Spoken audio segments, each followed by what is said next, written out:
All right, there we go. It's up and running.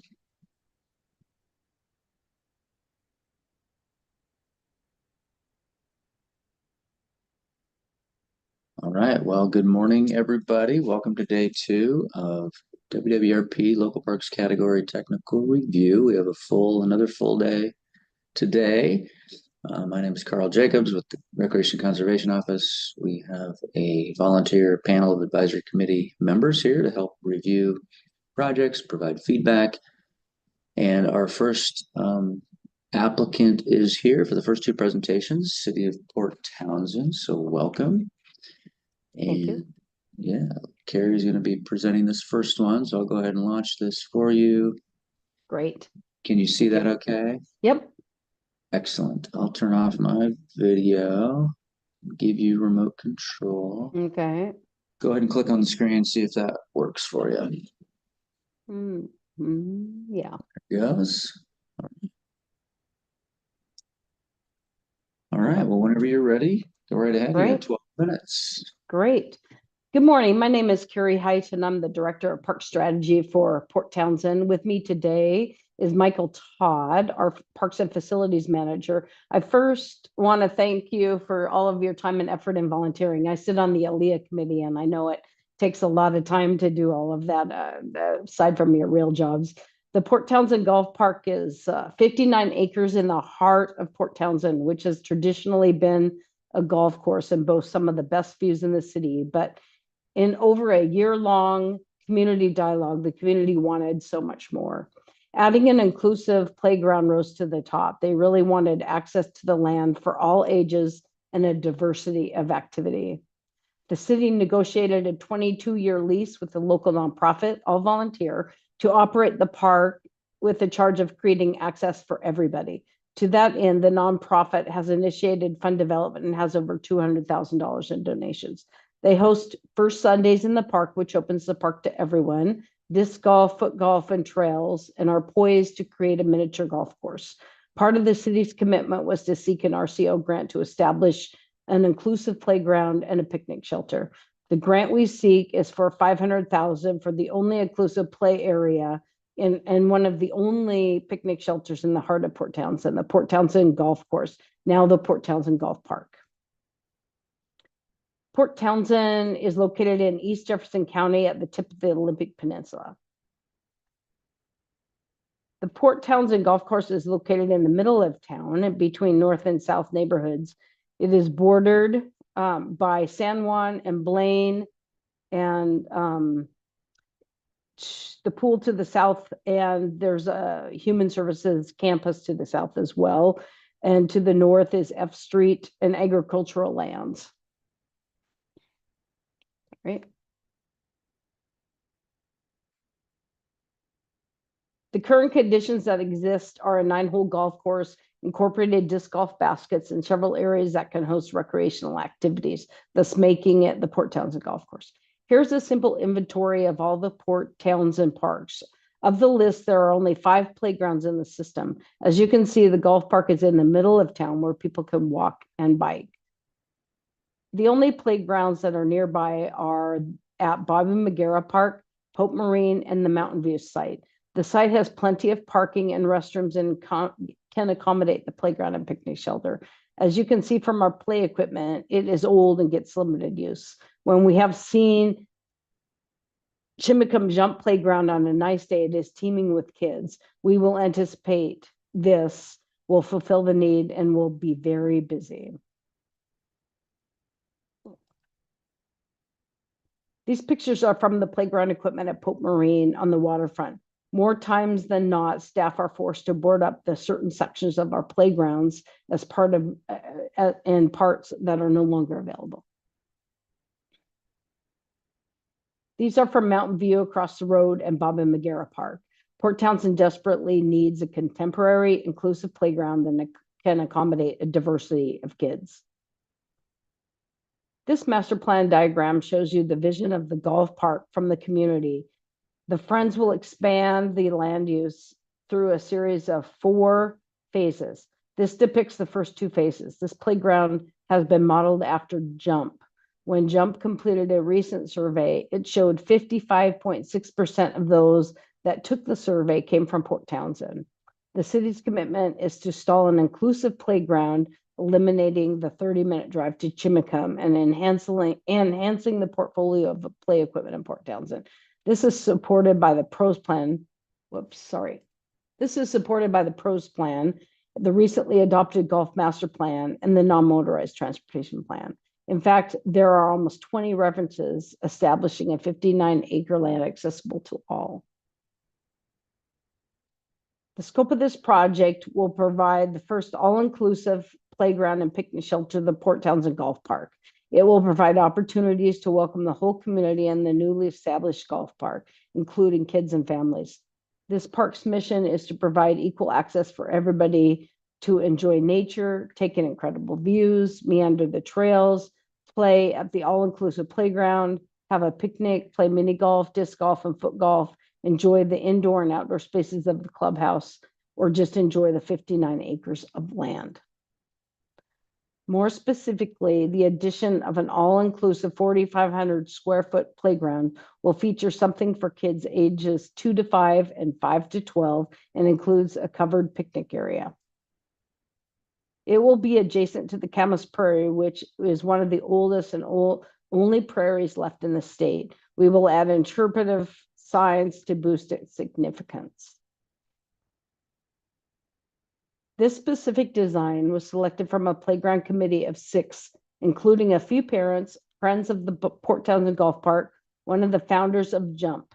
After initial feedback, we worked with Great Western to make the small kids area more exciting, relocate the picnic shelter outside the play area, to rotate it for bench views, and to add a swing set with an ADA swing and incorporate more accessible features.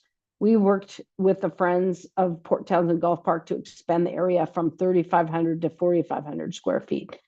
The area provides opportunities for balancing, climbing, rocking, sliding, and exploring. And of course, swinging. When we went to Salish Coast Elementary to get feedback, the students wanted to have swings. So we added an area for swings. We also incorporated some natural elements to be able to blend in with the golf course. The site hosts the parking and restrooms already, so it is ideal and called out in the PROS plan. The project is shovel ready, and the community is anticipating an incredible feature at the golf park and an inclusive playground. Over the past 4 years, hundreds of Port Townsend residents, the Parks Board, and the City Council have all been part of a robust conversation about parks, recreation, and open space system in Port Townsend. The community has been at the forefront of the redevelopment of the Port Townsend Golf Course, and it was recognized as a community gem and identified for expanded use. The city reached out to some small groups that don't necessarily get involved in open houses. A representative from Jamestown Slalom was on the stakeholders committee, and the city reached out to the tribes as well.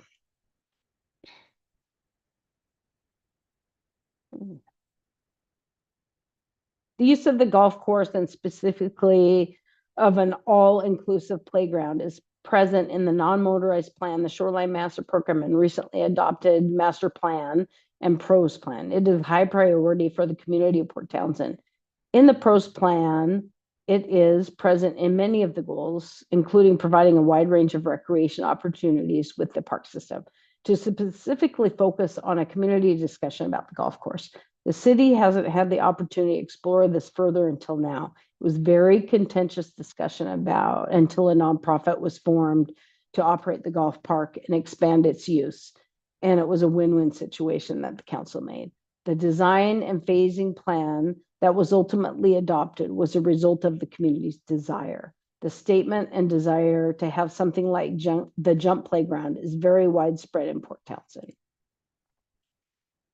Staff seated a 20-member stakeholder committee, conducted 11 stakeholder meetings, and hosted a project launch on site at the golf course in Mountain View Commons, which is a community social service hub across the street, and implemented 2 intercept events at Quimper Mercantile and the Food Co-op, and met various groups in town, held 3 open houses, both in person and virtually, making it 6, and has implemented 3 online surveys. In addition, there is a webpage dedicated to the project involving information, documents pertinent to the properties, the comment log, recordings, agendas and minutes from the stakeholder meetings, comment cards, distribution list signups, and a comprehensive information about this project.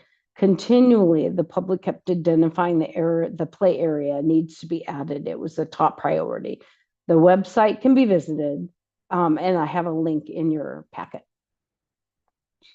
Many groups have written letters of support and wanting this effort to be successful in welcoming a new inclusive playground in Port Townsend. The site is centrally located so it can be easily accessed by ferry, bus, boating, or walking, thus minimizing environmental impacts of car use and increasing opportunities for sustainability efforts. We also are served by a local but international airport. We took careful effort in the design to make sure this playground serves the neurodiverse and is inclusive. Many families drive to Chimacum to enjoy the new playground jump. This opportunity will bring an all-inclusive play experience to Port Townsend, thus keeping cars off the road. In addition, there will be trails where families can access the play area without driving. This location is in the center of the city and supports social equity. The total cost for this project is approximately $500,000. The city issued an RFP and has contracted with Great Western pending the RCO grant process. The city intends to match this grant with its capital funds and volunteer labor to fund the required 30% match. In addition, the city of Port Townsend has a strong history of community support for its parks. We have many volunteer programs that help support parks, including park cleanups, the Adopt a Park, Adopt a Trail program, Trash Task Force, and Weed Warriors. We will lean on all of these groups for support of this site. In closing, this gem in the middle of Port Townsend is primed for a refresh, a legacy for current and future generations. The city of Port Townsend has tired playgrounds. They will support an effort to install a more contemporary, this will support an effort to install a more contemporary play area and the first all-inclusive playground so everyone can play. This land has a 120-year history as a golf course, and the next 120 into the future will be as a golf park. We recently experienced 650 people at the grand opening of the golf park. This project seeks to expand the use of the 59 acres of land by adding an all-inclusive playground. And I'll go back to the concept plan, but it doesn't seem to be. Great. Oh, I've got it. Yeah. Okay. Got it. Thanks. Thank you, Carrie. Nice job. Just go forward. Comments? I put it at the very end of the presentation. Oh, okay. Good planning. Look at that. All right. And go ahead, and then Silvana. At the beginning, when you were talking about the other playgrounds, it would have been helpful to show those on the map. You talked about them, but then we couldn't see where they were, how far away they were. So that would be really helpful. Okay. And that would be really my only comment. Thank you. Great. Thanks, Ann. Silvana and then Chaz. All right, excellent project, Carrie. Couple questions about your cost estimates for the all-inclusive playground. Because it seemed a little bit low for a fully fenced for the square footage. Does that include like all the site work and stuff too, and parking and support facilities? Well, the parking we don't have to do anything with. There's already parking there and a restroom. And so we don't have any support facilities that we have to add any funding to. This particular concept with the 2 play areas and the picnic shelter and sidewalks and fence was, we sent out an RFP with a $500,000 limit, and Great Western came in at $450,000. And so we anticipate a little bit of wiggle room in that budget of about $50,000 in case there's change orders, but we think it will fit within the budget. Okay, and so then my second question, and I think you just answered it, was if the picnic shelter was included in the grant. Yes, it is. Part of it. Okay, perfect, great, thank you. Yep.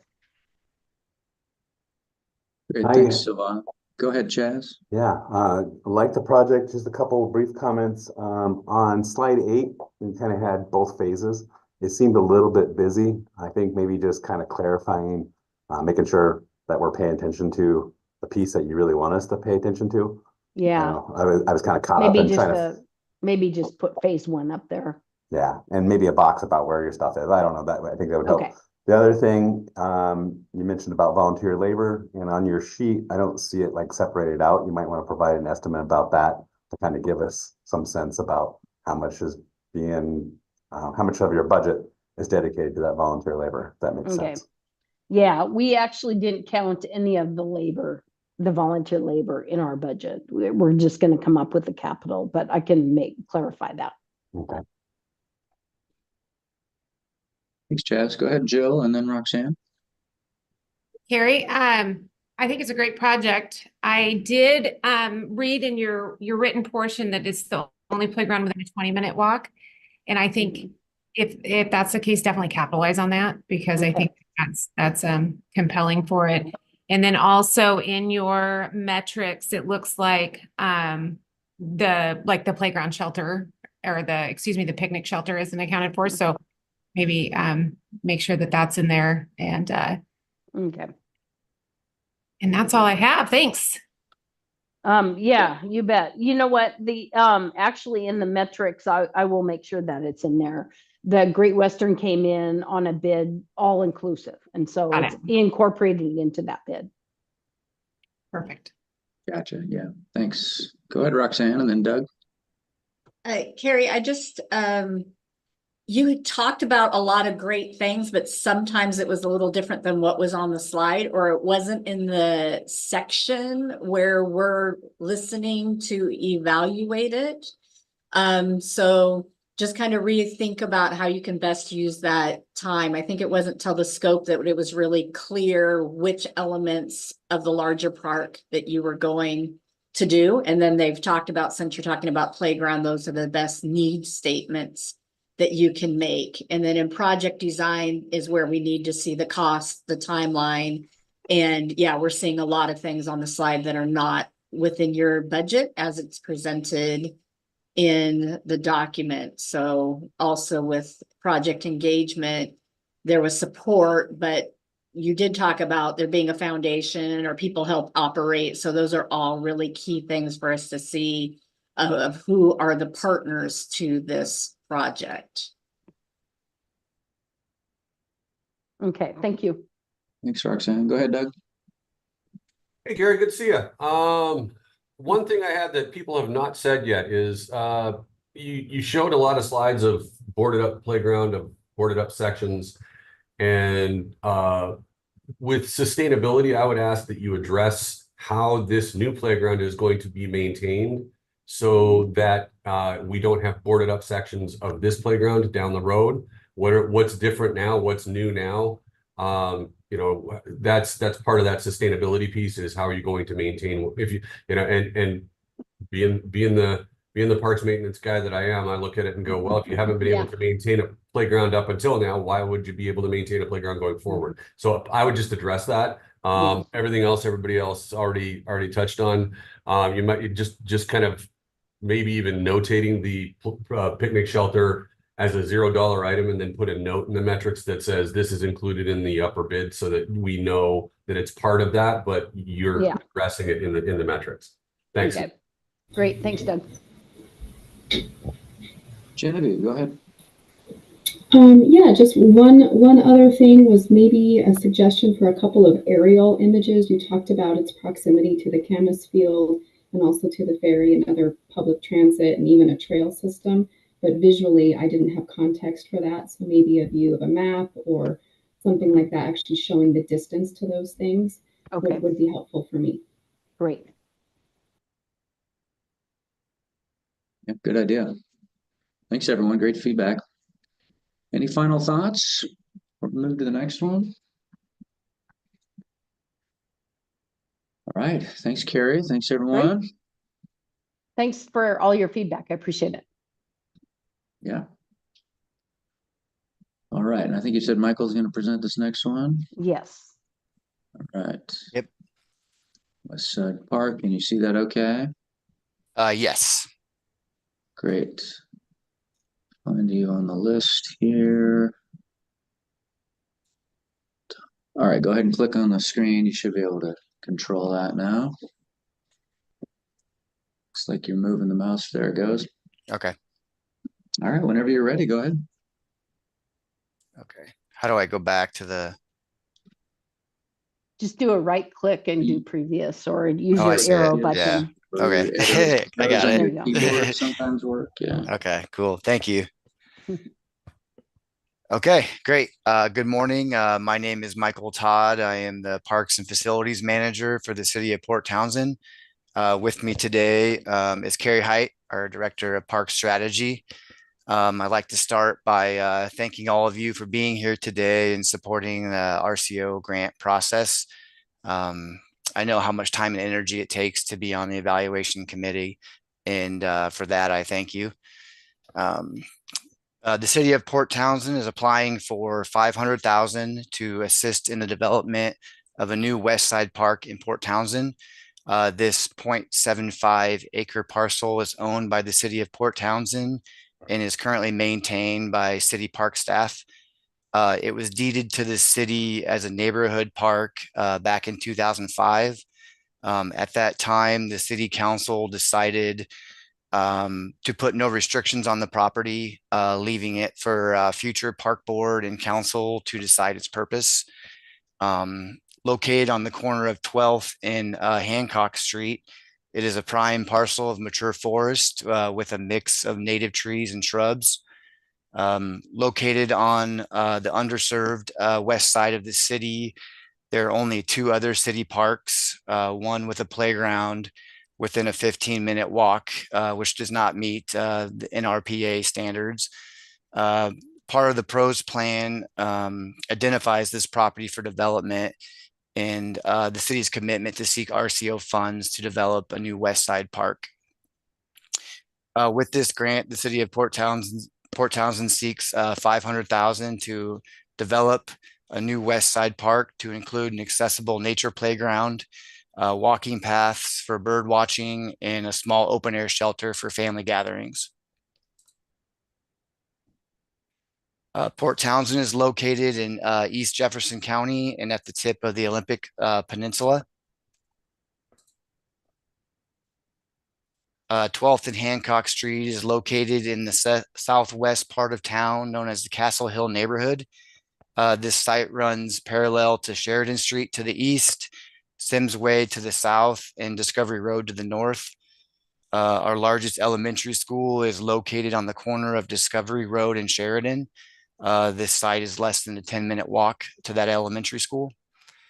This site is also located on the Hancock Street Trail and is accessible from Sheridan, 13th, and McClellan Street trails. In its current state, this parcel is in desperate need of some attention. A most recent windstorm caused a large pocket of willows to blow down. Recently, park staff have reported that invasive species are starting to take over on the perimeter of the park. It's important that we invest in this parcel before the invasive species take over. As you can see from this local inventory map, 12th and Hancock, labeled West Side Park, is one of three parks on the west side of town. To the north, 35th Street Park is strictly a wetland preserve with only walking trails with no other playground or active equipment present. To the south, Bishop Park has an active area with a smaller playground and a large passive area. From this map, you can see the need for parks on the west side of town. The community has expressed their support for a neighborhood park and encourage walking and biking, which is why you will not see any parking stalls in our park design. This slide shows the condition of our playgrounds here in Port Townsend.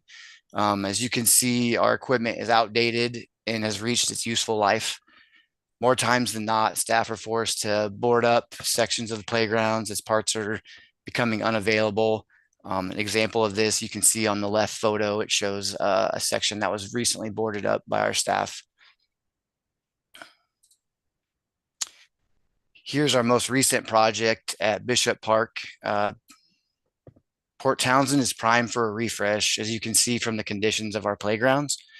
The grant will provide the equity that the community has invested in and a fresh look that is desperately needed. This parcel is evident in the PROS plan, non-motorized transportation plan, and is currently included in the city's comp plan update. In the most recent adopted PROS plan, there's a demonstrated need to add equity by adding parks and recreation to the west side of town. This slide was taken from the PROS plan. It shows the importance to the community that every household have access to parks and open space within a 10-minute walk of their homes. This map also shows that there are gaps in the central and western neighborhoods of Port Townsend. The development of this West Side Park will move Port Townsend closer to accomplishing this goal.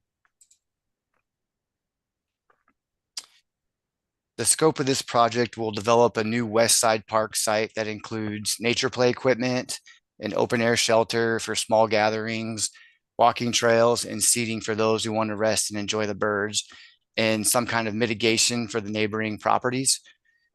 This project will provide community with the opportunity to enjoy this gem of a parcel by preserving and maintaining its natural environment.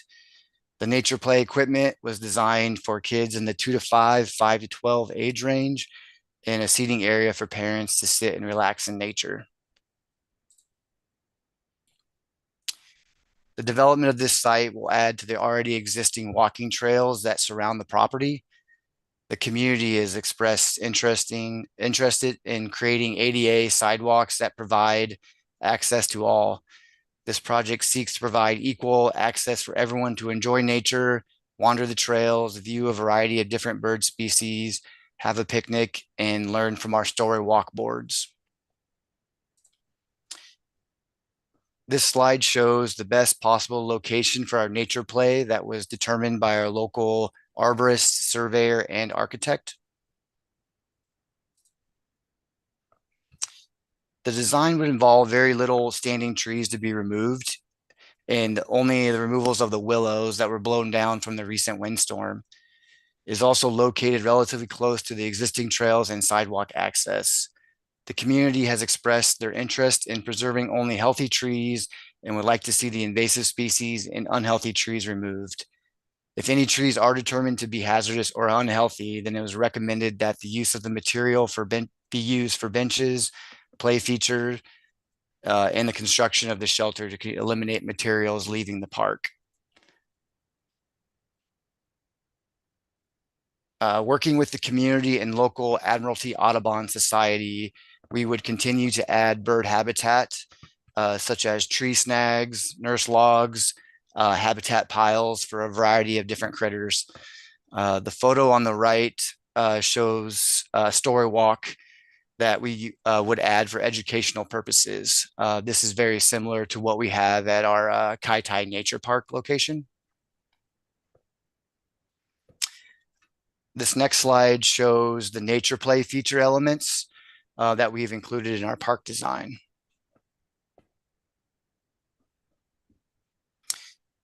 Over the past years, hundreds of Port Townsend residents, the Parks Board, and City Council have all been part of a robust community conversation about the parks, recreation, and open space system in Port Townsend. The community has been at the forefront of the development of the West Side Park. 12th and Hancock has been identified in the PROS plan as a probable site for the next neighborhood park. This site is a prime location and is currently owned by the city of Port Townsend, so no land acquisition would be needed for the development. The city of Port Townsend hosted an open house event at the 12th and Hancock location.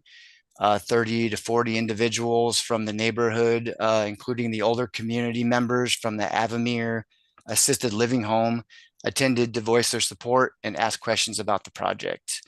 Along with the support from the neighborhood, many local groups have written letters of support for this project. The hope is that once the park has been developed, Admiralty Audubon will adopt the park and provide the care and support that they have for so many years at the Kai Tai Nature Park. The development of the 12th and Hancock is present in the non-motorized transportation plan, the shoreline master plan, and the pros plan. It is a high priority for the community of Port Townsend. In the pros plan is present in many of the goals, including providing a wide range of recreational opportunities and filling in the gaps on the west side of town.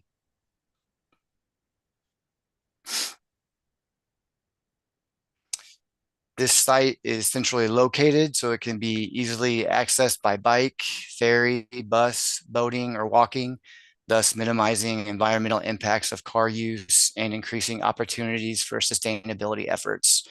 As Carrie said, we are also have a local but international airport. Let's see. We took careful effort in the design of the playground to make sure we use the materials that we gathered from the site. It'll also be an inclusive playground, and if successful at the golf park, Port Townsend will represent 2 inclusive playgrounds. This slide was taken from the non-motorized plan, and it shows the accessibility of the park via surrounding trails and sidewalks. The site is easily accessible from the Salish Coast Elementary School while avoiding some of the busiest roads in Port Townsend. This park links the trails from the north end of town to the southern part where we find many of our family members reside. The total cost for this project is approximately $500,000. The city intends to match this grant with its capital funds to fund the required 10% match according to the census block it is located in. The city also intends to do some of the labor internally to drive the cost of the project down. The plan is to tap into our local support groups for help with long-term maintenance. With the help from our local and city arborists, we intend on increasing our urban forestry footprint. In addition, the city of Port Townsend has a strong history of community support for its parks, with several pre-commitments for volunteer work. We have volunteer programs that help support parks, including park cleanups, Adopt a Park and Adopt a Trail program, Trash Task Force, and Weed Warriors. We will lean on all these groups to support this site. In closing, this prime location on the west side of town looks to increase access to parks and open space to the neighbors and seeks to align the experience of all those within the city. This gem of a city is primed for a refresh as we continue to build on social equity. Thank you. Great, thanks, Michael. Silvana, go ahead. I have a few questions or comments that I think can make the presentation a bit stronger. So when you talk about how far other parks are from this one, it would be great if you could put like the distance in there. Specifically, how far are other neighborhood parks that have like a playground? Because it looked like Bishop Park was pretty close, and that one looked relatively newer. And then the service area map was really hard to read because when I looked at it, I was like, oh, it looks like your service area or that area is already met, you know, that there wasn't a deficiency. So I think, yeah, if you could show like before and after park development for service levels, that might be able to show like what need that's meeting. Okay. And then a question that's gone through my mind because you've had 2 back-to-back playground type projects is that, you know, do you have a playground replacement program? And why is Port Townsend not renovating playgrounds that are currently not safe before building, you know, new playgrounds?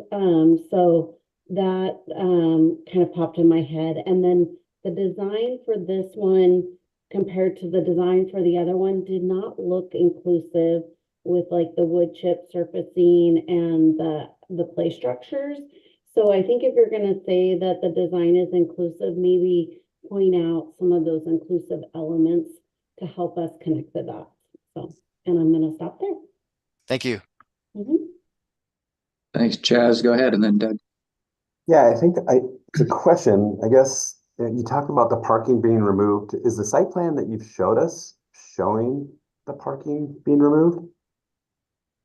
It looks like, I mean, I guess you talked about the parking being removed as mitigation to concerns of the public, Yeah. and then you identified the right location where the park ought to be inside the trees. And I guess it didn't seem like the site plan was matching that, or I was just not looking at it correctly. Yeah, so originally we had parking on site, and then after meeting with the community, they expressed their concerns with parking. And being that it's a neighborhood park, we're encouraging walking and biking. So we removed the parking, which would be on the south end by the cul-de-sac here. And then the play features in the circle from the one picture that was shown in the design. So I guess maybe clarifying that you're going to expand the park, or just, I mean, are you getting rid of the paved surface is something I think I might be wanting to look at in the future. Yeah, there was no actual parking. So we actually had it in the design, but then we removed it. Oh, okay. So there is no really any parking right now, just the cul-de-sac. Okay. Thanks. Thanks. Go ahead, Doug, and then Genevieve. So I think that speaks to something. There is the clarity of what's included in the design, what's not included in the design, and being very, very specific about, like, if there's no parking, don't say you removed parking. Just say that parking isn't included, because it kind of leads us down a wrong road. Okay. On slide 8, can you go to slide 8, Carl? And I think Silvano is getting at this as well. First off, where's your new park on the slide? I can't, in a glance, I don't know Port Townsend. Yeah, it says 12th and Hancock right by the. So this one here, right in somewhere. So that being said, why is it all yellow? That's the service area of the park. So is it already showing that service area for the park on the West Side Park, or is that potential? Yeah. So with the potential of adding 12th and Hancock as a park, right now it's just a parcel of trees with no actual playground or any type of equipment. So they're saying by adding this would increase that service area. So here's what I'd like you to do. Keep it out of the yellow. Okay, take the yellow out for that park, and don't show me that that's a park, because it's currently not in your mind a park. Okay. Show me that maybe outlined in red with the park, like here's like a big red star, and then sure outline it in red what that service area would be. So I can see this is what I'm going to add, as opposed to if it's included, this is everything. Well, you're not showing me what I need. You're not showing me the need for this. What you're showing me is this is all the area that we cover with our parks. Okay. I can't tell at a glance what you're adding and what service area is being added, and I kind of need to see that. And then the only other thing I'm going to add, you spent too much time on your first slide. I think you talked for a good 2.5 minutes doing your whole introduction. Give us more graphics if you're going to talk about that stuff, and show us what you're talking about. Don't just sit on a picture slide for 2 minutes. It doesn't give us any input. You kind of introduced your project to us, but I didn't get much of a feel for it. So give us visuals to go with that intro, because the intro was actually pretty good. I just needed some visuals with it. That's all I got. Thanks. Thank you. Thanks. Go ahead, Genevieve. Yeah, my comment is actually really similar to the last thing Doug just said. On the introduction, you talked a lot about storm damage, distance to the school, invasive species. Show us some images of that so we can really, get a better sense of just how the storm damage was, or how close the invasive species spread is. And then my last comment was just, you had a slide showing the route or the walkability connection to the Salish School. Mm-hmm. But from what I could tell, none of those routes actually fully connected to the park from the school. It was close, but there was a bunch of gaps. So that slide wasn't as compelling to me, because it didn't look like there was sidewalks all the way, or that a walking path actually ran the full route there. That's all I have. Thank you. Great, thanks. Jill, did you have something else? It's basically along the lines of the other comments. One of the things is under your all park service area, does that just mean every form of park that is the service area that they provide, or do you have separate service areas for different classifications of parks? You're talking about the gaps and opportunities slide? Yeah, this one that's in front of us right now. Yeah, so that shows all service areas for all of our parks. It also shows county parks. So yeah, I guess to Doug's comment as well, what would maybe help is to put the circle, the diameter of however big your service area is for this type of park. okay. Just so you can kind of show that this is the service area, and what we were really looking for is any potential gaps in that. The parking area that is shown in your aerial, is that to serve the retirement community?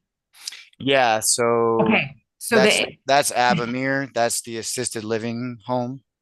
okay, that's maybe just clarify that. So, and if you're going to leave the parking out of the, whatever way you want to take it is, you can say that that's private parking for that. It's not right away parking. Sure. Because I think that was a little bit like, oh yeah, there's some parking there. But you might want to call that out.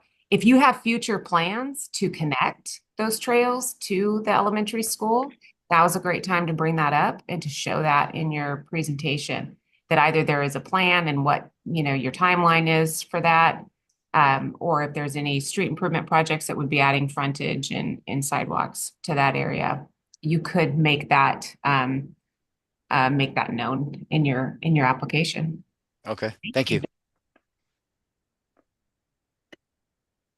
Great, thanks everyone. Regarding accessibility, you note, an ADA porta potty, playground surfacing, pathways. I honestly don't know the code well enough, but I would just double check on the parking you might need or maybe want to have at least one accessible stall. And I don't know if you can do that street side, designate something, or it has to be upland. And also maybe talk about connectivity. Do these sidewalks extend back into the neighborhood so there's accessible route on from, looks like you can get to it from 3 different corners here. Anyway, just something to double check. Great, thank you. All right, thank you both very much. Appreciate it. Thank you all. You'll get some written comments as well on both of these, and then we'll see you again in August. All right, Sounds thank great. you so much. Thanks for all your feedback. Appreciate it. Yep. Bye-bye. Bye.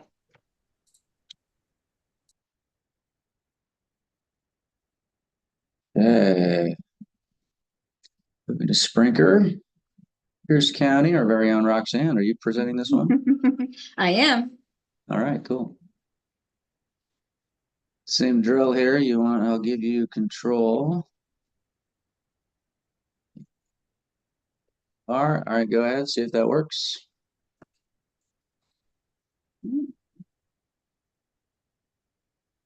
There we go. All right, well, go ahead. Perfect. Well, good morning, everyone. My name is Roxanne Miles, and I am the Parks Director for Pierce County.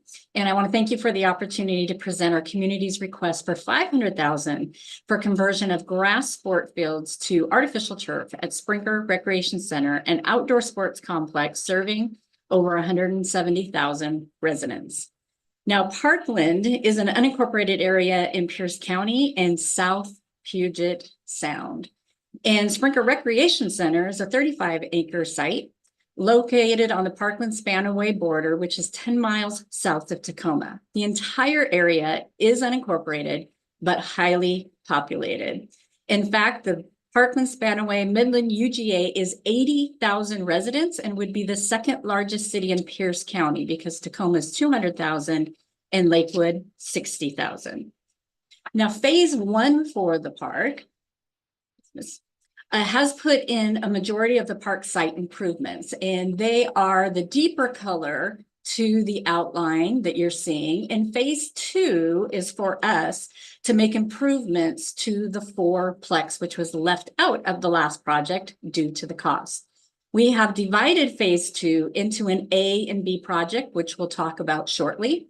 But you'll see how we are trying to move from these grass fields and a few artificial turf fields that were put in phase 1 into a complete artificial turf field complex. So we have the 2 new turf fields, but the rest of the area that is the quad looks this way and actually not quite as nice anymore. So we will be looking at how we change this from 3 seasons to 4 seasons, going artificial turf, increasing hours of play, and vastly multiplying the number of youth that we can serve. As I mentioned, we have divided phase 2 into an A and B in order to try to get all the work accomplished and leverage as many possible partnerships as we can. Synthetic turf is a necessity in the Pacific Northwest and the only way for us to expand the sports and the seasons. This local parks request is for 2 ball fields, and you can call it 1.5 or 2 multi-purpose field overlays that are part of 2B. We will be able to put the top multi-purpose field in that connects both halves, and our goal is to do the entire project at once. Now, part of the need that we have is we've done a state of play report and basically understand that kids need to play and the power of sport in their lives. Sprinker is in an underserved community experiencing a rapid growth of multifamily housing, as well as health and racial disparities.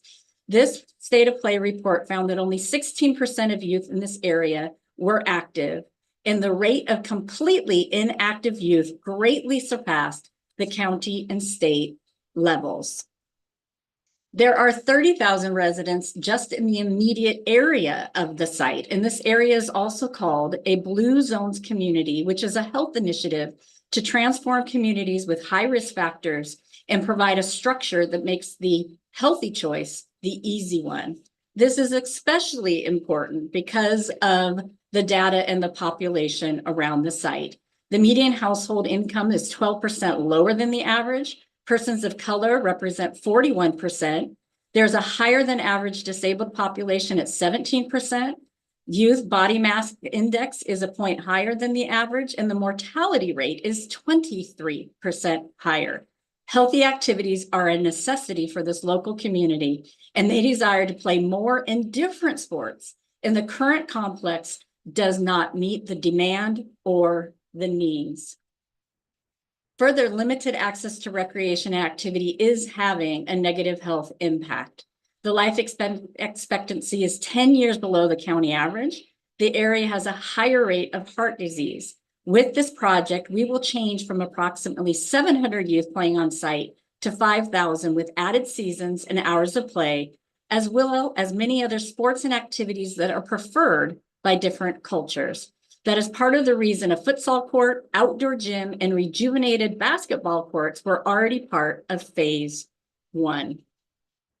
As we continue to look at need, we can see that the site, because it is a regional complex, has both the immediate community as well as a 5-mile and a 10-mile service area for local and regional use. There are 730,000 residents within 10 miles of the center, 4.2% BIPOC. And while there are other community, tennis, and sports centers in the county, very few overlap with the 5-mile service area of 170,000 residents. The county's other sports complex includes Heritage, which is 8 miles away, this orange dot, and the gold dot, which is Metro Park's Sarah complex, both to the outskirts of the 5 miles and then also deeply involved with communities that are outside of the 5-mile radius. While phase 1 fully renovated the rest of the park, the grass ball fields put in place in the late 70s remain. They are only used for softball, do not support older age baseball, and are rarely used for other sports due to the dirt infields, poor drainage, and risk of overuse. The amenities are beyond useful life, and support facilities are outside of the immediate area. Tournaments are very challenging now, split between the grass fields and the new turf fields that are on the other side of the complex. While we have always averaged about 200,000 annual users across our sports complexes, most of which at Sprinker, this project will shift the profile to approximately 400,000 users and 75% youth against the 25% adult, which was more balanced in prior years. This project is also going to offer more sports and allow us to do beyond baseball and fastball to include soccer, football, and lacrosse. It will reduce the rainouts and compression on the court, on the fields, due to high levels of rescheduling that happens in the competition for play. Many programs have moved out of the community because of the lack of field availability. There are 30,000 youth who are in the 2 school districts that are served within Parkland and Spanaway, within that 170,000 radius. Our work with sports associations and providers led us to believe that we need to serve 2,500 youth in baseball and softball, populating 175 teams and needing 15 fields. With this project, we will close the gap in the ball fields between park and school fields. However, 7,000 youth playing football, soccer, and lacrosse and other sports need 500 teams. 15 of the 25 fields are available, and this project will bring 4 of the 10 that we need online. This work is supported in our plans, our comprehensive plan, our Parkland Spanaway Midland Community Plan, and our Park Recreation and Open Space Plan, which identified the need for greater sports capacity and new parks in this area. We also augmented to this work with outreach to the community and sports teams, which we will talk about in a few minutes. Overall, the goals of this complex is to redesign and develop these sports fields so that we can expand youth sport opportunities, strengthen the athletic programming desired for physical and mental health, expand programming that attracts underserved youth, and turf the surface to provide accessible design and better service delivery. This scope specifically is 2B. So with this, we will be adding high school regulation baseball fields, softball fields, and the multi-purpose overlay. So I'm going to correct. This is the whole scope of phase 2, has the 2 high school regulation baseball fields, 2 softball fields, and those 3 additional multi-purpose overlays. There will be lighting, backstops, dugouts, spectator seating, and we do have room for storage and a restroom, which is not part of the scope project at this time. Within the phase 2, we will be able to move all the way from those grass fields to a total of 6 turf ball fields, the 4 artificial turf multi-purpose overlays, and extended seasons of play to serve more youth. The design specifically is to ensure that we have synthetic fields and turf that can be used year-round. 2B has the synthetic softball field, a synthetic baseball field, which is high school regulation size for older youth, and the multi-purpose field markings on 2 new fields that cross over to the rest of the phase 2A design. The design will be fully synthetic so that we can have the overlays and support all the sports that need to play on site, including softball and baseball, soccer, lacrosse, and football. We will also have the player dugouts, lighting and seating, making sure that every youth has a chance to play under the lights and in front of family and friends. The cost estimates have been fully fleshed out, building a lot on the phase 1 improvements in order to give us a strong cost estimate. This is specifically for 2B and half of the complex, so 2A is a similar set of costs. We want to make sure our design is sustainable and is integrated into the site and project. There is a Parkland trail that will bring youth and families to the site to make it more walkable. We are adding landscape and buffering to the site. The parking lot is being fully renovated in phase 1 and will tie into the site. The accessibility is very important to us because this is also the site of the County Special Olympics Sports Training and Adaptive Sport Club play. We did a lot of community outreach when we were doing the update of the Sprinker Master Plan, which includes the whole complex. we heard very strongly that turf was needed in order to serve the community well. In addition to phase one needs, the community called for this turf to lessen the competition between sports group, and the focus groups were built on the profile of the Parkland-Spanaway community, included outreach with the health department partners to reach cultural communities. The state of play was done with community partners and sports providers in order to make sure that we could identify every group of youth who needed to play and where we should start and prioritize our development. And high school regulation fields, multi-sport turf fields, and ensuring that all youth had an opportunity to be involved was highly prioritized. Our letters of support come from partners who are involved. Most importantly, the school district are part of forming a South Pierce Active Kids Coalition with this, where we will identify and build these sport programs out to make sure every youth has the opportunity to be active. Steel Sports is bringing money and new programs to the site, and Names Foundation is the partner who is securing $500,000 for the project. We also had our council approve the matching funds that are necessary for this project. This is a large amount, and they have a similar approval for the 2A project as well. We will be sustainable and moving to synthetic turf maintenance, which eliminates mowing, saves water, and reduces the annual maintenance requirement. We are connected into the community through the multimodal access and the walking trail being in place that connects Sprinkler Recreation Center to bus lines, schools, and parks through the community. We also have operations partners, Still United, who is going to be bringing the youth sampling clinics, coaches clinics, and more youth recreational leagues. And the county already is bringing on and has the expertise to manage the synthetic fields because of phase one and our heritage sports complex. As I mentioned, we are bringing resources from many different places. While in the application, it says Baseball Tomorrow Fund, we have actually received $500,000 from the Names Foundation, which we are associating with 2B in order to complete the profile for this project. And we will be seeking and securing the lodging tax grants in each of the years that it will be spent, 2025, 2026, and 2027, which is the timeline for project completion. I want to thank you for your time and attention and for your interest in this project, and I'd love to entertain any questions that you have. Great, thanks, Roxanne. All right. Doug, you can kick it off, and then Ann. I'm thinking you were over on time there, Roxanne, significantly. Yep. You're about 2 minutes over, so you'll have to Okay. streamline a little bit. So I'm gonna say the first thing I'm gonna say is you got a ton of information there that's really good. The need was hit really well. I would say you just need to reorganize, reprioritize, and edit.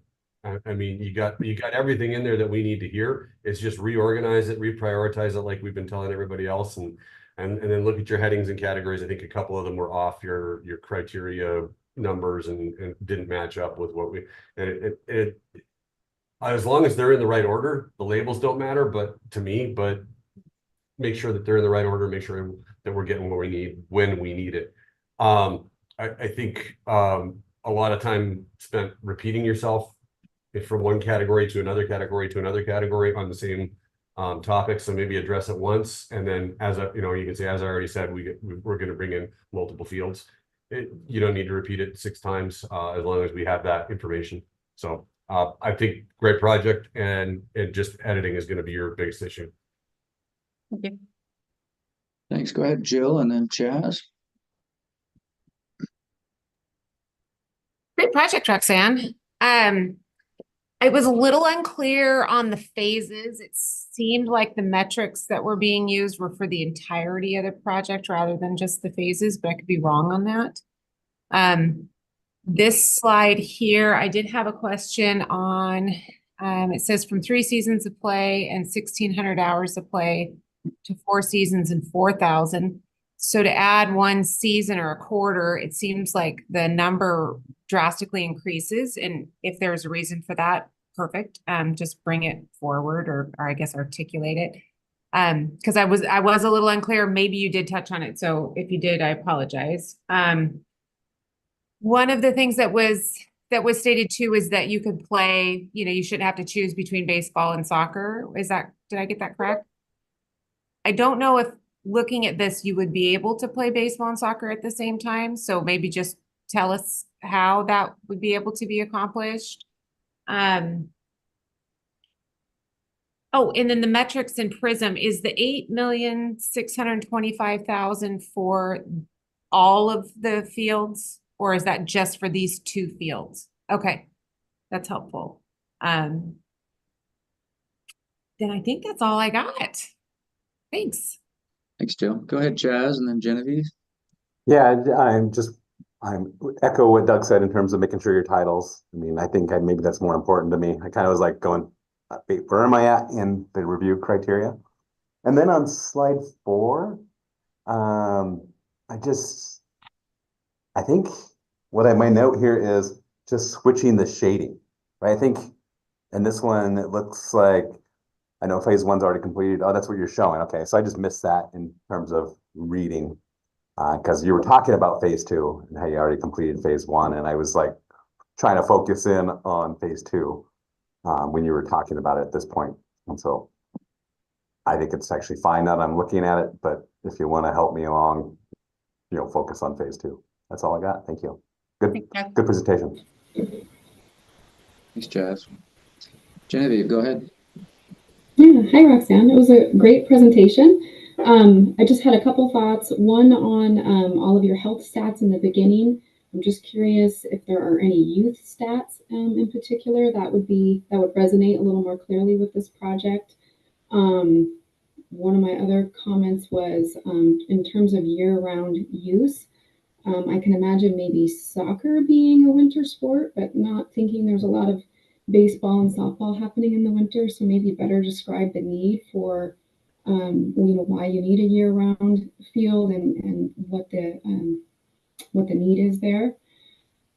You mentioned partnering with the school districts. I'm just curious about gaps in service. Do the schools have fields like this? Are they not up to, the same size requirements and regulations? How does this kind of fill a need that the schools aren't offering?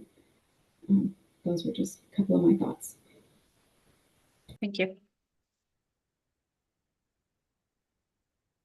Thanks. Other comments, suggestions?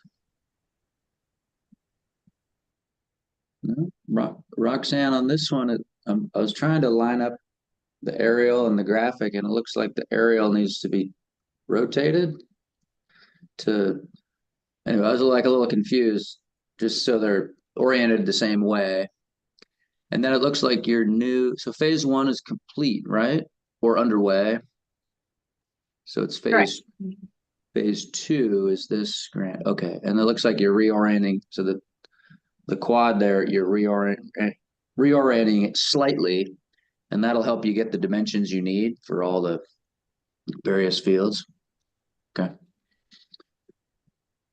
All right, good. Cool. Well, thank you. I think we are at a break. We are 10:04, just a little behind schedule. It's okay to just take 10 minutes. Come on back at 10:15. Cool. Looks like Brian is here from Kent, so he'll be ready to go. See you in about 10 minutes.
Well, hey, Brian, good morning. Welcome.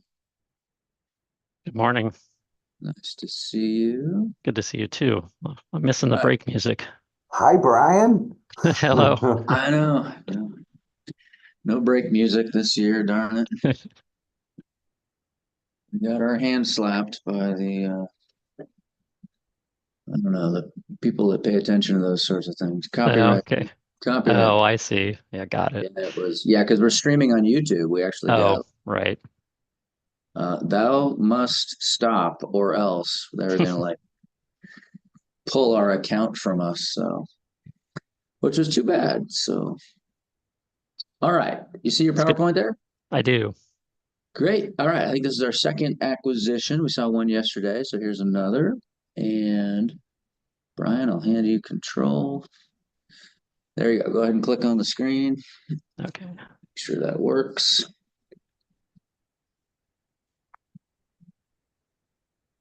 Maybe. Let me try here. Whoop, there it goes. All right, Is that me? try it. No, that was me. Try it now, though. It Oh, looks like you're okay. moving the mouse around. Yeah, I was trying to use the arrow keys to move forward. Is that me moving it? Oh, Yeah. yep. There it we goes. go. Great. All right, go ahead whenever you're ready. Cool. Thank you. Good morning. My name is Brian Higgins. I'm the Senior Parks Capital Project Manager for the City of Kent Parks, Recreation, and Community Services Department. I'm here today to present the Uplands Extension Acquisition Project. City of Kent is located in South King County, 18 miles south of Seattle. Kent is the sixth largest city in the state with a population of approximately 136,000 and is the fifth most diverse city in the U.S. of its size. Kent is bordered by the cities of Renton, Covington, Auburn, Federal Way, Des Moines, SeaTac, and Tukwila. The Uplands Extension acquisition site is located in downtown Kent, denoted by the yellow star on this map.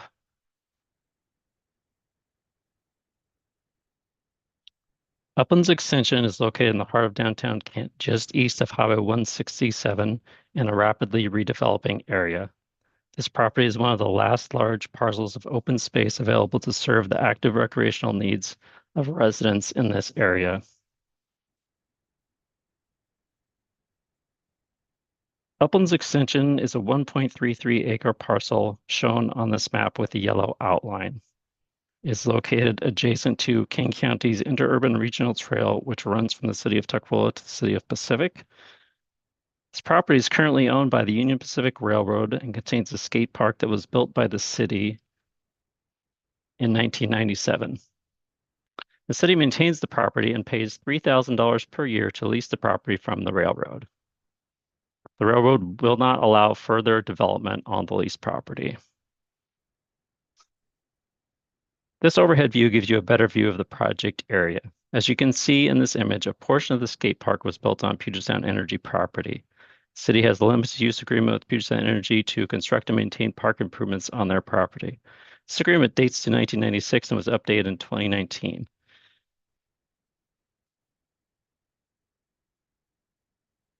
Criteria 1, public need. Located in the heart of downtown Kent, Uplands Extension stands out as one of the last remaining undeveloped sizable green spaces. In downtown Kent, several small parks and plazas exist, most under a half acre in size. To the north is Commons Neighborhood Park, the site of our community garden with 60 garden plots. Also nearby are Kent Memorial Park and Hogan Park. These parks are athletic complexes with the primary uses being baseball and soccer. As you can see, sizable open space that could be developed into active use park space is very limited.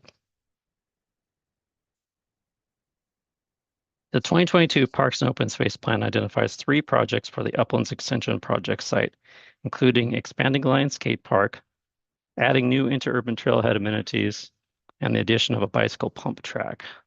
This acquisition would allow us to accomplish multiple goals in our Parks and Open Space Plan. As part of the 2022 Parks and Open Space Plan, Kent Parks undertook a parks equity analysis for the entire city. This analysis looked at race and ethnicity characteristics, socioeconomic factors, and health factors in the city. Areas with higher need are shown in brighter colors. As you can see, the area surrounding the Uplands Extension project site is an area where additional equitable investment in new recreational amenities are needed. In addition, this project is also located in a match reduction area, with the median household income being below $56,680.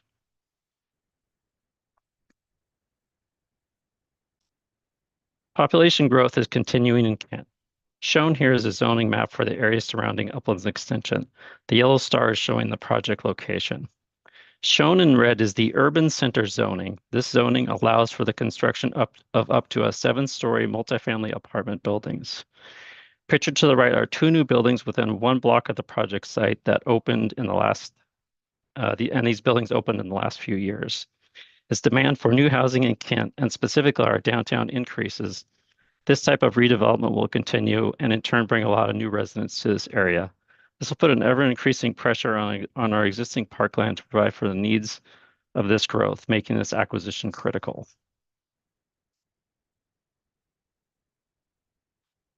In a 1-mile radius of Uplands Extension, there are 5 other census tracts. The total population of these tracts is approximately 28,000 people. As you can see, the need for additional park space is high. The City of Kent's Economic and Community Development's Office most recent comprehensive plan update estimates that in the next 20 years, by 2040, 3,500 new units will be built in the areas shown on this map. This will bring many new people to downtown Kent and continue to put increasing pressure on our park system to provide active recreation.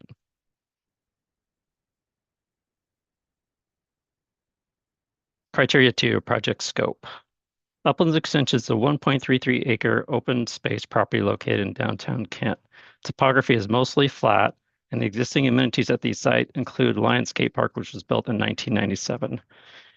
This property is located adjacent to the Union Pacific Railroad line and next to the Interurban Regional Trail.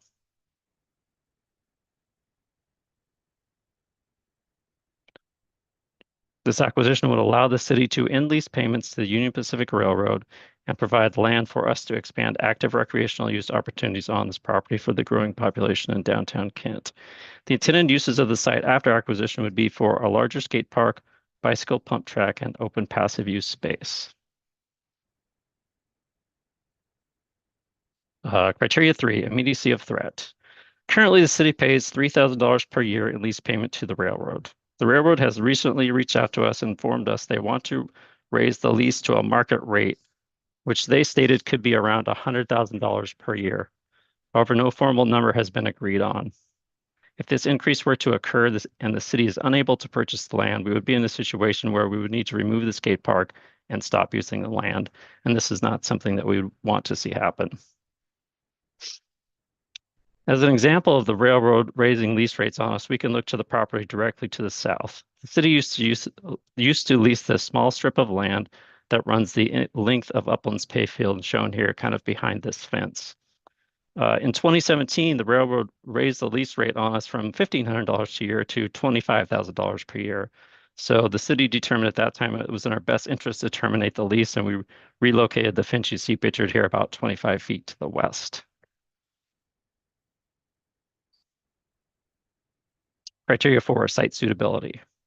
Uplands Extension is being used as a park today. The site is open and flat. It is adjacent to the King County Interurban Regional Trail, making access by bike and on foot convenient. Additionally, this property is located right next to the James Street Park and Ride. This park and ride serves 5 bus routes. Further, the project site is located within easy walking distance of downtown Kent and nearby housing. This property is ideally situated to meet the growing demands of our population. And as I said before, the city has an ongoing use agreement with PSC for use of their property for park purposes. To further illustrate site suitability, we put together an early schematic plan to illustrate how the site could be developed. Shown on this plan is an expanded skate park, space for a bike pump track, and some unprogrammed open lawn space. These are all recreation activities that residents told us they wanted during the 2022 Parks and Open Space Plan. Criteria 6, project engagement. During the 2022 Parks and Open Space Plan, significant engagement was conducted citywide on a variety of park projects and initiatives. The city undertook a statistically valid survey that had 434 responses. The same survey questions were also available in a general survey that had over 300 responses. We worked with several community-based organizations on outreach to people they serve. We held several pop-up events and engaged with the community in various other ways. After compiling the results of the community responses from the engagement, we built a list of projects and property acquisitions to meet the needs of our community. The specific needs related to this acquisition project that were identified in the Parks and Open Space Plan were to expand use at Landscape Park, construct a bicycle pump track, and offer unprogrammed open lawn space.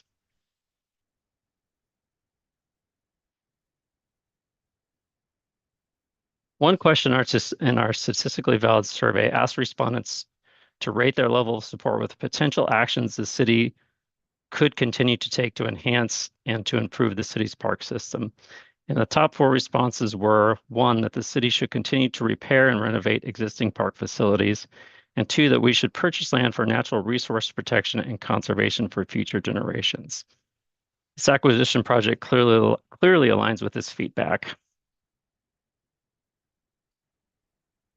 General land acquisition projects, community partnerships are rare. Our existing partnerships with King County Parks related to management of the Interurban Trail and Puget Sound Energy for use of their property do enhance the acquisition by providing ready access to the project site. During future development phases, these partners would play a role in project development. Criteria 8, cost efficiencies. Cost efficiencies for this project are 1, purchasing the land and removing the yearly lease cost will save the city money and avoid any future unknown cost increases from the railroad. And our limited use agreement with Puget Sound Energy allows for use of their property for park improvements without cost to the city. Further, we're also working with King County Metro Park and Ride to formalize an agreement to use their parking lot for access to this park property. Thanks. Happy to take your feedback. Great. Thank you, Brian. Appreciate that. All right. Suggestions from the committee. Silvana, go ahead. And then Ann. I just have a couple questions. Have you guys already purchased and are doing this under a waiver of retroactivity? No. Okay. Not yet. We may end up getting a waiver, but negotiations with the railroad are notoriously slow, so we haven't got to that point yet. And have you got an appraisal? So at this point, so you know. I have an appraisal, but it's expired. We did it like a year ago, and I'm waiting to get an updated one. We're talking back and forth with the railroad currently, so we're just trying to probably have an updated one by the time we come back for scoring. So nice. Okay. Well, sounds good. And sometimes, you know, you could work with your grant manager, but sometimes they some of those costs can be included. So. Yeah, thanks, Silvana. Yeah, we can work with you, Brian, on eligible pre-agreement costs. There's also a timing issue with the appraisal, so just make sure you may not want to get too, it's only good for 12 months, right? Yep. So, yeah. All right. Ann, go ahead, and then Chaz. So slide 17, where you showed the layout. So I was a little bit confused. The site seems really small. How much can you do with it? And then you showed that on slide 17, but it was too small for me to see even what's going on. So I don't know how you can maybe blow that up in segments or something just to. Yeah, I could split it in half maybe and make it 2 slides. Thanks. That's a good idea. Yeah, because I don't know, it just looks like shapes. Okay. with no meaning. Perfect. That's my main comment. Thanks. Thanks. Great. Thanks, Ann. Go ahead, Chaz, and then Doug. Yeah, Brian, great presentation. I think the only comment I had is on slide 7. When you're kind of identifying the area, we can wait to get there or not, but it was a little bit busy. I think maybe just changing the line work for the project location would just kind of help us zero in on that stuff. And I think that's all I have. Great. Thank you. Good. Thanks, Doug. Go ahead. Yes. Brian, I got nothing for you, man. That was a great presentation. Thanks. The couple Thanks, of Doug. little things that people are bringing up are good points. I do agree with the one about splitting the actual possible design elements up so you Yeah. can see them a little better. But you hit everything in order. It's like you sat on this committee for a while I don't know. and listened and saw like hundreds of these before. A lot. It's really Yes. weird. It's like you're reading exactly what we no. Good job. Well done. I think that's the one I'm going to start. And I think this is only our second acquisition, isn't it, Carl? Correct. Yeah. So yeah, I mean, you're in good stead right now. So Yeah. I mean, unless we get like 100 acquisitions tomorrow, you're probably standing pretty well. But I Thank think you. it's a great project. Looks good. Good luck with the railroad. Any chance that the railroad will give you a discount and you can use that as yeah, never mind. Okay. Probably not. Well, they're a bigger bureaucracy than the federal government, I think. They're For sure. I remember trying to work with them when I was at state parks, and man, it was challenging. Jill, go ahead. Hi, Brian. Hello. I have a question on slide. Sure. You could put that forward. Which one was it? I'm sorry, Slide which one? 8, just one forward. 8. So on your need, it says convert 2 natural grass ball fields to an Oh, active park yeah. space. That's for the project to the south. It was just that was, I got it. these So two you parks just are so did- close together. Oh, gotcha. Got it. So you're just the goal of expand Lions Skate Park. Just maybe throw like a bright star on that one. Yeah, maybe I'll just take out the one up there for the Uplands playfield. So 'Cause at first I was looking at it, I was like, I don't know about a yeah, playfield. I'll change that. It's just But, how the plan had it listed. Yeah. Yeah, no worries. That's all that was just my only question. Is Great. Good catch. the value never mind. That's it. Thank you. Cool. Well, I certainly miss being on this committee with you guys. They told me I'd done my time. So, but it was nice to see some of you too the other week at WRPA. Hey, So that was cool too. Brian, how many years were you on the committee? How many cycles? Well, it was 16, 18, 20, and 22, but then I also did it back in 2010. So 5 total, I guess. So 4 5 cycles. cycles. 4 or 5 cycles. 4 cycles, and I came on. I think so. Chaz, I think you're wrong. I think you've only been on 2, and this is my 3rd. Yeah, Doug's been around for a while. Because I think I'm going to get kicked off after next cycle. So just check it, because Brian's the historian. So Right. Yeah. We appreciate all of your volunteer time. Great to see you guys. Enjoy the rest of your reviews. Yep. Thanks, Brian. We'll see you again later. in August. All right. Yep. Bye.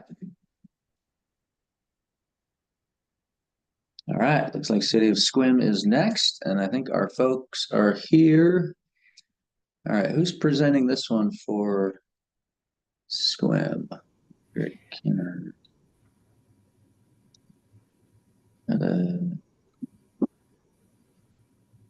Hannah, are you presenting this one? Yes, Hannah Merrill, Parks and Events Manager. Yep, Okay, great. Welcome. Can you see your PowerPoint up there? I can. All right, good. I'm going to hand you control and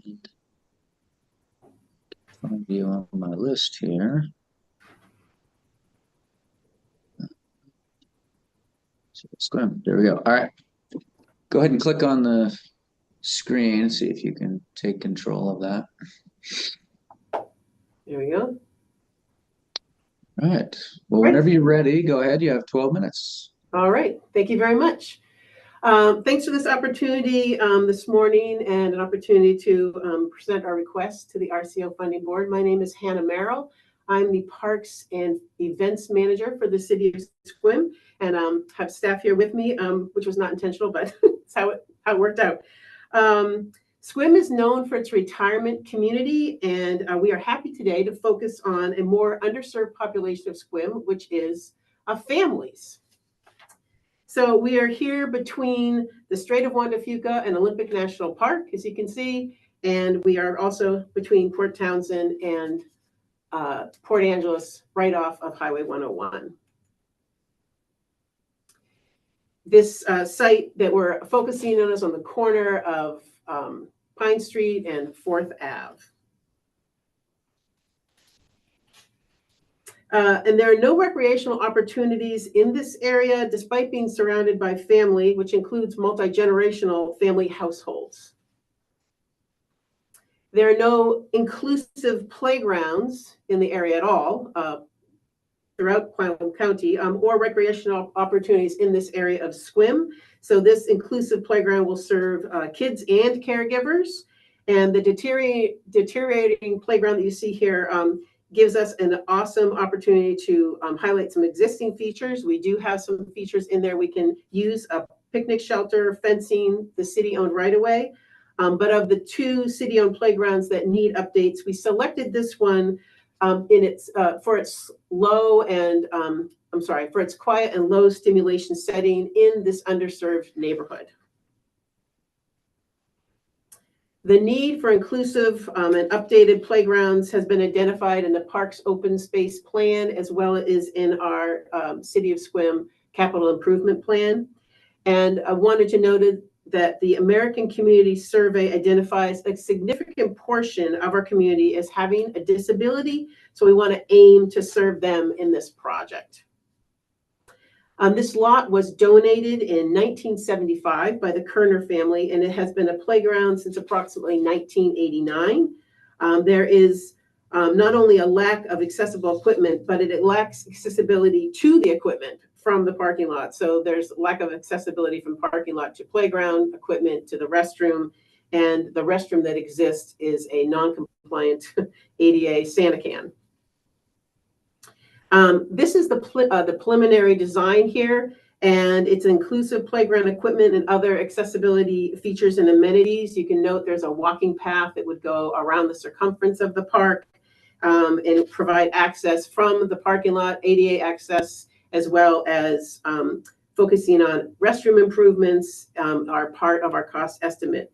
And the purpose is to create a comfortable and engaging environment for children and the caregivers of all ages and all abilities.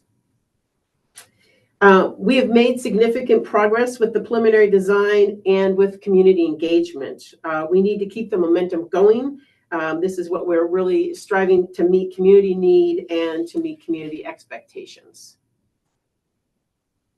And this site is a perfect site for this type of upgrade. There is existing playground that lends itself to the upgrades, and the location meets community needs.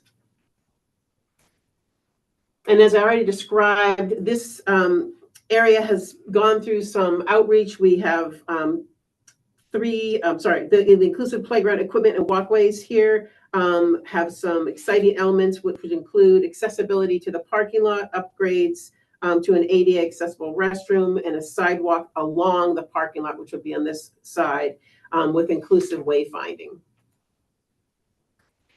The city hired consultants that developed 3 conceptual designs for this park, and through community engagement, the elements in this design, called Chutes and Ladders, scored the highest among the public, which included all ages of engagement. Reuse of the existing elements would be using the mature landscaping, incorporate green infrastructure into this project. The estimate we've submitted, the project total is $1.78 million. The city has secured its $500,000 match through park impact fees.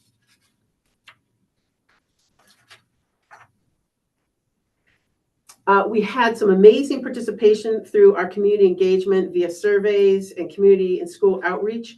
We were especially thrilled to have the highest participation from adults in the ranges of 25 to 44, who are likely to be the family demographic we hope to serve.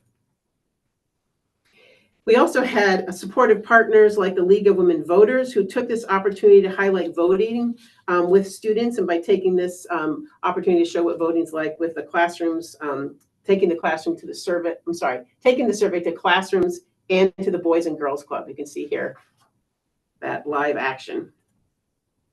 And our local newspaper highlighted the survey effort and has been highlighting this project consistently over the past year.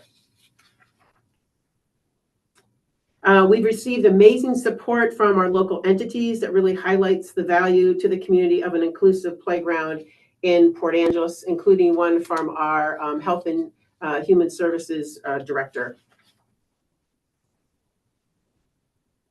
And this project embodies sustainability in many ways, including its walkability to town. I don't know what happened. Did I just zoop us all the way through? I did. Including its walkability to town and to schools, and providing physical and social opportunities for all ages. It also integrates low impact development as much as possible via native plantings, stormwater infiltration, and things like that. As stated earlier, we're using existing landscaping in the current playground site, and this brings many cost efficiencies to the project, and we're currently in pursuit of external financial support via other grants and capital campaign funding. And I just ripped right through that. So that is our presentation. That's great. Nice job. Thank you, Hannah. Appreciate that. All right, suggestions from the committee. Silvana, go ahead. All right, excellent presentation.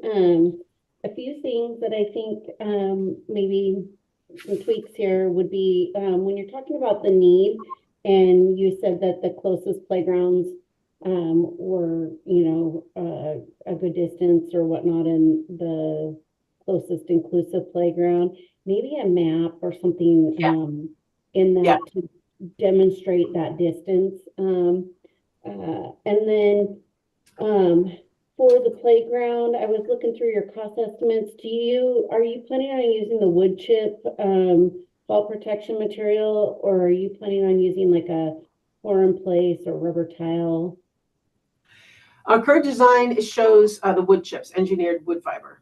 Okay, and I'll just, from experience, caution you. I know they say they're ADA accessible, but it's really hard unless you've got somebody raking it constantly to keep it in compliance with ADA accessibility. So if there's a way to do a combo with some pour place or surfacing like that, so that the routes to the play equipment could be more easily accessible, I would encourage looking at that. I know that it's really expensive to do pour in place, but yeah, other than that, and I'll say I love the engagement with the classroom, with the students. That was a highlight. A ton of fun. Yep. Thank you. Thanks, and I'm having a little bit of muffledness, at least with Silvana, so I don't know. It's a little bit hard to understand some of that, but.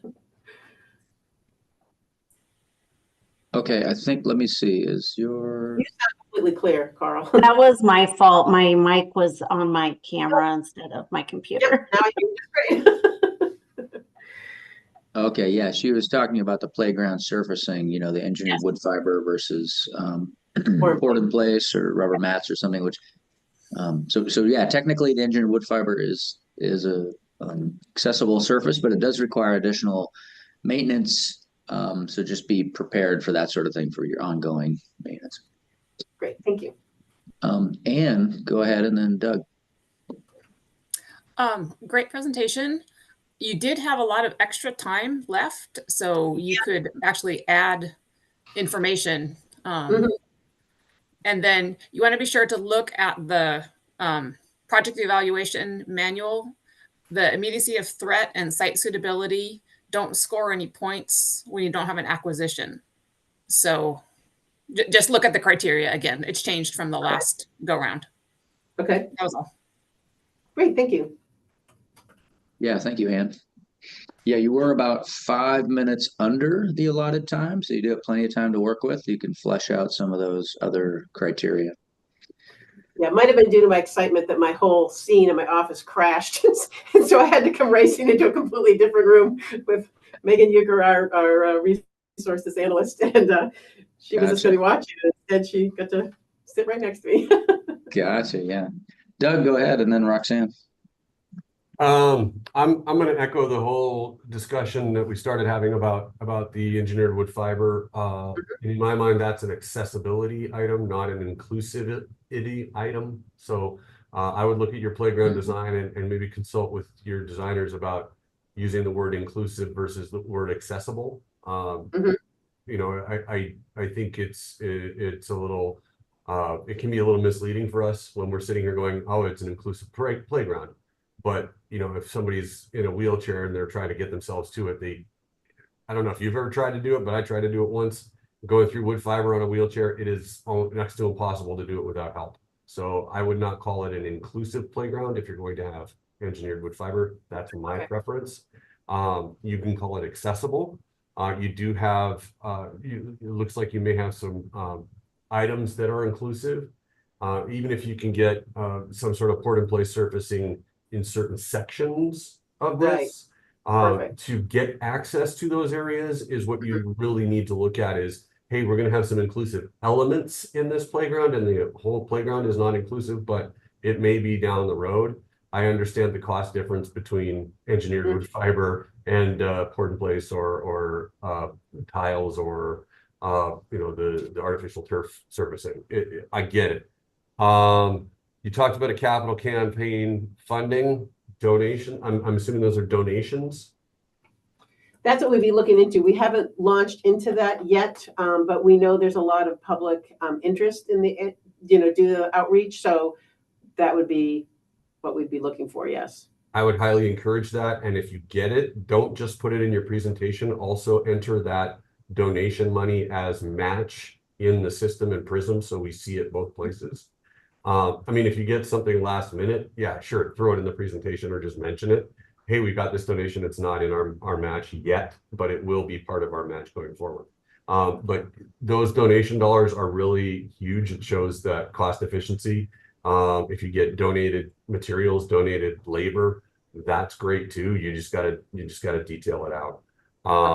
And then yeah, I'd echo. I can't remember who said it, but look at your evaluation criteria. You did some stuff in there that you didn't need to do, and you were already 5 minutes under. So you can go heavy, and I would suggest you go heavy and look at on page 60 of the grant manual. Look at the items and how many points you get from them. What's the maximum amount of points? Your presentation timeline should match up. The most points, you should spend the most time on that section. Right. Yeah. Okay. Thanks. Thank you. Thanks, Doug. Go ahead, Jill. In one of your visuals that you showed, I think it was towards the end, there was a development happening in the background. So maybe adding that to your projected. Oh yeah, massive development in that. Yeah. Yeah, it looks like building up. That's helpful information for us to go. It goes to your project need.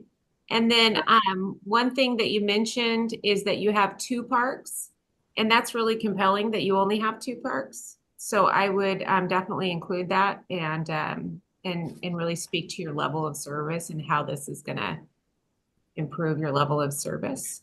And to clarify, there's 2 right now that have under the playgrounds are needing upgrades. There's more than 2 parks in the city of Sequim, but the 2 that we're identifying that need upgrades to their playgrounds, of the 2, this is the one we're focusing on.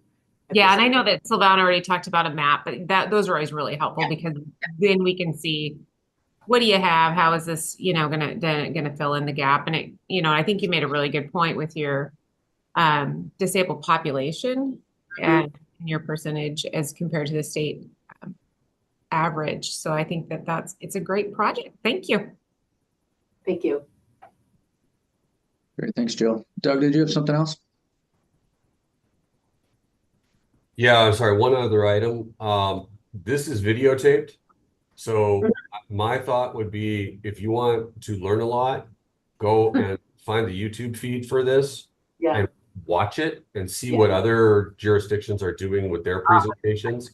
Yes. And don't reinvent the wheel. Steal what people are doing and doing well, and make it your own. Thank you. We were already on that, Doug. Yeah, that's good. That's a helpful resource. Doug, you said videotaped. I thought you were going to say you have to go check out the VHS or something. Old school. Hey, I'm old. Okay, shut up. I get it. I remember those days. The corner video store.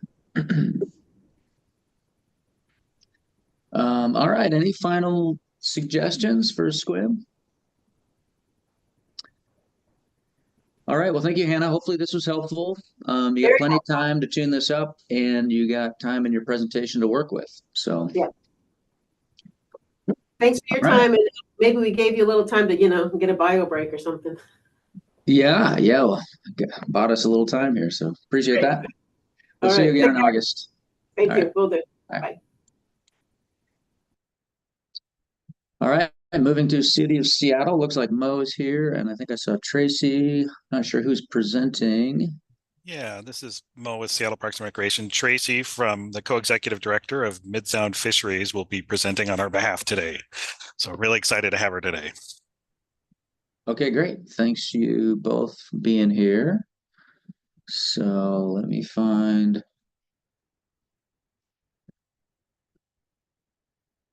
All right, you said Tracy was presenting?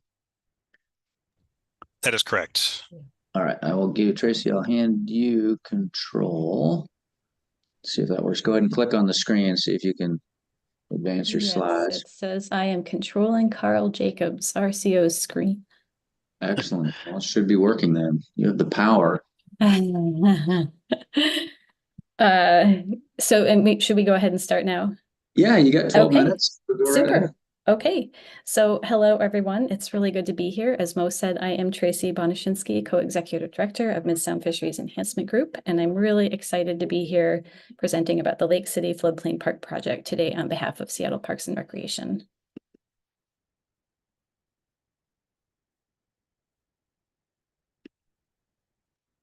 The project site is located in North Seattle in the Lake City neighborhood. Lake City is heavily urbanized, containing a mix of single-family and high-density residential housing alongside commercial uses like car lots and strip retail. Our project goal is to create a space that connects a diverse Lake City community to an improved, accessible natural area, restore Thornton Creek on the property to a more natural state to reduce large-scale flooding, and to create and restore healthy habitat for salmon and wildlife. The urban hub of Lake City, about 2 blocks east of the project site, which is outlined in yellow, is home to both legacy and present-day car dealerships and abundant hardscape. The project site was previously a private residence and contains hardscapes from a driveway, walkway, and building foundations. Here you can see the structure that used to sit at the front of the property near a busy arterial street. All buildings on site have been demolished in preparation for park development. Current access to the property is from the arterial at the south end of the site. You can see it up there at the back of the slide. The project site was heavily mulched following demolition to support restoration efforts. The willow with the yellow branches on the left is part of an emergent wetland. There are mature native conifers on site, and we are prioritizing their retention. The project site includes approximately 200 linear feet of Thornton Creek, approximately 21,000 square feet of potential floodplain habitat, and approximately 19,000 square feet of upland habitat. There are currently just 3 parks within the service area, which is simply not enough park acreage to serve everyone in the neighborhood. Further, none of the existing parks provide the same kind of immersive nature experience the Lake City Floodplain Park will provide when it opens. The Lake City is underserved when it comes to parks in general, and none of the existing parks allow people to escape from the busyness of the urban neighborhood. The number one thing that I heard in early community engagement interviews is that residents are craving green space and a connection to nature. They want a quiet forested oasis that can serve as refuge and respite for solitary exploration and small group gatherings. Now I'll take you on a tour through the parks that currently exist in the service area. This is Virgil Flame Park. It's a nice open space with a traditional play area, but it does not come close to providing an accessible, immersive nature experience. This is Albert Davis Park. It has a tiny play area pushed against 2 buildings and is adjacent to a community center that burned down in 2023. And finally, here is the Lake City Pocket Park on the left side of the picture. It's small, entirely concrete, and barely discernible from the surrounding urban landscape. So it is really such a gift that our project site, formerly a private property, is under public ownership now. It creates an amazing opening for us to design a park from scratch that connects Lake City to nature. It cannot be open to the public before construction because of safety concerns. There are steep slopes and uneven terrain, but Thornton Creek and mature trees on site currently provide natural habitat. This is a plan view of our 30% design. We expect that this park will provide the passive recreation opportunities the community is craving, such as a connection to nature, walking, wildlife viewing, picnicking, socializing, and more. The green strip you can see on the left of this picture is entirely in private ownership, with the exception of our project site indicated by the yellow star. When the property went up for sale in 2018, strong community advocacy led to its purchase by the city of Seattle. The previous owners had allowed community members to picnic in their yard, and everyone involved in the early identification and purchase of the property, including the former owners, really wanted it to become a publicly accessible community asset. The Lake City Floodplain Park project is in the 2024 Parks and Open Space Plan. So the entire project site will be renovated to provide passive recreation opportunities. Gathering spaces at the front and the back of the park will allow for picnicking, socializing, and rest and relaxation. The entire site will be planted with native trees, bushes, and ground cover. Trails will facilitate walking, wildlife viewing, and will provide quiet as park visitors move away from the park entrance. The need for a public natural area in the neighborhood was identified through community feedback and an analysis of existing parks and current land use in the neighborhood. Lake City is dominated by automobile-oriented development and land use, leaving residents without much local access to nature. Our park design has been an iterative conversation with the community. We started by hearing their hopes and dreams for the project site and stayed aligned with need by looping successive feedback into each design refinement. We also reference city performance requirements at each design stage. And the really good news is that the city and community are aligned on priorities for the site. Our design for gathering spaces and trails works with existing conditions, including the elevation change from the entrance into the park and the mature trees on site. Our design is also responsive to the creek and wetland, allowing room for natural ecological functions like floodplain engagement. So here's our 30% plan view drawing again. We're excited to restore the health of the natural areas on site, including the creek and the wetland, and create accessible trails and gathering areas that allow for passive recreational use. Interpretive features of the site will be created in consultation with Native groups, including the Muckleshoot and Suquamish Indian tribes. Our cost estimate for construction comes from DCW, a certified cost estimator.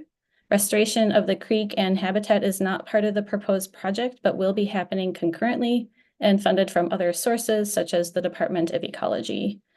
Costs for construction of recreation elements include Seattle Parks and Recreation project management, tax, permitting, and escalation.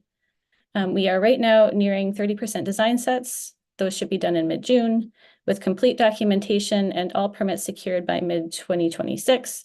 The project will be ready to start construction in 2026, depending on notice to proceed from RCO during the fish window in 2026. So we have intentionally engaged the Lake City community in an iterative park design process. The main advertised community meetings have been held virtually during times advised by community leaders. In our first engagement, we asked community members to share neighborhood needs and hopes and dreams for the new park. In our second engagement, community members placed tiles representing top park ideas from our first conversation on a map of the project site to create sketches of what the park could be. In our third engagement, we shared 2 park design concepts that we developed from consolidation of community park design sketches. Community members gave feedback on the kind of amenity they wanted to see in each section of the park, informing the preferred park design option selected by the City of Seattle. Through interviews with community leaders at the very beginning of the project, we identified priority engagement groups who reflect the diversity of the Lake City community and whose feedback we have solicited at every engagement opportunity.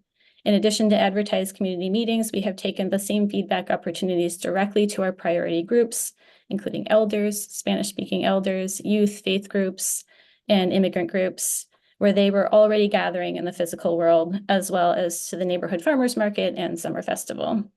We've also engaged tribal groups, including the Muckleshoot and Suquamish, to make sure that their priorities are reflected in our park design, and we will continue to be in conversation with them as the design is refined.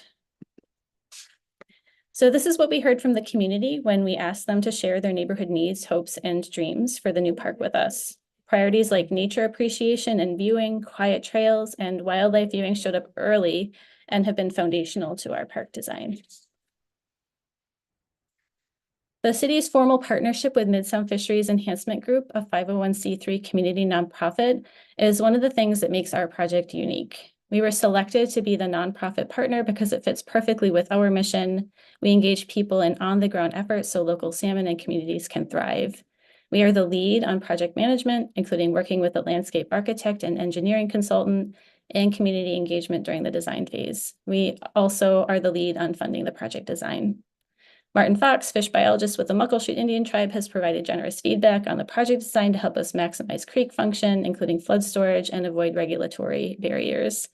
Chris Leverson from Build Lake City Together, Mark Mendez at the Lake City Community Center, staff at Sound Generations, members of Thornton Creek Alliance, and many other community members and organizations have been integral partners in helping us connect authentically with the Lake City community.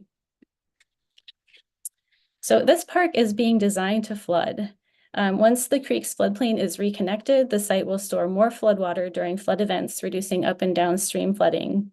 Restored hyporheic exchange, placement of large woody material, and riparian plantings will slow and cool water, provide water quality benefits, and create better fish habitat.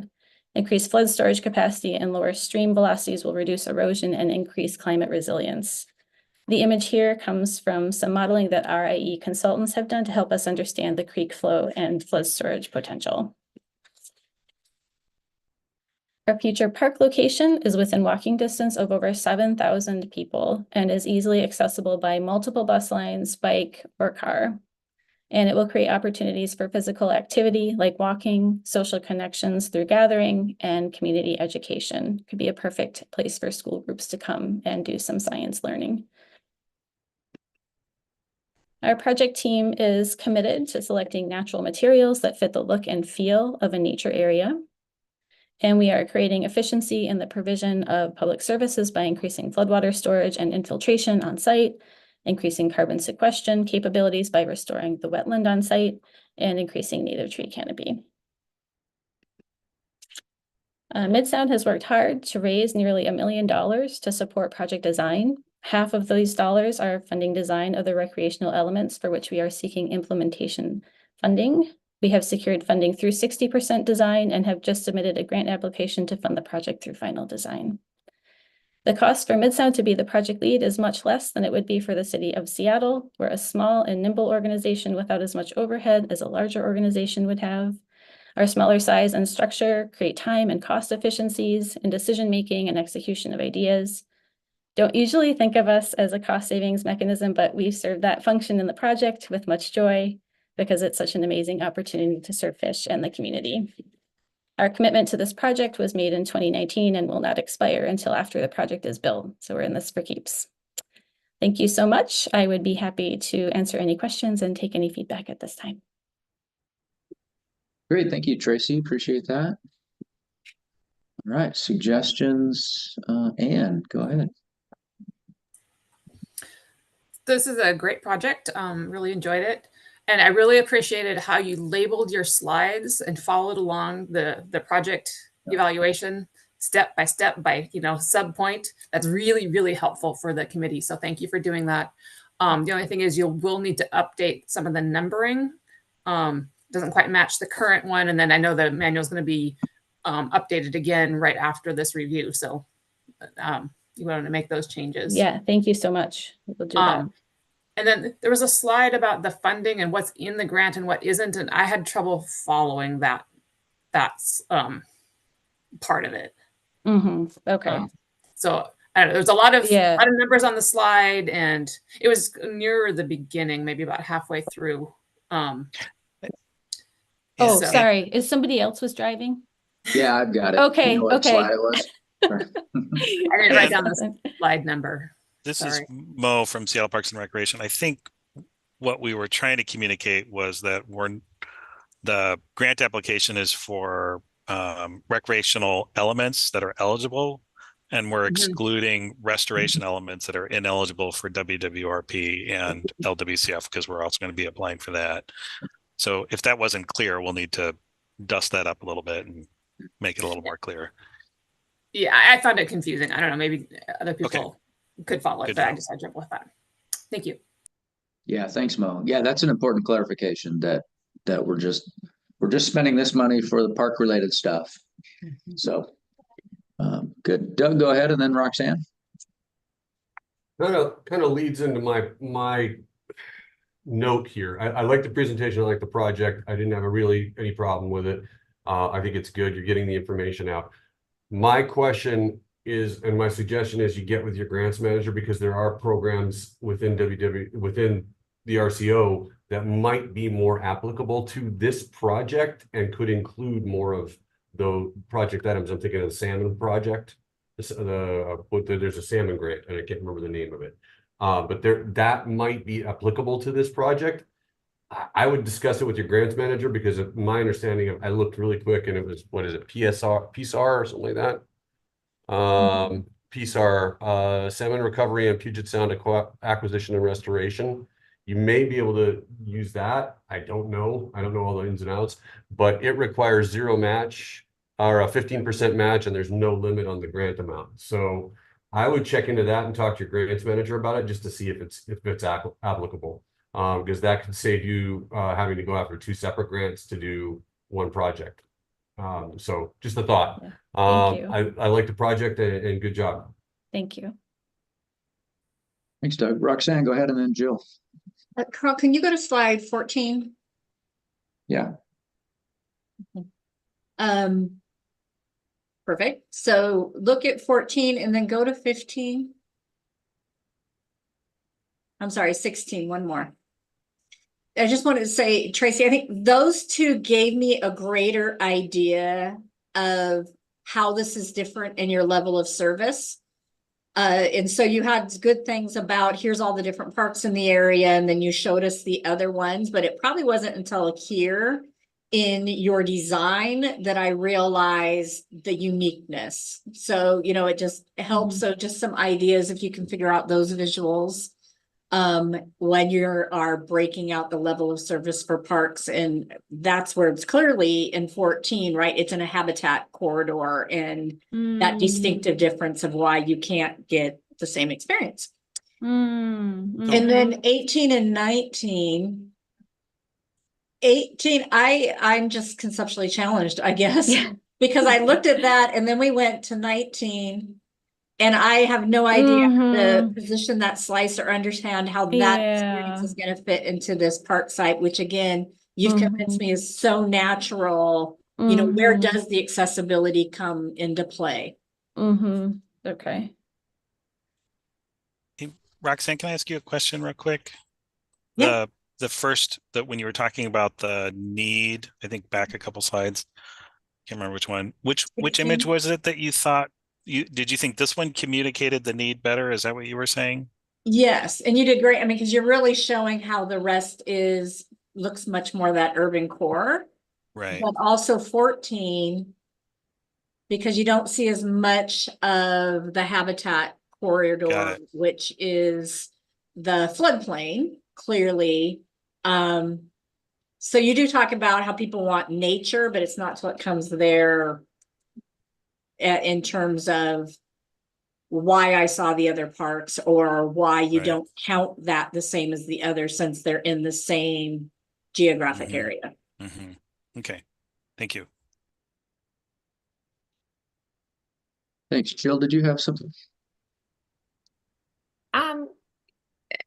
Roxanne's comments touched on it. I think it's a great project, and I agree that you're really lucky to have been able to secure this. I guess I was a little unclear on who the applicant is, and so maybe just clarify that. I think it's clear that it's the city of Seattle, but I guess I was just a little, because at the end you were saying, that you were here to stay and those types of things, which are important as like in a consultant role. You're a nonprofit, I presume? Yes, we're a nonprofit. Okay. And so that was my only comment, but no, I think Roxanne already touched on it, and I think it's a great project. Thank you. Thank you. Great, thanks, Jill. Yeah, the nonprofit would not be eligible as the applicant, but so the city is the applicant and nonprofit is partnering to help make it happen. Yeah. You had mentioned something. Oh, go ahead. I was just say we feel really lucky to have Tracy here. Like, I just want to thank you over and over again. So yeah, good. It's a joy. You had mentioned also something about this park being designed to accommodate flooding. And I would just be sure to tell us that whatever developed elements you have here can withstand and survive that, whatever materials you're using. I mean, if there's a boardwalk down here, definitely in the flood zone, and it probably, it's 100-year flood, right? That's not like every year it's flooding, but just so that, we have some assurance that the investment we're making is going to hold up and not get washed out and ruined and rotted or, whatever the case may be. That's good feedback. Thank you. Good. Any other final thoughts? All right. Well, appreciate it. Thank you very much, Tracy and Mo. Thank you. All right. thank you. All right. We'll see you again in August. We've got actually, Seattle's got the one after our break, but let's take a break. What time is it? 11:10. We're about 5 minutes ahead of schedule. Let's go ahead and take 15 minutes, come back at 11:25. Does that work for folks? Stay a little ahead. Let's see where. Yeah, we'll just bump this up to 11:25. And then Mo, you presenting the next one? He's not, but I am. Oh, This is he's Rachel. Rachel, you're presenting? Okay, cool. Yep. So 11:25. 11:25. All right. Great. See you in a bit.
Hey there, sorry about that. Couple minutes late getting back. Here we go, Hutchinson. Uh-oh. That can't be good. I'm just gonna say okay. Hey, it worked. All right. Rachel, you're presenting this one? I sure am. Excellent. You can see your PowerPoint there? I can. Perfect. I will give you control. All right, click on the screen. That should allow you to take over. There you go. Yep. Excellent. Well, whenever you're ready, go right ahead. You got 12 minutes. Sounds good. Yeah. So, hi, everyone. I'm Rachel Banner. I'm a strategic advisor at Seattle Parks and Rec, and I've been the planner on the Hutchinson Playground renovation project. Hutchinson Playground is located in the Rainier Beach neighborhood of Southeast Seattle, and it's a dense multicultural community. In the walking area surrounding the park, there are just under 4,000 people, and the community has a much higher diversity as compared to the city of Seattle, with about a third Asian, Black, and white. In addition, there's a significantly higher percentage of children and seniors. The park is about 4.3 acres and is right next to Emerson Elementary School. The playground was developed in 1911 with a 1965 renaming in honor of the former resident and famous baseball player Fred Hutchinson.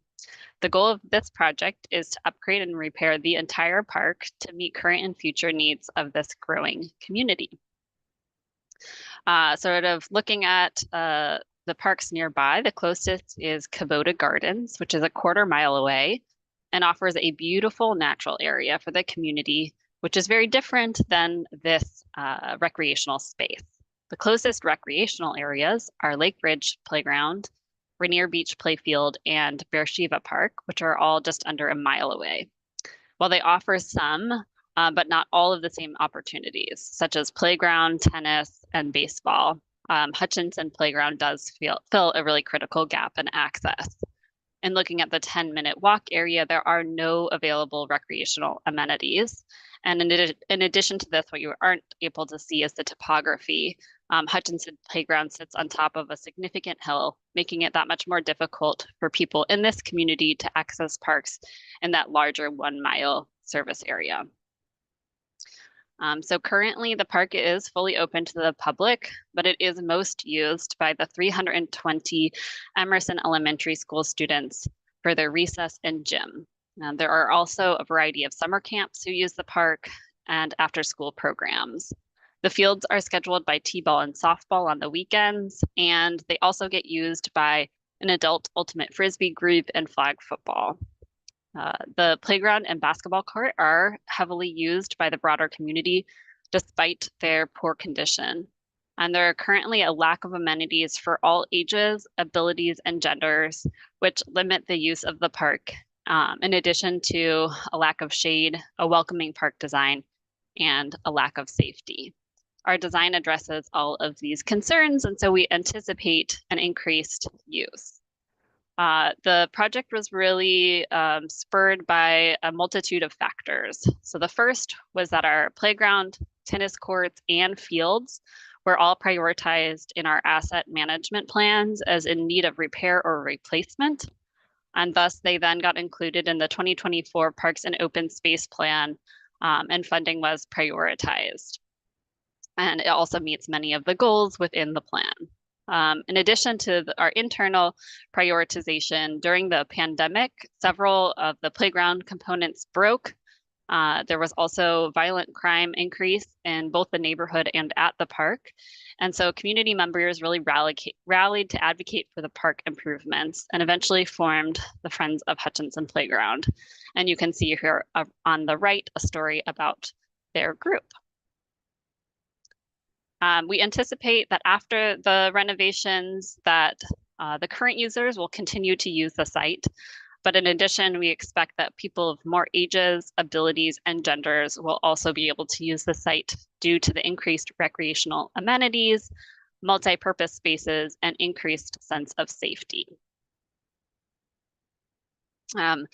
Hutchinson Playground currently has a 5 to 12 play area, picnic tables, as well as other amenities which you'll see here, but aren't necessarily part of the scope for this particular grant. All of these items are past their useful life and have had significant maintenance and safety challenges.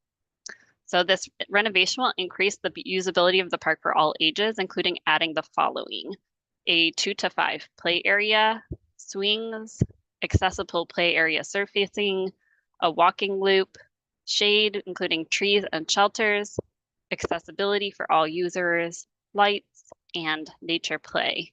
In addition to all of those elements, we will also be replacing the 5 to 12 play structure, which is over 20 years old. The design responds to many of the needs identified by the community. As you can see here, we've done extensive engagement, which I'll talk about in a bit. It also responds to our maintenance and safety challenges, as well as addressing accessibility and good design. So I'm going to run through some of those elements now. So there is a new play area, 5 to 12, 2 to 5, an addition of swings, and the selected design is on the right, which you can see is a very accessible design, as well as provides shade within the play area itself. We'll be creating new park entrances that make it more welcoming for everyone to enter and not just feel like a school's play area or recess area. In addition, the Friends of Hutchinson is fundraising for art components that would make that entrance even more inviting to the group. We'll also be adding new drainage and stormwater management throughout the park to improve flooding conditions. And also adding new seating and picnic areas with a covered space for gathering. We'll be including an accessible pathway with a complete 400-meter loop around the play fields and accessible pathways throughout the other recreational amenities as well. So in terms of timeline, we'll be ready to start construction in Q3 of 2025, ideally avoiding the school year use, although we understand that may not be possible. Essentially, we'll be ready to start construction as soon as our RCO contract is signed. Our total ask for this grant is $500,000 to the $500K with a match. And the city of Seattle has committed funds for this project that can serve as a match. I just wanted to also mention that part of this project, but not the scope of the grant or the matching funds, is the renovation of the restrooms to address access, seismic stability, energy efficiency, and access by park users. So that will also be another piece that we're contributing as a city, not accounted for here, in addition to our planning and architectural and engineering costs. You can see the permits we anticipate on the left as well. Oops. Go back one here. So we did extensive engagement for this park design and continue to work with the community. We had 4 phases of engagement where we engaged the entire school community as well as the general public. And in each of those phases, we partnered with the community on an event that already had good attendance and at school events as well. So for example, you can see here on the left, we attended the Rainier Beach Community Club's Arts and Crafts Fair, which was a huge success. And on the right, that's the Friends of Hutchinson Playground Group in the light blue t-shirts who attended the Back to School Bash and got responses from over 100 people via this very fun, innovative raffle engagement. And we do plan to attend that again this year. In each phase, there was online engagement, and the surveys were provided in 7 different languages, both written and oftentimes with translators on site. We engaged over 600 people, and in each phase, it was a statistically representative sample of those 4,000 folks who are living around the park. In addition, as I mentioned, we engaged heavily the Emerson Elementary community, which is a student body of pre-K through 5th grade. Almost half of the students qualify for ESL. 1 in 5 qualify for special education services. And the demographics of the school really represent the wonderful diversity of Rainier Beach, with 45% Black, 20% Hispanic, 15% Asian, and the remaining percentage reflecting our Pacific Islander and white students. Nearly 70% come from low-income households and 7% are homeless. So what did all of this engagement do to our design? We heard quite a bit that was included. I'm going to highlight 2 of the items today, which were that we heard over and over again about how the park gets extremely hot in the summer, with requests not only for more trees, but also a picnic shelter that would provide also respite in the rainy season as well. This was added into the design as really only possible with our grant funding. And we'll also be adding those additional shade trees throughout the entire park. The second was that given the significant safety concerns and the frequent use of the park in the winter during dark hours, the community has repeatedly requested pedestrian lighting at the north end of the park to provide that improved access. And again, this is only really possible with our grant funding. The Friends of Hutchinson Playground have had a huge impact on the renovation and design of the park. You can see them here pictured at the Denny Awards. And as I mentioned, they began advocating for improvements in 2020 and have since fully supported the engagement and design of the park. Organization members include Emerson Elementary School, Emerson PTSA, Tiny Tots Development Center, Rainier Beach Community Club, Rainier Beach Action Coalition, Link to Lake, Rainier Beach Presbyterian Church, and just general community members. And due to their engagement work, they were awarded the Equity Champion Award at our Denny Awards for their leadership and advocacy on the project. And they continue their work by fundraising to get artwork included in the park design to help with placemaking. Looking at sustainability, we heard from the community that there was a significant lack of shade trees. So we will be adding those trees, which will help improve the natural areas, but it will also help with our stormwater management and provide places for children to connect with nature, as you can see here. On the economic side, oops, I don't know what just happened.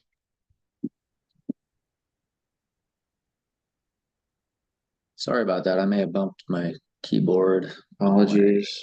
On the economic side, there are 2 key benefits. So the first is that given the total cost of the project is over $5 million, we will be required to comply with the City of Seattle's local hire policies and thus be investing back into the community through the construction of the park. And then the second is that that community actually asked us to do an analysis on the risk of displacement associated with the park improvement.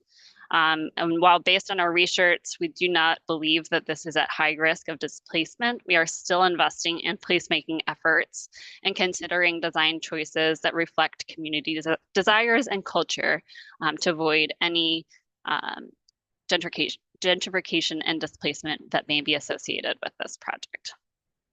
And then the last thing is our efficiencies. So Seattle Parks and Recreation, as I had mentioned, invested in this project with our Fix It First policy of maintaining and upgrading our assets like our playgrounds that are already at our parks but have gone past their useful life. So that is one. And then also the Friends of Hutchinson Playground have contributed a significant amount of volunteer hours and time to the project for their engagement efforts, and they continue to do so in their coordination on the art in the park. So thank you for listening and happy to answer any questions that you've got. Great, thank you, Rachel, appreciate that. All right, suggestions from the committee. Jill, go ahead. Hi, Rachel, thanks for the presentation. You had mentioned that this was used by the elementary school for recesses. If it is used by the school district during recess, is the park proposed to be closed during the school day? It is fully open during the school day at all times. Yep. Thank you. Question, thanks. Silvana, go ahead.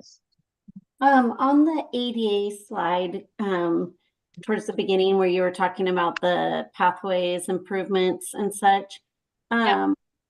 So I was having a hard time picking those out, and I know you highlighted it there, but I'm wondering, because there was so much color, I was trying to find that. I'm wondering if there's a way to like fade out some of the other graphics so that it's a little bit more obvious. And then the other question I had was, does this neighborhood parking or neighborhood park have parking or any designated ADA parking? It does not have designated ADA parking. There is plenty of parking in the neighborhood itself, but there's no parking area. Okay, thank you. Thanks, Chaz. Go ahead and then Roxanne. Yeah, I think real quick. I think good presentation, like the project. On slide 3, you just mentioned like I think 4,000 people within walking distance, and then later on you said a quarter mile. I guess just maybe sure that what the distance is that you had for the walking distance. I think it was slide 4, but that is a minor comment. Sounds good.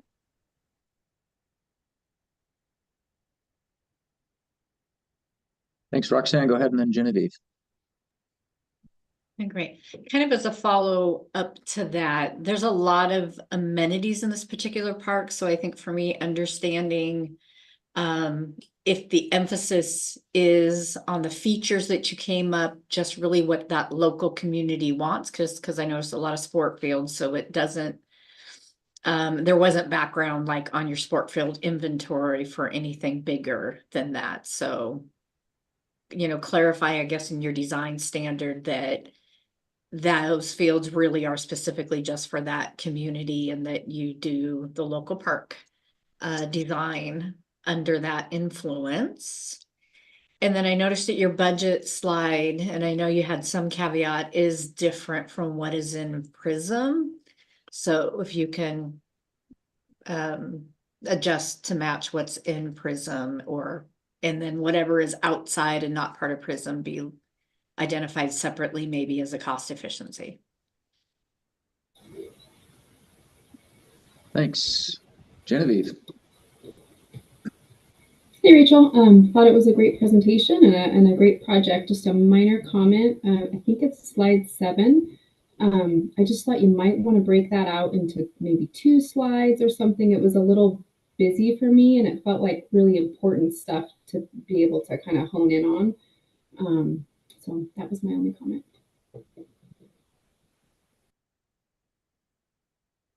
Great, thanks. Any other thoughts on this one for Seattle?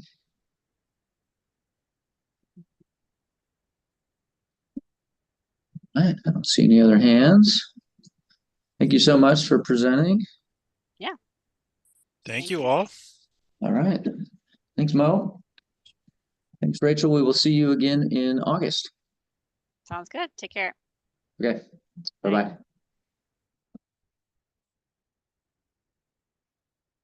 Right, moving to Airway Heights, and I had a JC on my list as presenter. Are you presenting this one?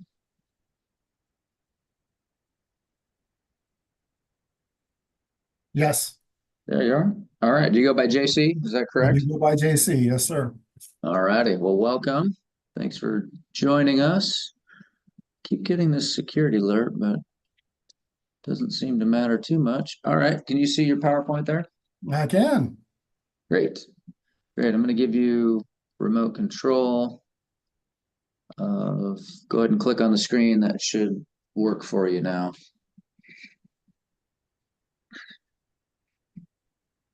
Are you able to advance your slide? There it goes. Yep. All right. Well, whenever you're ready, go ahead. You have 12 minutes. Okay, thank you. So the City of Airway Heights is submitting a grant application to realign and renovate an existing pathway system at Sunset Park, plus add electrical panels to various locations within the park. Airway Heights is located in Spokane County in eastern Washington. We're centrally located on between Spokane International Airport to the east and Fairchild Air Force Base that's directly to the west. Sunset Park is centrally located in the heart of the major neighborhoods of the city of Airway Heights. Over the years, the pathway system at Sunset Park that this grant application will address has experienced severe heaving and cracking due to the proximity of the trees that have been planted over time throughout the site. They've caused significant damage to the pathway. The project will realign the pathway, moving it away from the areas where tree roots continue to cause damage. The project was identified by residents as a high priority the last time that the Park and Recreation Master Plan Needs Assessment Survey was issued in 2021. The survey was posted on the city's website in January of 2020 and was active on the website through June of 2021. Multiple mailers were sent out to encourage residents to participate that were citywide distribution through the mail. Staff from the Park and Recreation Department canvassed the community with door-to-door distribution of the survey on multiple occasions. The public workshops involving the Park Advisory Board and the City Council and citizens were conducted. The survey helped determine the community's existing needs, future demands for park and recreation opportunities. Residents identified Sunset Park as the most utilized park in the city's park system, with 79.41% of the residents that responded to the needs assessment survey having visited the park in the past year. When asked what parks and recreation facilities their household had a need for, 63.96% of residents identified paved walking and biking trails were the highest priority for their families. This project also addresses a need identified in the city's comprehensive plan that was updated in 2023. The section on pedestrian infrastructure states that many areas in Airway Heights, particularly in the older sections of the city, lack adequate sidewalks, marked crossings, or other pedestrian infrastructure. This project provides a safe place for residents to walk, jog, bike, and enjoy nature. The residents also identified paved walking trails as a very high community need in the updated comprehensive plan. The development of a new realigned trail system at Sunset Park ties in with a number of the top 20 outdoor recreation activity categories in the Washington State Action Plan by providing access very close to home for residents for walking, jogging, running, and biking. This project is listed as a high priority in the capital facilities plan for the Park and Recreation Plan under the projects. The pathway system in Sunset Park is just over a half mile in length. The pathway meanders throughout the park and was developed with a grant from the Recreation Conservation Office in 1993. Sunset Park amenities also include 2 age-appropriate playgrounds, a basketball court, a skate park, a ball field, a sand volleyball court, a splash pad, and 3 picnic shelters. In the fall of 2022, the city invested $26,500 to develop the design for the new pathway within Sunset Park. The existing pathways, again, have deteriorated and present a hazard to the public due to heaving from intrusive tree roots. The issue will continue to cause damage to the pathway system due to its proximity to the trees. Since the pathways were installed, other amenities like benches, picnic tables, larger park elements have been added. Many of these are not connected to the pathway and are not accessible to people with disabilities. The city has invested in the creation of construction documents that are formalized for a single construction phase that details the project's construction requirements, including the pathway layout, grading, landscape plans, extension of irrigation and landscape repair, construction details, and the technical specifications for the project. In 2023, the Park Advisory Board requested that the addition of electrical panels be included in the scope of the project's construction documents to help facilitate the many special community events that are held at Sunset Park. This added an additional $7,000 to the scope of the design documents for the project. Special events that are held at this site include our Park and Recreation Month celebration, our Airway Heights Days celebration. We have movies in the park that are held 6 times a year. And then we also have a holiday tree lighting with a fireworks show and bonfire and carriage rides during the holiday season. The redesigned layout of the pathway aligns with the need to remove it from the locations where tree roots can continue to cause damage in the future. It also connects many of the park's amenities to the pathway to achieve the goal of providing access to people with disabilities. The design of the electrical set for the project provides power to be run out of the existing park maintenance building that is located at the site. It will install one 100 amp panel added along the third baseline of Martella Field. 2 additional 100 amp panels will be added outside the center field fence line. The addition of these panels will allow more flexibility for the special events that are held at the park throughout the year, reducing the use of generators and the reliance on running electric cords large distances throughout the park during events.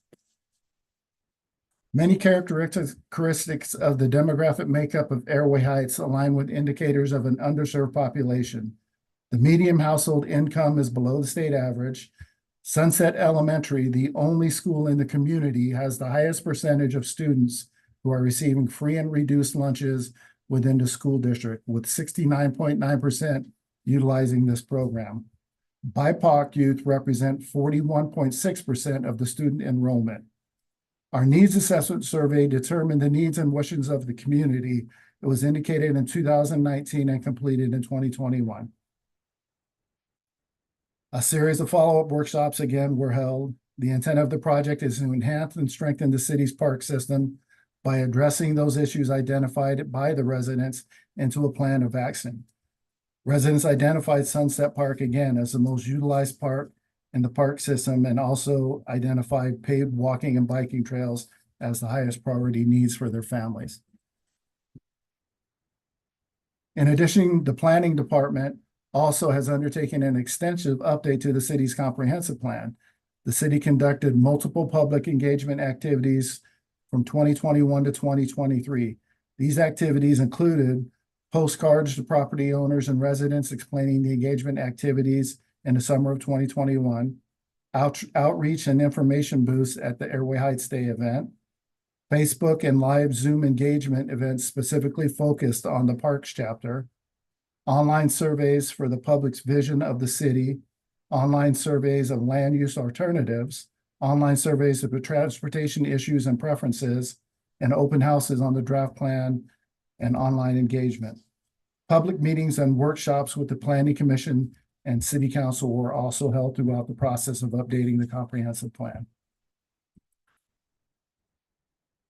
This project enhances opportunities for social and cultural connections by enhancing special events held at the park, streamlining access to power needed to facilitate the events. This project significantly enhances opportunities for physical activity close to home. Sunset Park is the most utilized park in our system. It is centrally located in our largest neighborhood and very heavily used by residents who regularly utilize the pathways for walking, jogging, exercise with pets and with friends. The project will provide a new level surface that will significantly improve the access for people with disabilities to enjoy the park site. The project will utilize materials that support a local producer with Shamrock Paving Company located in Airway Heights on Hayford Road, just 2.4 miles from the project site. The realignment of the pathway will remove it from the base of the trees where roots have caused considerable damage to the existing pathway. This will help maximize the lifespan of the pathway. The city has already invested $33,500 to develop the construction documents for this project, including the new layout of the pathway and the electrical site plans. CARES, it's a local nonprofit, Citizens Associated for Recreation, Education, and Social Equity, has committed to initiating a fundraising campaign for local businesses to donate to the project. And that's our project. Great, thank you. All right. Suggestions on this one. Silvana, go ahead, and then Ann. Overall, it seemed like while the photos were, cool to see the activities happening in the park, they didn't really reflect the information that you were talking about. And I think for it to be really effective, having your photos tell the story that you're verbally telling us, because you told us a lot of information verbally. But we're seeing so many of these projects in such a short amount of time that if you can hit us verbally and visually with the story, obviously we don't want it to be overwhelming information on each slide, but in a way that they align, it'll help solidify the story that you're telling us. So that would be a pointer that I'd like to share. Thank you. Thanks, Ann, go ahead, and then Chaz. Yeah, I had some of the same kind of comments. I feel like you should add some slides to illustrate the points that you're making. The slides you had were good, but you add in some more. I think you only had 20 slides. Most of the presentations are more like 35 slides. And then, this is a good one. I wanted to ask about this one. It was really unclear to me where the path was, where it's being moved to, how it's not. I couldn't follow. Yeah, the text is way too small for us to see. I'm using a laptop here.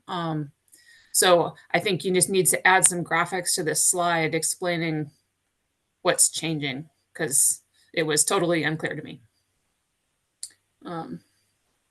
That was all I wanted to mention.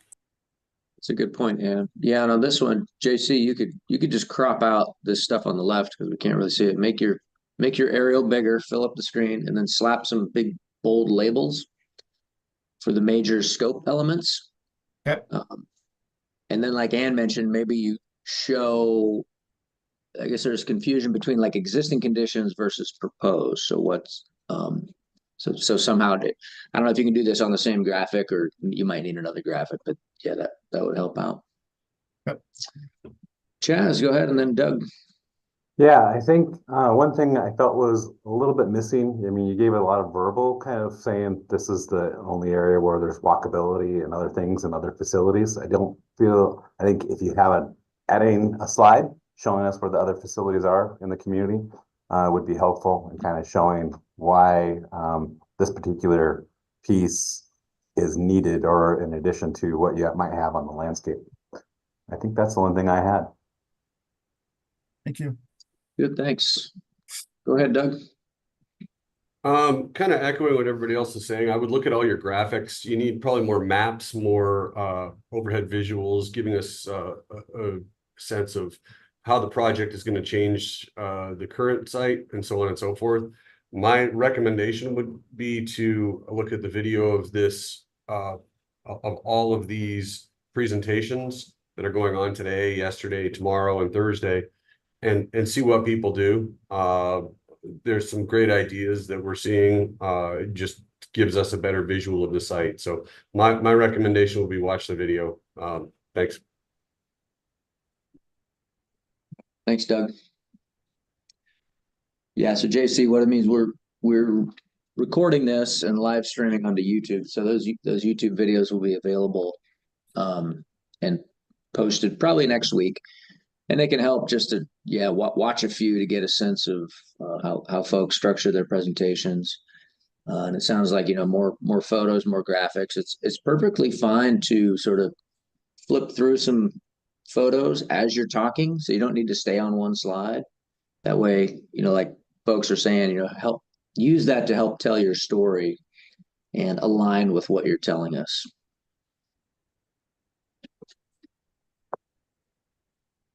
Okay. All right. Any final thoughts on this one?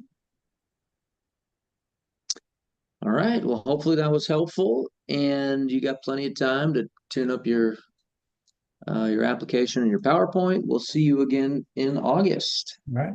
Thanks, everyone. All right. Bye-bye. All right. Made it to lunch. Come on back at 1:05 or so, and we'll get rolling with City of Tenino.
Hey everyone, looks like everyone is back from lunch. We have the city of Tenino here. Hello, Jessica. And Lon is here, your grants manager. So why don't we get rolling? I'll pull this up for you. Can you see that okay, Jessica? I can. Great. Great. I will hand you remote control. Go ahead and click on the screen, make sure that works. So you can take it. Yeah, looks like you got it. Okay. All right. Well, whenever you're ready, go ahead. You got 12 minutes. Okay, thank you.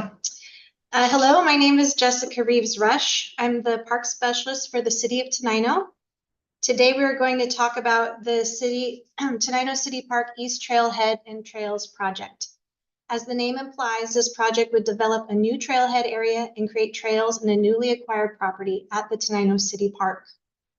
The goals for this new property are as follows: to preserve forest land for wildlife habitat and corridors, to create public spaces for passive recreation, to provide trails for hiking, horseback riding, and mountain biking, to maintain green space near urban growth areas, to provide activities that draw visitors to Tenino, and to be a legacy for future generations to enjoy.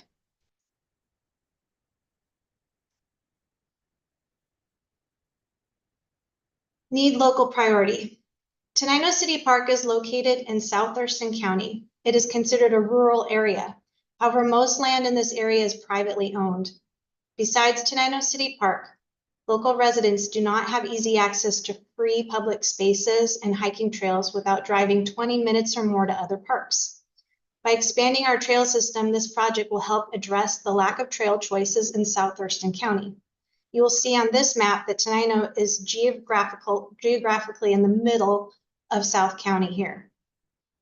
One of the things to note about hiking in low elevation places like Tenino is that hiking is year round. It will not have the fluctuations of use that happen in high altitude hikes. In fact, a Tenino hike with its varied topography will be great off-season training for alpine hiking.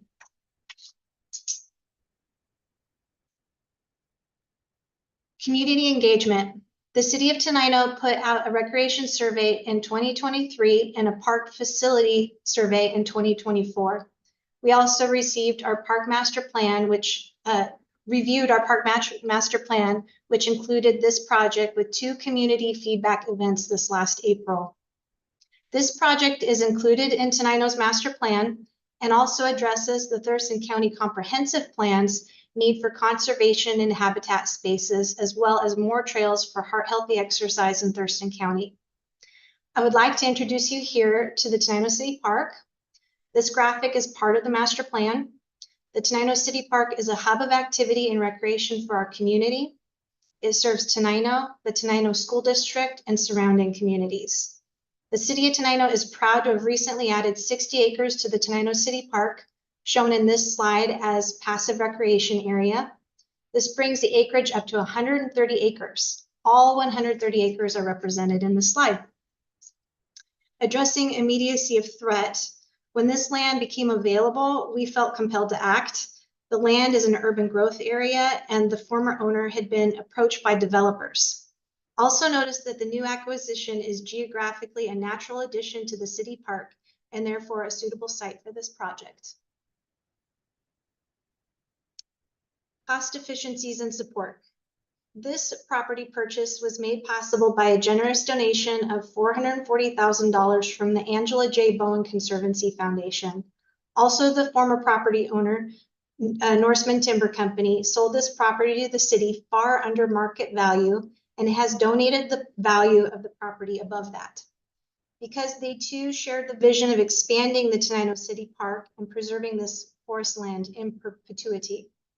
We have filed a waiver of retroactivity on the property, on the purchase of this property, which supplies us with a match. The Park Foundation, as liaison, was instrumental in making this happen. They have also pledged their support to make this project happen and will be providing a letter of support. The city of Tenino will also be absorbing incidentals and providing in-kind labor. These parties represent just some of the community enthusiasm around the project.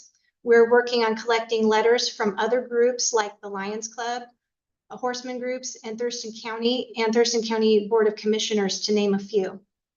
Our new Facebook group, which I recently started, called Tenino Trail Crew, already has 32 volunteers interested in helping with this project.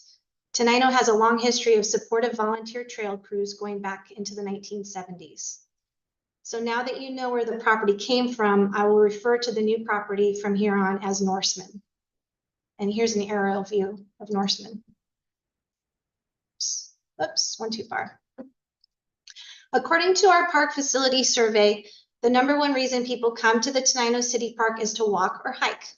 We currently have an accessibility trail, and we also have a very small network of hiking trails on our old acreage.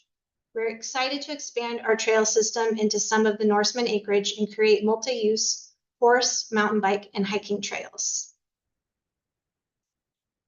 The scope of this phase of the project, we will develop the eastern half of Norseman and create a trailhead area in our existing park.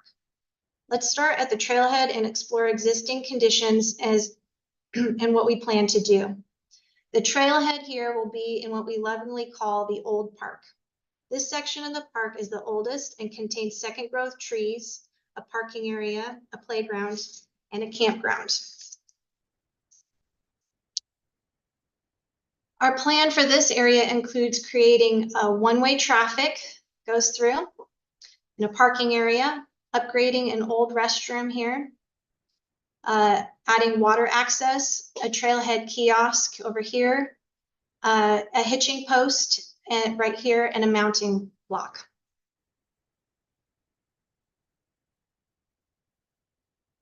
The restroom. This is a cost efficiency measure as well. We will take this old 1970s campground restroom and upgrade it to become a trailhead amenity. It will continue to also serve the campground. This restroom is out of order much of the time and needs total plumbing replacement. We recently upgraded another restroom built in 1972 in the Tenino City Park and would like to copy that success with the old campground bathroom. We have a clear understanding of how much it will cost to replace the old plumbing and fixtures, including 2 toilets, 2 sinks, and 1 shower. We will also upgrade the interior and exterior walls. So here you can see the old restroom. And here is the one in the city park that we recently refurbished with cedar siding and stone accents. Here is the inside of that restroom with the new fixtures. And then here's the old restroom again. And as you can see, we'll also put a spigot out here for water access. And you can see there's already some ADA parking. For horses, we'll install a sturdy hitching post and a mounting block. And then we will install a trailhead kiosk with a trail map, as well as a place to post pertinent information about the park and the campground. Parking. The current parking situation in the old park is chaotic. The public uses this area to park for many different purposes, including playground access, hiking, biking, and games at the ball fields. Visitors currently park their cars wherever they please, sometimes pulling up in between the trees like this here. The traffic is two-way and a muddy mess in the winter. From the parking area, there are footpaths through the trees going every which way. The plan is to create clearly marked one-way access to the parking area. This will be designated parking spaces like the parking at Miller-Sylvania State Park with concrete parking bumpers. So revisiting this graphic, the driveway through will be narrowed, regraded, and graveled. We'll also add a split rail fence along here. These will be our parking stalls. There'll be more than this, so that's just representative. And large boulders also to encourage pedestrians to stay on established pathways. Okay, the trails. From the trailhead down here, we'll follow an existing road and trail that goes up the hill to the Norseman property here. Current conditions are the Norseman land was logged, replanted, and sold circa 2012. All the logging roads were torn out to make access difficult for trespassers. Only one neighbor managed to access the area and maintain some trails, but that's way over here. The 12-year-old forest is thickly planted, and it's riddled with Himalayan blackberries and very thick timber. I have the scars to prove it. The land as it is impassable. The mayor and I managed to cross the property, and you can see our graphic here of our journey. But as you see, we went about a mile an hour, and we had to wind our way through the thick forest. The topography is level on the north side down in here. And then we have steep hills that go up on the south side. We will install a narrow access road along this north side. So this is our access road. Then we'll go halfway through the property. Then a loop trail of high enough quality to handle horses and mountain bikes up into this hilly section. At the top of the ridge up in here, there will be a lookout. These trails together will create a loop and will constitute phase 1 of the trail project. The road will be 8 feet wide with a 6-foot gravel roadbed and 2 feet for a shoulder. This width will accommodate the city's side-by-side ATV, which will be used to monitor and maintain the property. The city's Public Works Department will excavate this road and bring in gravel. There is one small seasonal stream running through the property that will need a culvert for the road to cross. For this phase, the road will be 0.35 miles. The hillside trail will be 4 feet at its widest and will require more hand excavating because of the terrain. We anticipate needing crushed rock and gravel for this project. For cost efficiency, we will utilize volunteer groups like the Tenino Trail Crew and Backcountry Horsemen to implement this portion of the project. This section of trail will be about a half mile or more and will go up to the ridgeline lookout and back. Other amenities on the trail and the trails will be wayfinding signs. This phase of the project intentionally avoids wetlands on the property, which will be addressed in later phases of the project in years to come. We're also striving to be minimally invasive and balance the goal of passive recreation with the need to maintain habitat and wildlife corridors. And then here's just a fun aerial view of Norseman, the current city park trees right here, and the city beyond, just to show its proximity to the city of Tenino. And here's just some views inside the Norseman property, one of the small areas that we can access to show what it's like in there. And questions? Great, thank you, Jessica. All right, thoughts on this one? Doug, go ahead. Jessica, okay. I like the project, and from what I can gather of it, it looks like it's a great project for Tenino. I'm going to counsel you to go back to the grant evaluation criteria and go step by step. It's page 60 of the grant manual. Structure your presentation based on the grant evaluation criteria, because right now we're having to hunt and find where to give you points. If you structure it so it's easy for us, if you spoon feed the information to us and go, okay, I'm going to talk about need, I'm going to talk about project scope, now I'm going to talk about immediacy of threat for the purchase. You've got a lot to get through, and my guess is, Carl, she went over on her time. No, actually, it was right on. Right on? Okay. Yep. So you're gonna have to get this all organized better so we can find it, because if we're hunting for it and we don't see it, or we miss it, or it's not in order, we may miss out on it. So as a combination project with the acquisition and the development, you have to hit every single grant criteria that is in the presentation. You have to do the need, you have to do the project scope, you have to do the immediacy of threat, site suitability, project design, project engagement, sustainability, and cost efficiencies. Okay, I don't know if I got all of those from you, because it's not organized in that fashion. So I would suggest you go back there and do that. And then I would get with your grants manager to help you with that, as well as looking at the video recording of the presentations for other presentations. I'd look at acquisition and development projects and just see how they structure their presentations. It's going to help you a great deal. It's going to help you get your message across to us a lot easier because it's a great project, but we need to get the information from you in an organized fashion so we can score it. That's it. Thanks. Good. Thanks, Doug. Genevieve, go ahead, and then Silvana. Yeah, Jessica, this looks like a fabulous project. Kind of similar to what Doug just shared. I think it wasn't until about slide 6 that I really understood what the project was. So I would encourage you, maybe just in your introduction slide, even to just give kind of a summary statement of what it is we're about to hear, so that I could follow along a little bit earlier in the presentation. And then I wanted to ask you what the total length of the trail system is. It looks like it's going to be just about a mile in phase 1. I'm assuming phase 2 will be to extend the trail system further. Yeah, so the 0.9 miles is just the new. So if you start actually down at the trailhead, it would be about a little over a mile. And then, yes, future phases will extend into the other half of the property.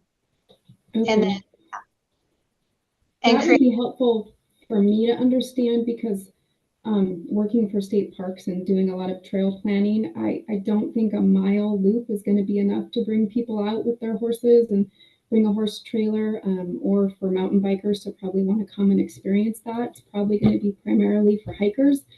But if the second phase extends the trail system to be a longer and more in-depth experience, I think you'll get more users. So it would help me understand kind of the long-term plan for it better if you have maybe just one slide that shows what the second phase will be.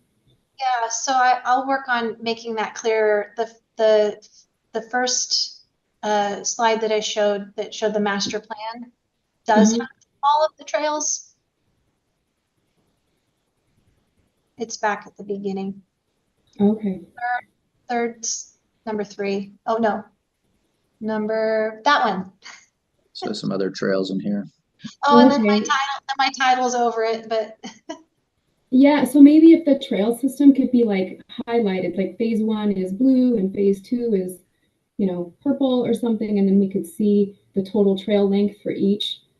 That would help me. Okay. Good, thanks. Thank you. Silvana, go ahead, and then Jill. Yeah, there's on RCO's website under resources, there's a helpful guide for PowerPoints. And you might just peruse that. What we've seen a lot of is the criteria that you're talking about would be like you'd title the slide to match the criteria. So that way we can follow along and make sure that we're scoring the right area and whatnot. The other thing, I was looking through the metrics for costs, and I didn't see any costs for permitting. And with the critical areas and the stream, there's going to be permitting required for that width of a trail.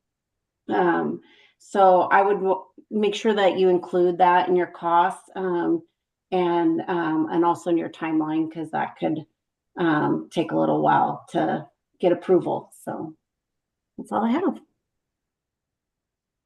Thanks. Go ahead. Jill, did you have something? And then Yeah, it's looks like a great project. If you can go to slide 2 for me, please. Yeah, here on the if you could circle your city and then maybe put a star or some kind of a mark where this project is within your city, that would really help us be able to zero in. When I first looked at this map, they had quite a bit of numbers on it, and I didn't quite know where your project was. Some of the other comments other folks have already got. If you have support from the Backcountry Horsemen, I would get letters of support. That's compelling in your grant application to have community support for that. And then, do you have horse trailer parking? Sounds like this is already kind of a horse site, but maybe I'm wrong on that. We don't currently have designated horse trailer parking, but it is part of the plan. Okay, if like for part of a future phase. Yes, well, I think we'll probably be including at least a spot along here where we don't quite have the stalls drawn in for horse trailer parking. Currently, there's lots of space for horse trailers to park in there. So we just need to like designate exactly where those spots will be. Yeah, and you said it's a campground, so there's probably some trailers and whatnot, but maybe just touch on that in your application so that we know that those users that you're trying to attract to the park are going to be able to park there when they get there. Thank you. Good, thanks, Joe. Roxanne, go ahead, and then Ann. Perfect. Yeah, and I think they've brought forward most of the things just to give us a clearer sense of how this habitat piece fits into your larger system within Tenino, because it was a little unclear, the first map that you shared with the call outs, where the project site is and really how it fits in terms of tying to their location and is distinctively part of your system broader than just the site that you have shown us. And then it appears, and you need to speak to this either in the immediacy of threat, but also in the cost efficiencies, that this is a combination project, but it's because you're putting in a waiver to count the price of the property that's already been acquired as your match. And so that's where the contribution is. And it looks like all of RCO's funding is going to your development project and not into anything related to acquisition. But I pulled more of that from your prism than your presentation. So if you can help us, because we don't see that many acquisition development combination projects. Good, thanks, Roxanne. Go ahead, Ann. Just a quick note for presenting is that the committee may or may not be able to see your cursor. And so don't rely on us being able to, being able to mouse around and show us things. If you have something on the slide you want us to see, you should have it be so that, you can say, look at the star, like this one, the arrows of the star, that kind of thing. You can't, like I said, we may be able to see the cursor, we may not. So just to be aware of that. Yep, thanks, Ann. All right, well, thanks. Oh, Chaz, you got something? Well, just, I think, excuse me. One additional thing, I think it was related to the map that was previous to this, just kind of identifying other areas that might have a similar use. And you said this was kind of a documented need. I didn't get left with a real sense about maybe what might else be out there or not out there. So just giving us that information will help us kind of, provide you points to that criteria. Okay, so Good. do you mean like Thanks, Chaz. Do you mean like other parks that are out here, or? Well, you've identified a need that you need these trails and hiking networks. I think identifying where other opportunities are like that for your community is going to be important for us to tie this need to your project. Yeah, so Jessica, take a look at criteria number 1. It asks about, just kind of a simple inventory and condition about other opportunities in the area. So, all right, Jessica, hopefully that was helpful. Thanks for joining us. You'll get some written comments as well. And then, of course, I know you've already been working with Lon, so she'll be able to help you out as well. Plenty of time to get this tuned up before August. So, Thank you very much. all righty, we'll see you later. All right, moving back over to the east side of the state, city of Othello. And looks like Sarah is here. Welcome. Sarah, you presenting this one? Hello, how are you? Good. Can you see your PowerPoint okay? I can. Let me just make sure I can move it real quick. Well, here, I gotta pass control. Okay. You. There you are. Okay, go ahead and click on the screen now. You should be able to activate that.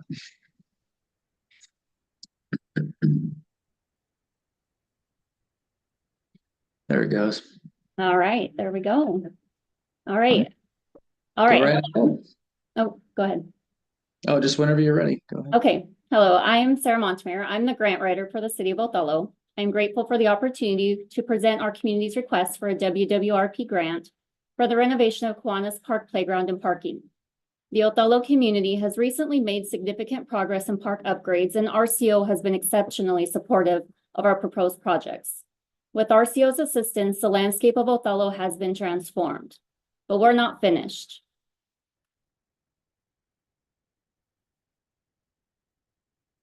Our focus has now shifted to a section in Kiwanis Park, a passive and active park located near schools and low-income neighborhoods. It is a recreational priority that demands our attention. In this presentation, I will elaborate on our approach to this project. The city of Othello is nestled in the heart of the Columbia Basin in Adams County in southeastern Washington state. Its strategic location places it 100 miles to the southeast of Spokane, 180 miles due east of Seattle, and just 25 miles south of Interstate 90.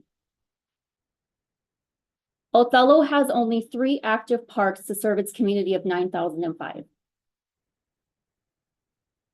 Kiwanis Park, located at the southern end of Othello, offers essential green space for residents of nearby low-income housing units.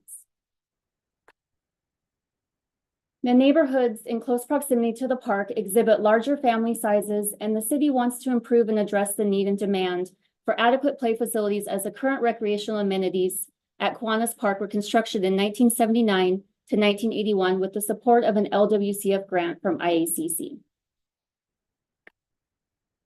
Othello's children aged 0 to 14 constitute 33% of the population, with a significant portion being underserved and disadvantaged, as 27% of them live in poverty.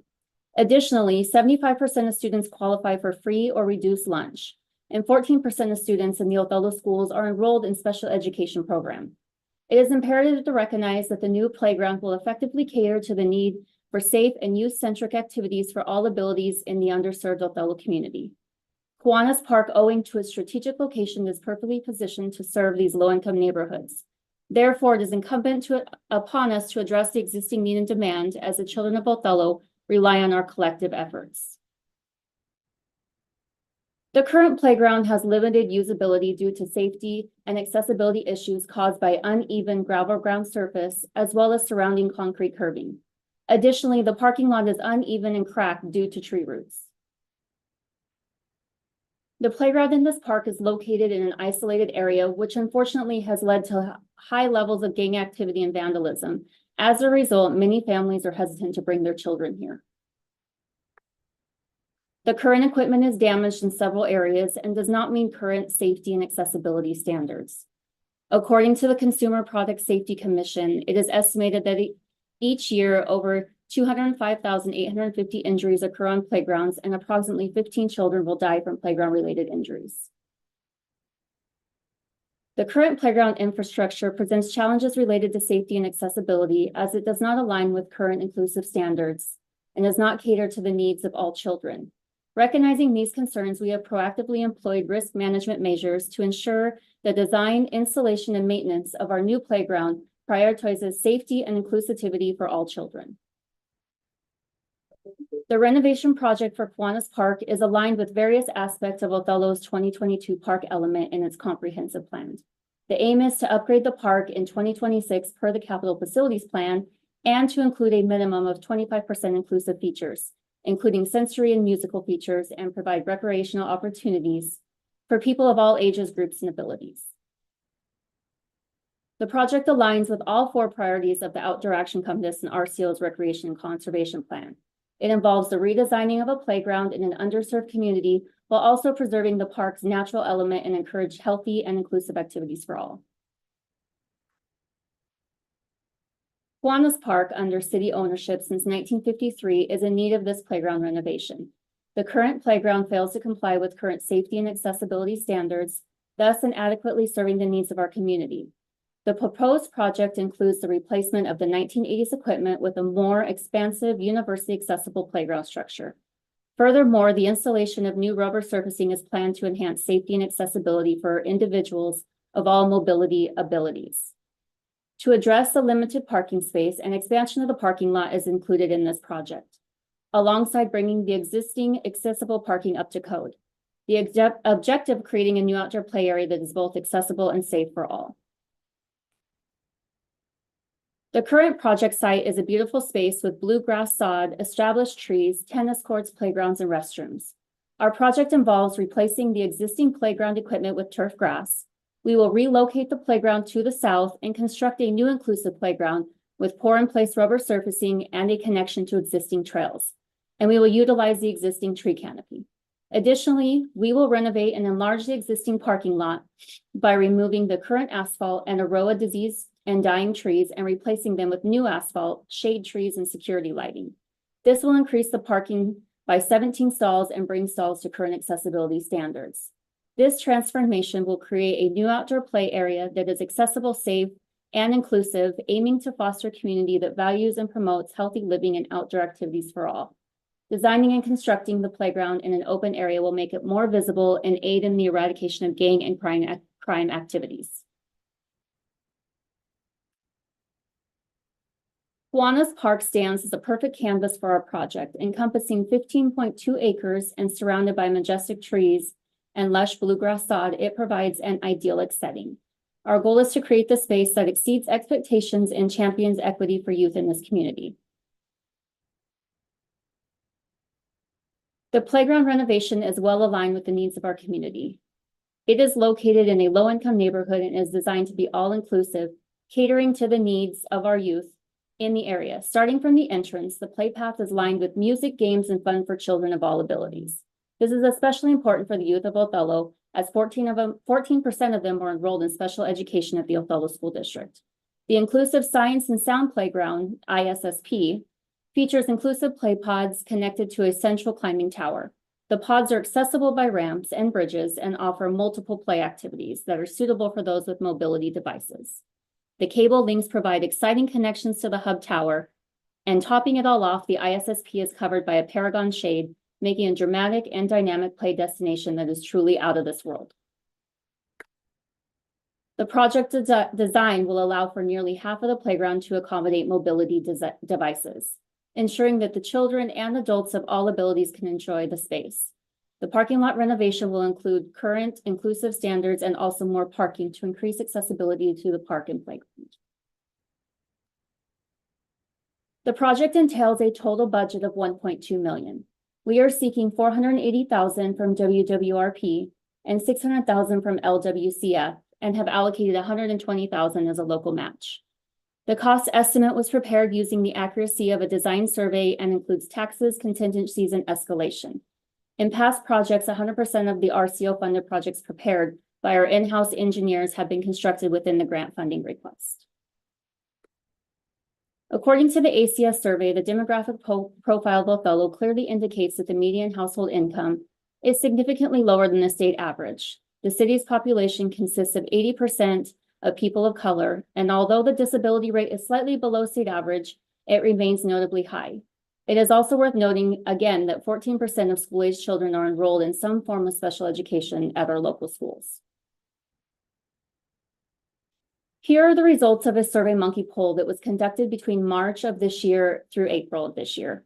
It was aimed to gather the community's feedback regarding the necessary facilities in Othello's existing parks. It was determined that 43% of the community identified Kiwanis Park Playground as a priority for renovation.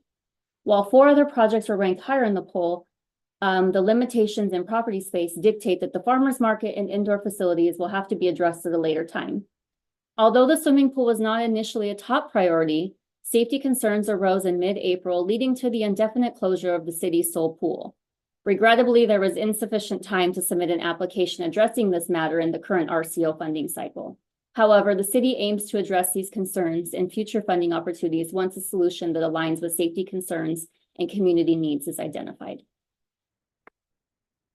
These pictures above were posted on an Instagram poll in April of this year to gauge community interest and needs. Over 90% of respondents indicated that Kiwanis Park requires a new playground and increased parking for better accessibility. This poll was undertaken to obtain precise feedback on the issues regarding current playground. Many respondents expressed concern about the playground being outdated, unsafe, inaccessible, and not easily visible. Additionally, several respondents highlighted issues with the parking lot's limited capacity and safety. Several of our businesses in Othello already 100% support this project. When constructing a playground, it's important to consider various elements such as climbers, slides, picnic tables, and benches. At Kiwanis Park, efforts have been made to preserve the existing tree canopy, which helps cool the area and reduce the urban heat island. Additionally, the park boasts 100% on-site mitigation for stormwater. Kiwanis Park provides ecosystem services and vegetation cover, which in turn helps mitigate air pollutants, lowers surface temperatures, reduces flooding, and enhances community resilience to climate change. Kiwanis Park is easily accessible from all parts of the city. Over half of the town's residencies are within a half a mile. The site furnishings and playground equipment will be designed to be durable and long-lasting, made from 30% to 100% recycled materials. As a result, the project's lifespan will be extended, leading to a reduced future maintenance costs. The use of green infrastructure will also help in lowering public service costs. It is estimated that 80% of the labor and material costs for the project will be locally sourced. The ground gravel surface will also be replaced with recycled shredded rubber playground surfacing. The city has owned this particular park since 1953 and does not require any further land acquisition. Our current focus is on renovating existing infrastructure. Restroom and trail support structures are in place or currently undergoing renovation. Furthermore, the city already retains a dedicated grounds maintenance staff exclusively for Kiwanis Park. Hence, no supplementary staffing costs are anticipated for this project. All engineering for this project will be done with in-house engineering staff. I want to thank you for this opportunity to present our project. I hope you enjoyed the pictures used in this presentation, which are all images of Othello's youth and community. This marks the end of the presentation, and I'm anxious to hear your feedback. Great, thank you, Sarah. Nice job. All right, and right on time. Look at that. Thoughts, suggestions for Othello?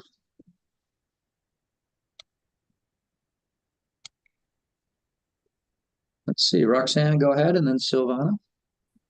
Yeah, great. But there are a lot of the great elements in there to tell your story. Some of it we follow the manual flow. So there was some really great community data that you had down in project engagement that identified the needs of the community. So you want to bring that up and make sure why you're doing what you're doing is clearly covered between that need and scope and why it's important locally.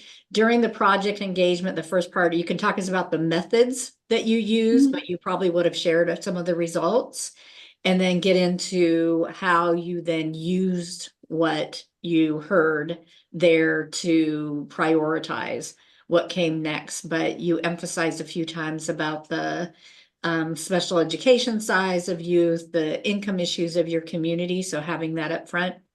Also, you noted there's only 3 parks. Well, 3 parks is a lot of parks for some of them. So how does Kiwanis set itself different from these other parks? And are they geographically dispersed and meant to serve a smaller community? Or is this now a hub for a bigger group? That can give us a lot of level of service context.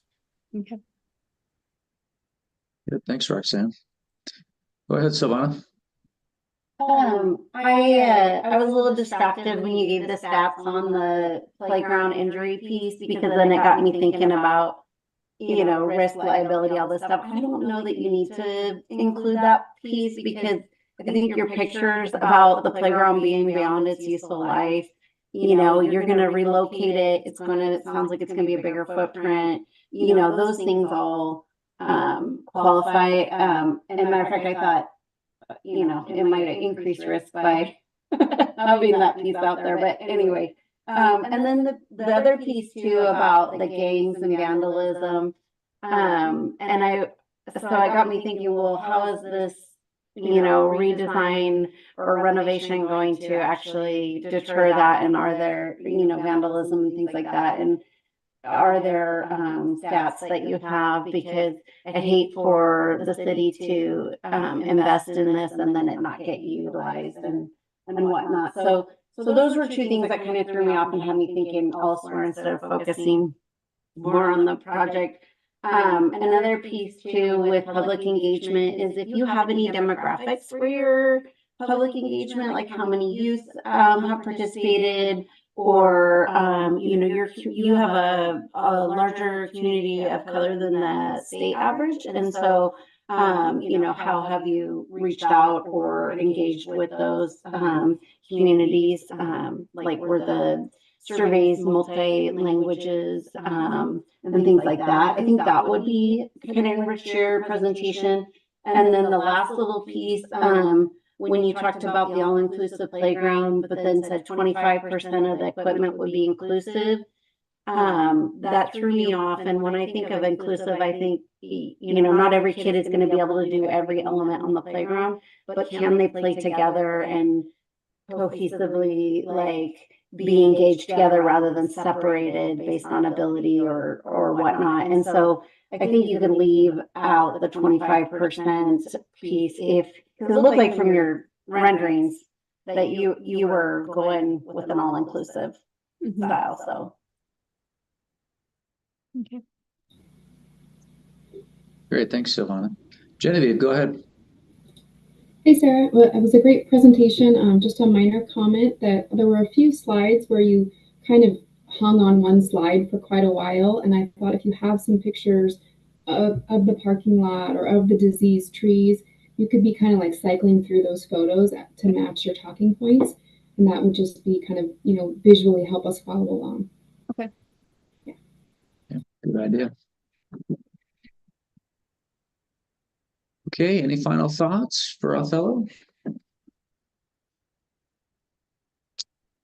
All right, well, thank you, Sarah, for joining us, presenting. We will see you again in August. You'll be getting some written comments as well from the committee and your grants manager. So. All right, sounds good. Thank you.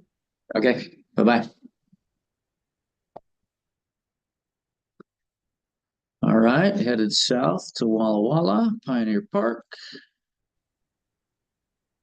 And looks like Andy is here. Hey, Andy, how you doing? I'm here. I'm great. How are you guys? Doing well. Good day and a half so far. All right. Lots Thanks of for putting all fun the time in. projects. Yeah.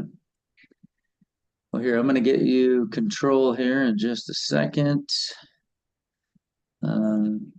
There you are. All right, go ahead and click on the screen. You should be able to take that now and advance your slides. There it goes. All right. Looks like I'm in control. All right. Well, whenever you're ready, go right ahead. All right. Thank you guys for your time today. I'm here to talk to you about an exciting project that will provide a facility for all within our region. And that's the Pioneer Park Inclusive Playground Project. Set the stage a little bit. This project is located in southeastern Washington in Walla Walla County. And specifically inside the city of Walla Walla, this project's located within the city's central ward. You can see on this slide that identifies all of our parks and recreation facilities. This facility is our second largest park, and it is a regional park. There's folks from the entire region within the county that use this park with a lot of regularity. So a park that's rich in history. It was opened in 1908, and there's a ton of history. It is our crown jewel of our park system. The goal of this project, as developed by the Pioneer Park Playground Committee that's been together since 2019, is to create an engaging open access space for children and adults of all abilities to gather together to build community through creative play, natural spaces, and learning by developing emotional, physical, and mental health. The Pioneer Park Playground Committee, as I said, has been working on this project since 2019. And this project will serve those in the Walla Walla County, including those from neighboring counties.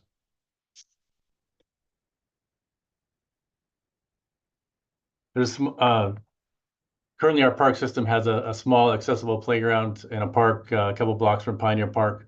However, there's no such all-inclusive playground of this magnitude within the entire county.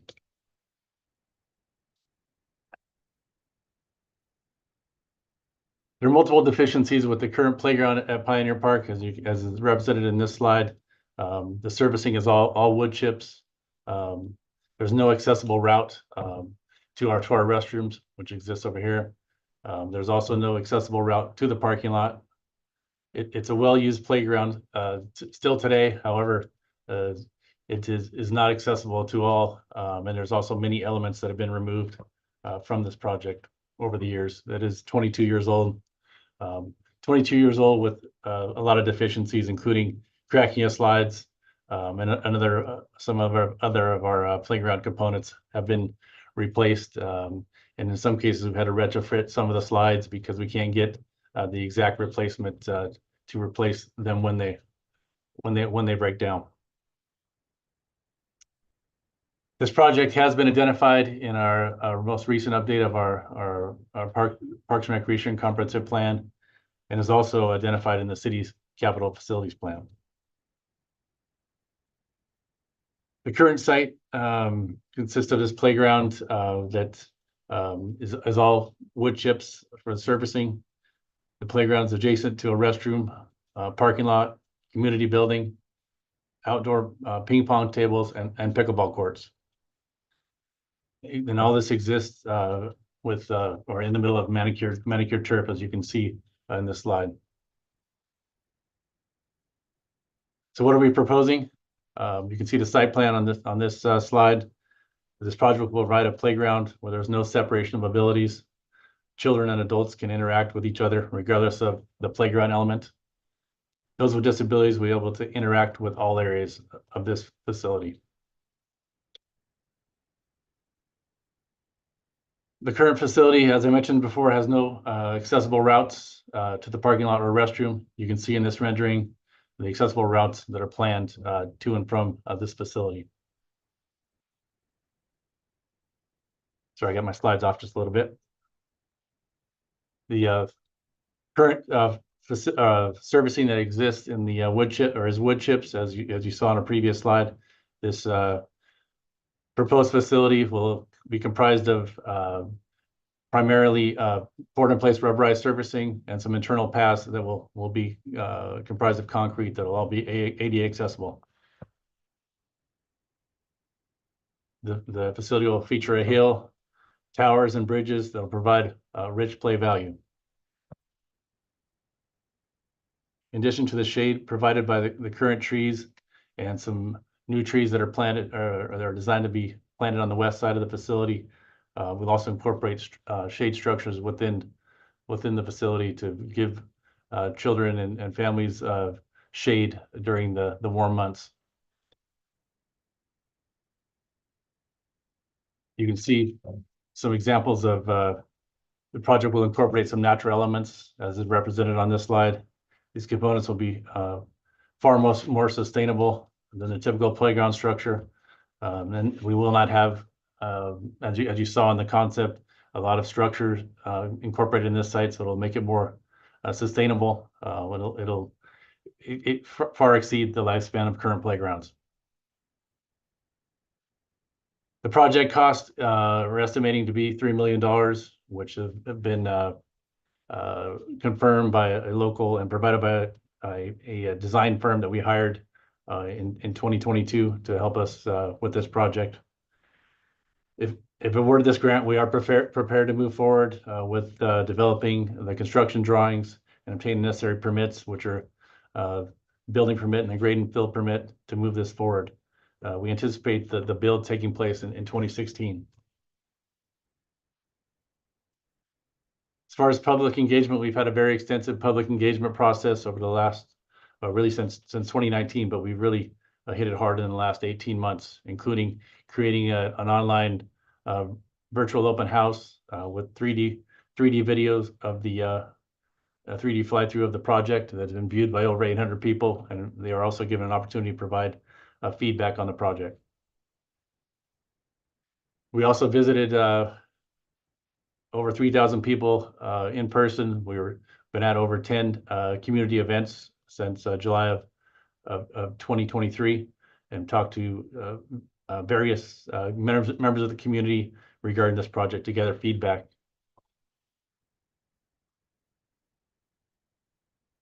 We have some partners on this project that consist of the local disability network and also the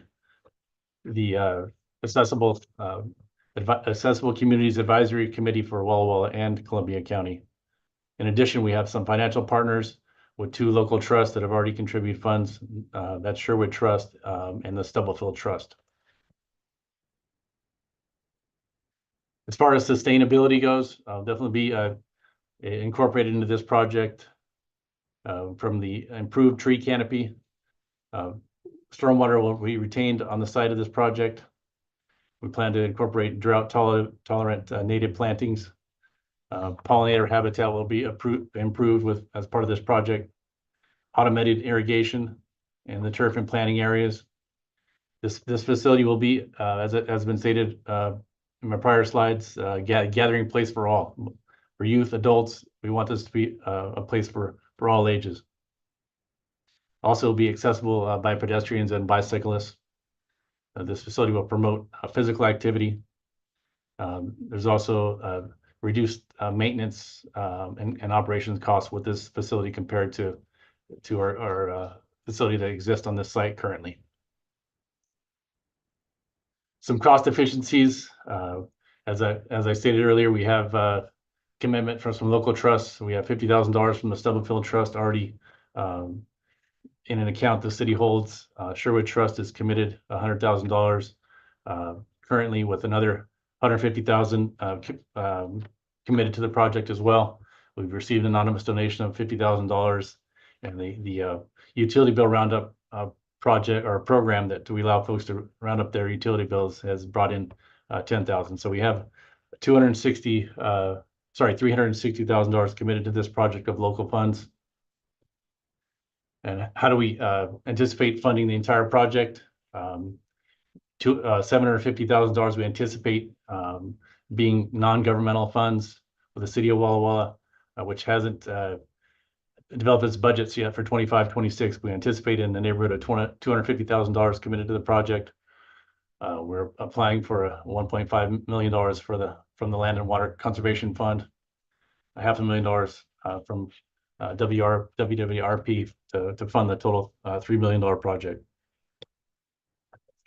Appreciate the time today to present this project to you, and anxious to hear feedback you have for me to improve our submittal. Great, thanks, Andy. All right, suggestions for this one. Roxanne, go ahead. Yeah, great project, Andy. Just a couple quick things. One is you highlight very well the playground, but your budget does call out a number of other things, a picnic shelter and lighting. And so just make sure in the scope that you have a clear view that lines those things up of what's being built, which means you're going to need some of your why behind those other elements. And then with the cost efficiencies, again, it's great that you have these other partners. Your dollar amounts on the screen are a little bit different than Prism, and I think that's because you have a fundraising goal. So maybe just be clear to us of what your fundraising goal is, what you've secured to date, and then what your strategies are for the rest of it coming in, so that we can give good points based on that. Yeah, I appreciate that. Very, very good feedback. Thank you. Thanks, Roxanne. Go ahead, Doug. Well, Roxanne is so smart and clever. She took away one of my items, which was the feedback on the donations and the donated cash. The only other thing I have is when you talked about the project budget, you indicated that you had costing numbers from 2022, and I wanted to make sure that those numbers first include escalation, and making sure you're looking ahead at this and going, yeah, because numbers you got in 2022 may not add up to numbers in 2025 when we're actually constructing the 2026. Thank you for that. I misspoke on that. Those are current numbers. It's just the firm we hired was in 2022. So I need to clarify that. You're right. Clarify that for us so that we know we're looking at it, because I see something immediately. I'm like, whoa. You have 2022 numbers? Yeah. Okay. Well, we need to revamp this. So yeah, just make sure you are clear on that. Yeah. That's it. Thank you. Good catch. Thanks, Doug. Silvana, go ahead. Early on in your presentation, you had a slide with all the little icons for your parks, and just the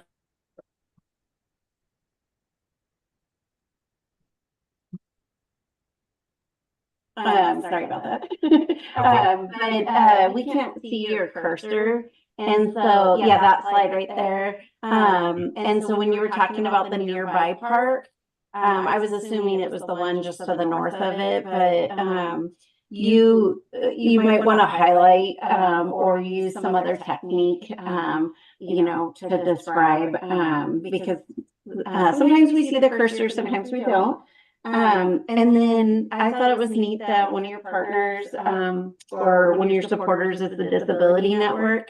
And I thought if they've influenced your design at all, I would state that too, because, that helps with the public engagement piece, I think, with, so anyway, that's it. Thank you for that. Thanks. Jill, go ahead. Hi, Andy. It's a great project. On this slide, actually, if you could do like a service area of what your service area is for this particular park, looks like, it definitely fills a gap. And then you did mention it, but I don't know if I heard it correctly, that would be the only fully inclusive park in the county of its size. Yep. So that, for whatever reason, I would probably highlight it because it is important that you have it. So great project. Thank you. Thank you for that. Thanks, Jill. All right, any final thoughts? All right. Thanks, Andy. Appreciate it. Thank each one of you for your time. Have a great day. All right, you too. We'll see you. Right, we have arrived at a break. And what time is it? 2:05. We're about 10 minutes ahead of schedule. Or sorry, 5 minutes. You want to just take a longer break or come back here, try to get back here a little quicker at 2:20? I'd go earlier. Go earlier? All right. Well, let's still take 15 minutes. It's nice to take a little break. Come on back at 2:20.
Howdy. Hello, everyone.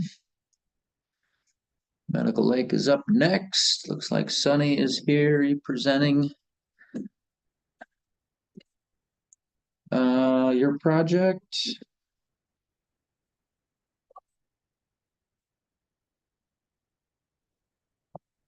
Sunny, can you hear me? Maybe you stepped away. Give them a minute.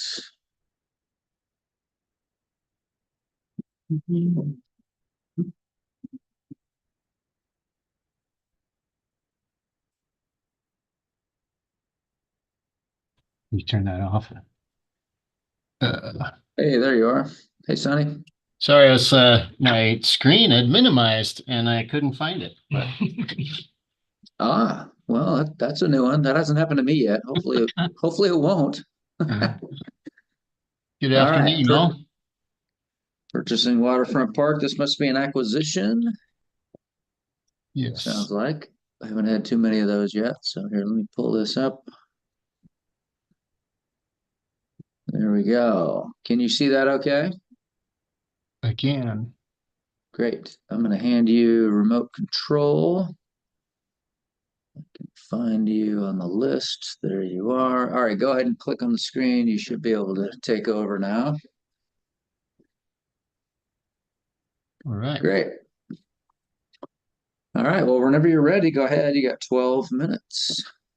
Sounds great. Well, good afternoon. My name is Sonny Weathers. I'm the city administrator for the city of Medical Lake, and I'm here just off camera. I can't see him, but I'm here with our Parks and Recreation Director, Glenn Horton, and we're here to share with you about Request 24-1975, which is the acquisition of Waterfront Park. Medical Lake is a place of relaxation and enjoyment for all. We've got some eclectic eateries and parks and playgrounds and boating and fishing and small business shopping and a history of healing that's quite compelling if you have time to check it out. The city is ideally located as a haven for outdoor recreation. We have multiple lakes and ample trails, small town spirit offering comfortably scaled festivities with a beautiful backdrop of our lakes and forests and farmland. The city of Medical Lake is located on the West Plains of Spokane County. We're 14.5 miles southwest of Spokane, the city of Spokane, accessible by exits 264 and 272 off of Interstate 90 on State Route 902. Additionally accessible by Craig Road and Brooks Road and Espanola Road via US Highway 2. The red star on the right-hand map that you're looking at highlights the location of Waterfront Park, which is the subject of our request. The city entered into a, we'll back up real quick here. Got ahead of myself on the slide deck. City entered into a 55-year lease with the Department of Social Health Services in 1967 for a whopping sum of $250 for that 55 years. Upon expiration of that lease agreement in 2022, DSHS informed the city that a new lease would be priced at somewhere around $47,000 per year. The city already spends around $125,000 annually in the operations and maintenance of Waterfront Park, and a 37.6% increase to that cost is a big pill to swallow. Also, for your reference, with the help of prior RCO grants, the city has developed facilities for swimming, utilities, parking, and walkways with a grant that was awarded in 1968. We have ballparks and a swimming area and playground equipment with a grant awarded in 1980. There was restroom and maintenance building, picnic shelters, and a trail development in 1983, softball fields in 1991, and interpretive signs and a dock in 1997. These projects have all contributed to making Waterfront Park into the beautiful place that we know it to be today. Speaking to the need. Our goals and objectives for Parks and Recreation revolve around usability, accessibility, and enhancing civic pride. The Medical Lake community desires parks and trails that support community interests and recreation needs, along with programs and events and recreation opportunities for people of all ages, abilities, and interests, while promoting our unique identity, our economic vitality, and social connections with great service, stewardship, and sustainability. Waterfront Park is the largest park in Medical Lake's inventory, and it provides the most recreation opportunities to our visitors. Additionally, Waterfront Park stands alone as a safe and free lakefront access that is on a public transit route in Spokane County. Ownership will secure the use, access, and community pride in perpetuity. Speaking to the project scope, Waterfront Park serves as the front porch of the Medical Lake community, serving countless residents and visitors with access to swimming and picnic shelters, softball, volleyball, horseshoes, a playground, hiking trails, kayak and paddleboard rentals. In addition, visitors enjoy concerts and festivals that are hosted on site during the summer season each year. Acquisition of the property will help maintain and expand recreational opportunities that are beneficial to both the local and regional community, as well as having direct impacts on the vitality of our local economy. Speaking to the immediacy of the threat, the city of Medical Lake, if the city of Medical Lake is unable to sustain costs related to the operation and maintenance of Waterfront Park, the condition of existing facilities and current levels of service would be at risk of deteriorating. And the current property owner, DSHS, does not have land management as part of their core mission set. And so that would be a challenge for them as well. The concern here is that if loss of service were to result in a change of ownership, that private development would likely make the space exclusive to paying customers, and that would be a tremendous loss to the visitors that use it now. For site suitability, the RCO board approved eligibility at their meeting on April 16th. As previously mentioned, Waterfront Park is ideally located for visitors to enjoy the natural beauty with proximity to the major population center of the city of Spokane and its surrounding metropolitan area. The proposed 57, just shy of 57.5 acres, provides opportunities for recreation and leisure, including picnic areas, a swimming area, beach, playground, a boat launch, play fields, and hiking trails. Speaking to public engagement, our 2019 comprehensive plan update included extensive efforts for public outreach and communication, which resulted in the comments that you see on this slide. City Council is also currently in the process of adopting a strategic plan that seeks to provide recreation and wellness programs and facilities that build community, support the arts, and encourage social connections. And from my review, it seems the goals, policies, and actions identified seem well aligned with the mission and vision of the Recreation and Conservation Office. We have a strong list of supportive community partners and a letter of support from DSHS, who currently owns the property. Additional support comes from our partners, Reimagine Medical Lake, a nonprofit that hosts many of our festivals throughout town, the Medical Lake School District, West Plains Little League, Spokane County, and some of our local service clubs, and the Blue Waters Bluegrass Festival. And Waterfront Park serves as really a great connection point for a diversity of community organizations. Here highlighted as some of the local events and the West Plains Little League pictures.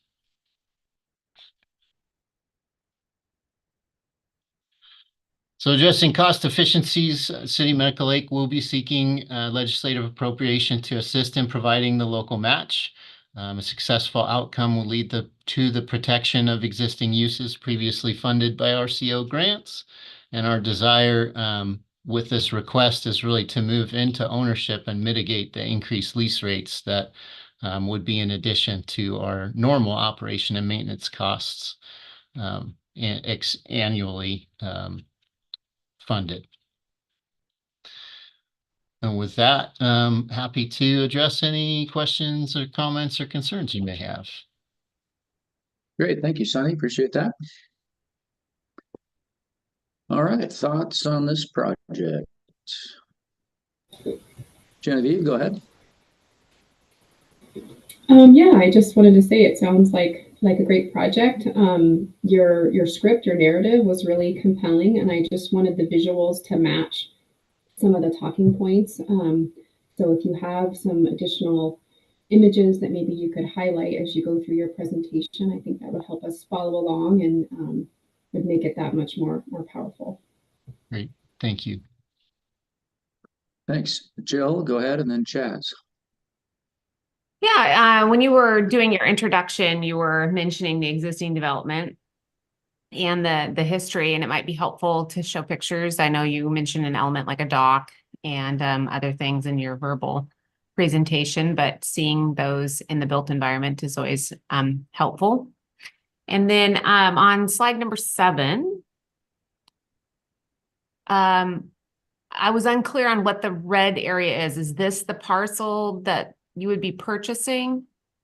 Correct. Yeah, I apologize. I didn't make that very clear. But yeah, the red hashed area is the 57 acres that we are seeking to acquire with this. Great. Yeah, I just label it, spoon feed it to us. It's you know, I'm sure Doug will fill in, but we get quite a few of these to listen to each time. Mm-hmm. And so if it's real clear, it just helps us be able to see. This is a significant portion of the shoreline of Medical Lakes, so that's a compelling argument. You want to definitely call that out. Thanks. Excellent. Thank you. Thanks, Jill. Go ahead, Chaz. Yeah, just riffing off on that in a second. I mean, I would almost put this at the front when you're talking about your introduction about what it is you're taking the money for, because I think it is very compelling. But that's not my comment. That was Jill's comment. My comment is, I think you might want to spend a little bit more time talking about any similar facilities in the area. I guess I'm in Spokane County, so I know there's a lot of different users that use Waterfront Park for a lot of different activities. And I can't think of too many other facilities in the county that kind of meet the same need that you're meeting. So I'd spend a little bit of time maybe fleshing that out a little bit and talking about that need and everybody that you're serving in the county. Great point. Thanks, Chaz. Thanks. Go ahead, Doug. I would take that even farther and look at any waterfront properties that are publicly accessible that are in the area. Like, how many are there? Where are they? How far away do you have to go? Is it a half-hour drive? Is it an hour drive for people? If this goes away, what happens? And the bigger thing I wanted to get on was the immediacy of threat. If you can't do this, is there a buyer waiting in the wings? Is there a buyer there? Is somebody already looking to develop this? Is development breathing down the neck? If that's the case, illustrate that, tell us that, because that gives us like more of an urgency with this. But really the points that everybody else made are great. And no, Jill, I'm not going to say it. So just leave it at that. There you go. Thanks very much. Good project. Just Thank you. Thanks, Doug. Ann, go ahead. Actually, Carl, this is more a question for you. So looking at our criteria, I see that we get one for project engagement B, how is community input influence the project design, but this project is acquisition only. So is that like a mistake in the criteria that Prism is giving us? Good catch. Good question. We say that question is for all project types, so including acquisition, but part B, yeah, that's interesting. That's a good catch. We might have to circle back with our policy team, but I think for this grant round, it is what it is. We've adopted it, so we might advise our acquisition proposals like this one. I'm not sure. I'm kind of making it up as I go here, but we'll have to think about that. Maybe like if they have a conceptual plans or ideas for future development. Maybe there isn't like a current site plan for like a development project, but that might be something we tell our acquisition applicants. So yeah, good catch though. I'm going to flag that for policy. Thank you. Yeah, thanks. Jill, go ahead. Sorry, I don't mean to double dip. On this particular slide that you have up too, it looks like the park is just that one pocket down at the bottom. So I would retool this one as well to show that it's going to encompass that a large amount of shoreline. And then to the site suitability, I think you could mention that, how long this has already been as park and how it's working as far as, and to go to the suitability of the site for outdoor recreation. That's my thought. That's it. I promise that's it. Thanks, Joe. Sunny, is the current lease this entire property, or are you just leasing like the south end, or? It's this is pretty much there's a few extra areas in here beyond, so there's no the trail. So the thin slice there you see is there's a trail that runs the whole length of the lake, and so that is part of it. And there's it's pretty much what the lease is currently. Yeah. And we've just kind of been extending the lease under current conditions until we can agree at a price and mechanism for transfer. Okay, sounds good. Yeah, and your development, of course, is down here where you have more room to work with. Yeah. Okay. Yeah. Okay, sounds good. Anything else on this one? Great. If I Well, may, I thanks. just want to say thanks so much for your time and appreciate what you do and this opportunity. Feedback is great. We took some good notes and we appreciate it very much. Excellent. Yeah, and you were about 3.5 minutes under time, so you definitely have some room to work with. And I noticed you only had about one slide per criteria. So definitely feel free to add some slide, like the folks said, add some pictures, some graphics. So as you're talking, feel free to flip through slides. Multiple slides on each criteria is totally fine. Great. Doug, you have something else? Yeah, just one little thing, Sunny, I would suggest checking out the video and looking specifically at what other people do with their presentations. Or I'm not sure who said it earlier. I'll probably give credit to the wrong person. It was either Ann or Silvana, I believe, said something about going to the website and looking at what they have as to how to do your presentation. There is an actual like a guidance document, and how you do it. And you've got a lot of the elements in your slides, but you can do more with these, put more maps in, give us more graphics. It's going to help your presentation. Much appreciated. All right, thank you. We'll see you again in August. All right, take care. All right, yep. All right, moving back to the west side, Port of Bremerton, Port Orchard Park. And who do we have? Ellen, and I don't know if James is here or not, or Ellen, you presenting this one?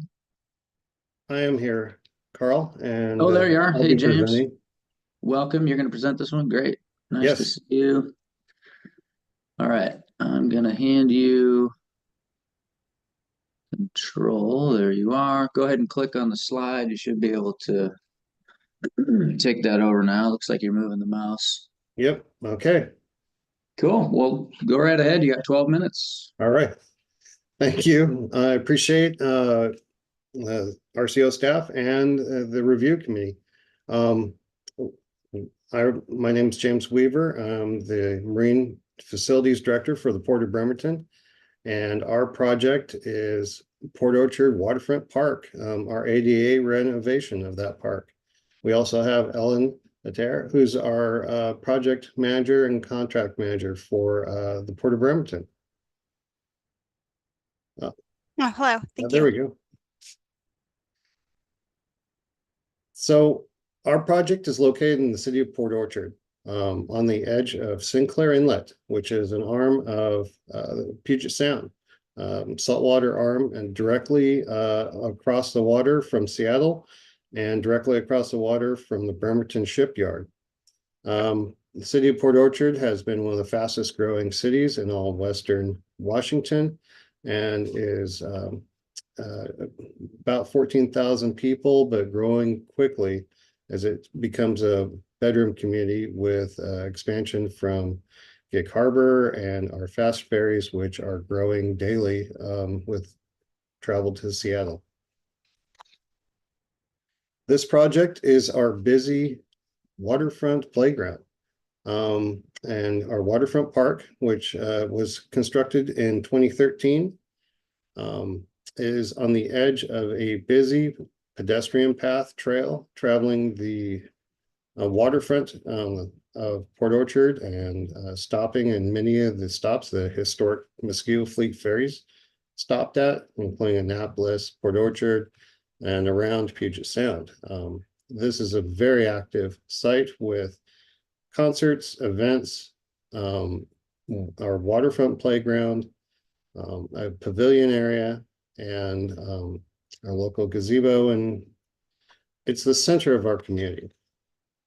Essentially, this playground was constructed in 2013 and has been heavily used. And we were looking for ADA improvements to be able to service all of our entire community and be able to provide the needed access to underserved aspects of our ADA population.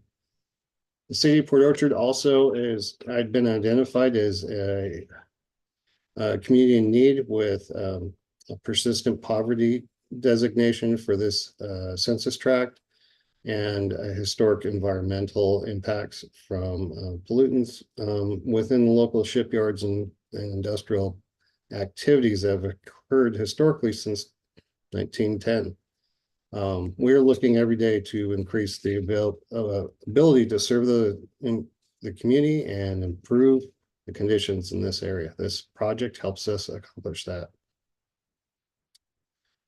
So the project goal is to improve the ADA responsibility within the scope of the park's renovation.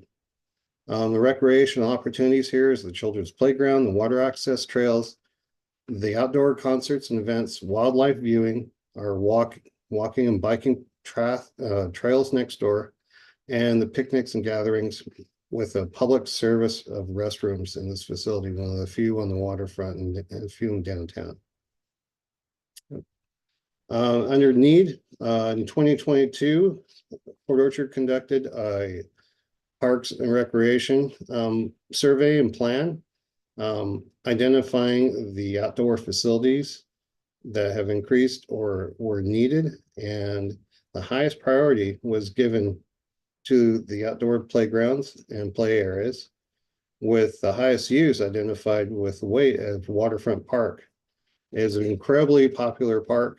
We do have a farmer's market here every Saturday, and the actual use of this park is far and away the most heavily utilized within all Port Orchard. So the scope of the playground includes a synthetic surface installation. We currently have bark chips and replace them annually. The transition areas are very difficult with heavy usage and our occasional rains that we experience every summer. The ADA structures that are proposed will increase the availability of play activity at this park, and it will also increase our safety and accessibility to all the play structures. Still getting the use of this mouse. As you can see, the bark structure over the entire waterfront park area suffers from a lot of the rain and weather activity. Currently, it's assisting with a fair amount of maintenance to maintain it and to just deal with the heavy usage. The solid surface proposed would be able to provide equal access to all of the playground facilities, as well as increase the amount of safety and concern over those transition areas. The other scope, the second number 2, is our gazebo facility. Serves as a center point for all of our concerts on the bay, our local gatherings. We've even hosted a few Congress people lately there for their elected activities, and is also part of this project. The main proposal for this is to upgrade the awnings and make sure that this is a ongoing facility that the community can heavily utilize over the future. So the pictures. Our public restrooms, as in most public parks in a heavily used urban area, have a significant amount of use and difficulty in maintaining. This would include renovation of the fixtures, the ADA railings in the bathrooms, and to make them more accessible, more usable by all of our populations and by most vulnerable populations. We also have a fair amount of birding. Believe it or not, adjacent to these busy waters, we have flocks of Pacific Highway birds using this area. We have a current viewer that has reached its functional life, and this proposal includes improving the viewing facility with a new binocular that is ADA compliant and includes new signage for the birding interactive activities for wildlife interaction on saltwater activity areas that are heavily used by both children and the wildlife. We also have a significant amount of signage that we'll be replacing. The amount of urban challenges on park signage, as you all are aware, is very difficult during these times. This will help the port upgrade our signage to vandal-proof, much of it, and replace much of the damaged signage that has taken so much heavily used and activity and vandalism. The project design includes new ADA equipment for a play area. Of course, it's marine and boat inspired to link with the local marina and waterfront view, and the ADA compliant solid surface surfacing for the playground area. We've had significant community involvement and influence in these projects. This has been the #1 request from the majority of our users as far as improvements in this local heavily used park, included in the survey as one of the most desired areas to upgrade.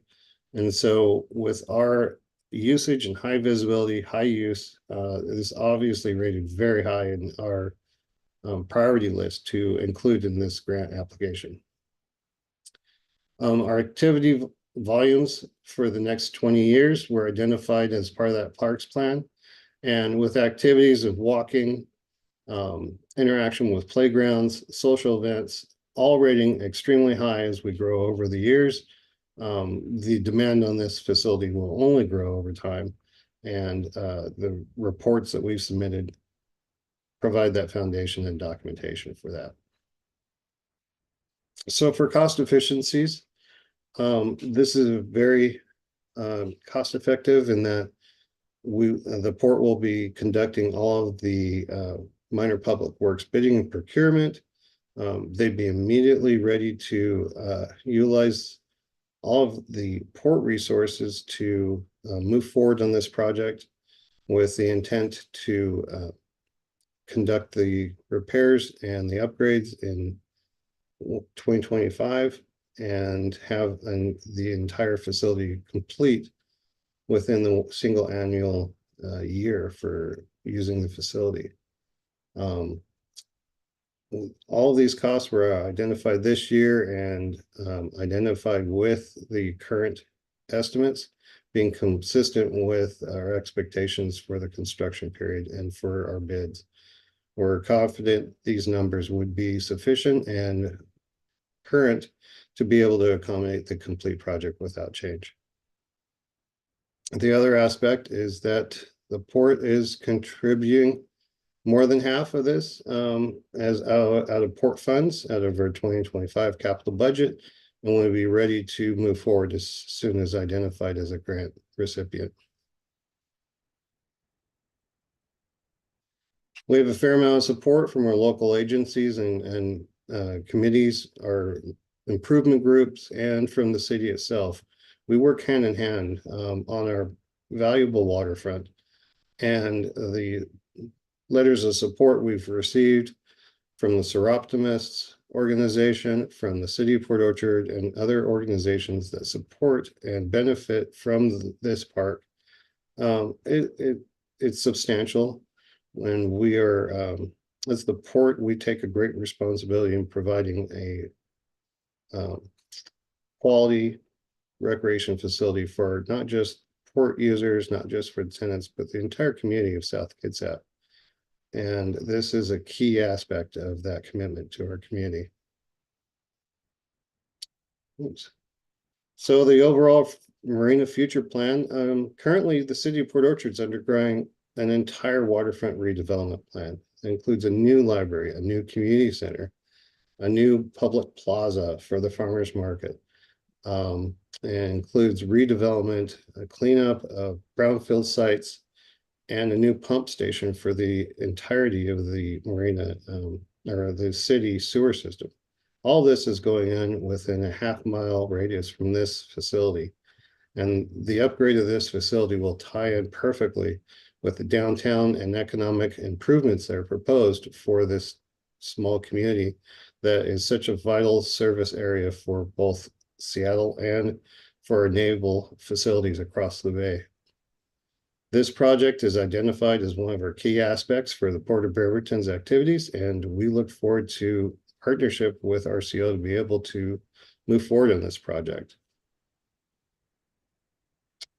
So thank you. I'm happy to answer any questions you may have, and appreciate the time that you've provided us. You've seen many of these already, and you have a long schedule ahead of you. So any way we can make this easier, we're more than happy to. Great. Thank you, James. Jill, go ahead. Yeah, if you could add the slide numbers to your presentation, that's helpful. Okay. On the slide that you have your activity preferences, it's right before, yep, this one right here. Yes. The print is a little bit small, so if you could circle what you're satisfying, what need you're satisfying with this project on there, that would kind of call it out. For the amenities that you're installing for the playground, is it just the ship, boat, or are there other elements? No, it's the solid surfacing and the ship. The remainder of the facilities are in good condition and will remain on site. Okay. And I know that you have a slide in there, and I apologize, I was typing. Your estimates seem a little low to me, and so I wanted to know if you had an engineer's estimate, or if you had a playground company bid you, or how you had come up with that. Looks like you have some numbers there. They just seemed a little bit low to me. No, we secured 3 different local bids, identifying the scope, and they seemed consistent. We did shop for more cost-effective activities on how to secure the best bet for both RCO and the port. Great. Thank you. All right, thanks, Jill. Go ahead, Chaz, and then Ann.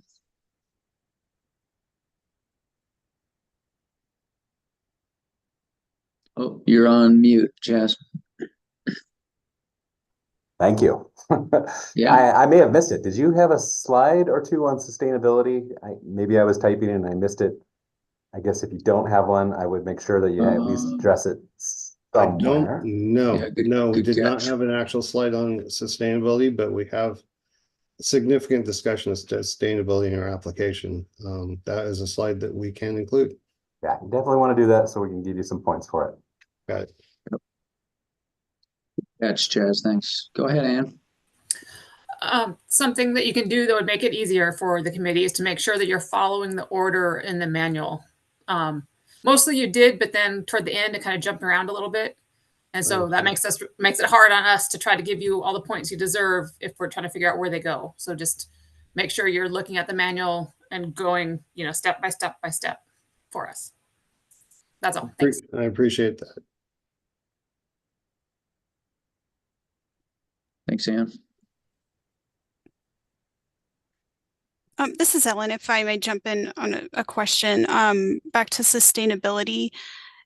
I guess I looked at the criteria where it says development and combination projects only. So this being a renovation, I just want to make sure that's something, like you said, we should speak to and add into this project in the presentation. Yeah, it's categorized as development as the project type. Okay. Even if it's even if it's considered renovation or something like that, it doesn't have to be brand new development. That's how it gets categorized. So yeah, definitely respond to that. Okay, thank you. Thank you. Sure. All right. Well, Jill, go ahead. Yes. Sorry, I had one other follow-up on your restroom. Is it you're just adding a couple things like the drinking fountains, or were you going to be renovating the restroom? We're renovating with ADA railings, bars, and different fixtures to be able to accommodate ADA access. Okay, great. Thanks.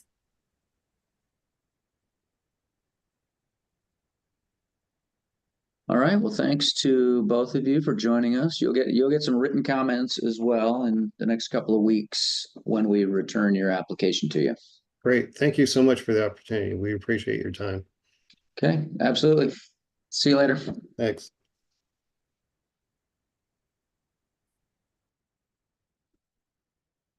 All right, we got one more before break. City of McCleary. And let's see, who's here? Chad and Chris? Yes. Are you presenting this one? Yes, I am. Yeah, he's just going to be available for Q&A at the end. Okay, sounds good.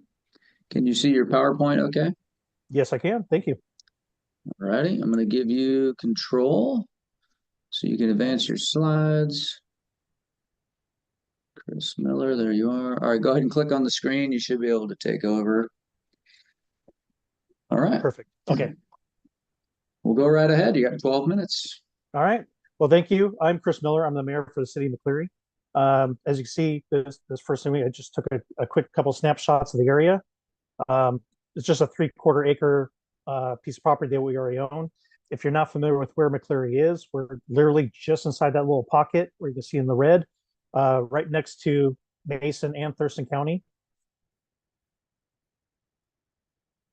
So it's a little touchier than I thought. There we go. So here in the north end of our city, if you're not familiar, SR 108 goes through our town and then it heads out towards Shelton.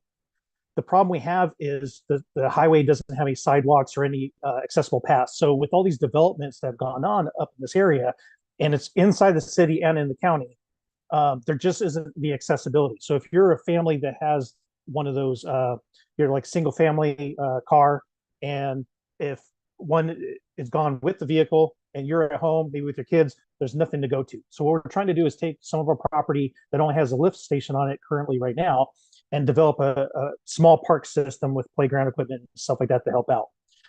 As you can see also to the east, that is been proposed for future housing development.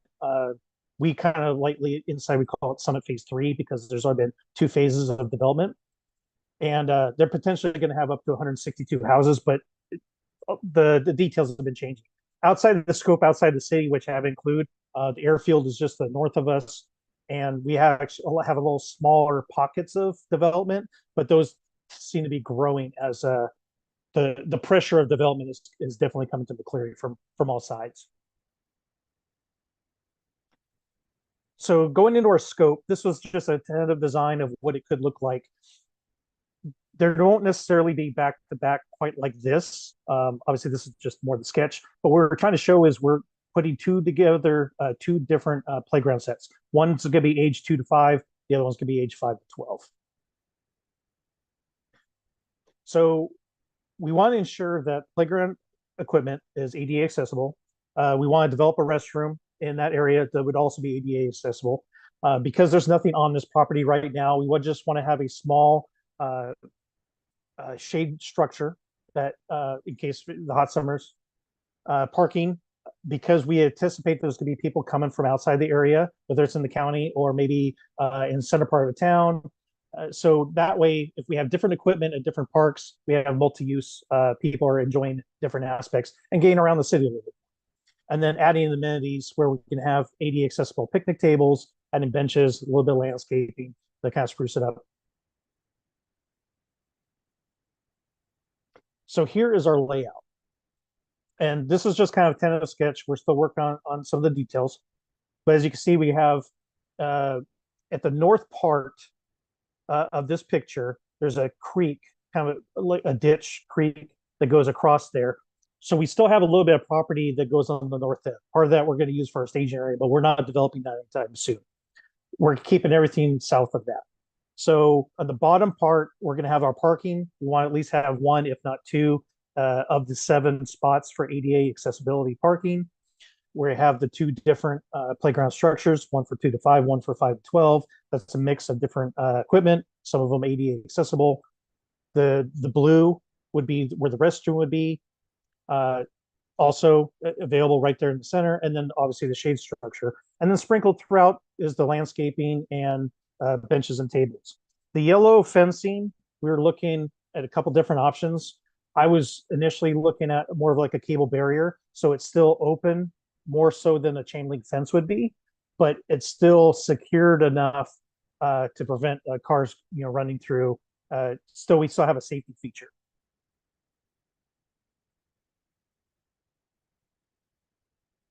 So we had done, or I should say, when I was still with the nonprofit before I even joined the city, to help the city out, I had run 2 different surveys.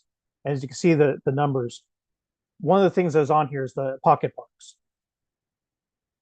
Ideally, people had asked that they wanted pocket parks in all the different corners, north, south, east, west. Part of that's going to be dependent on development and expansion, but being that the north is kind of isolated from the rest of town, and the next presentation is the Bierbauer Park, which is in the center. We're trying to create an opportunity for those that are up north, that they can have the accessibility the same, at least in a smaller range, some of the park and recreation functions.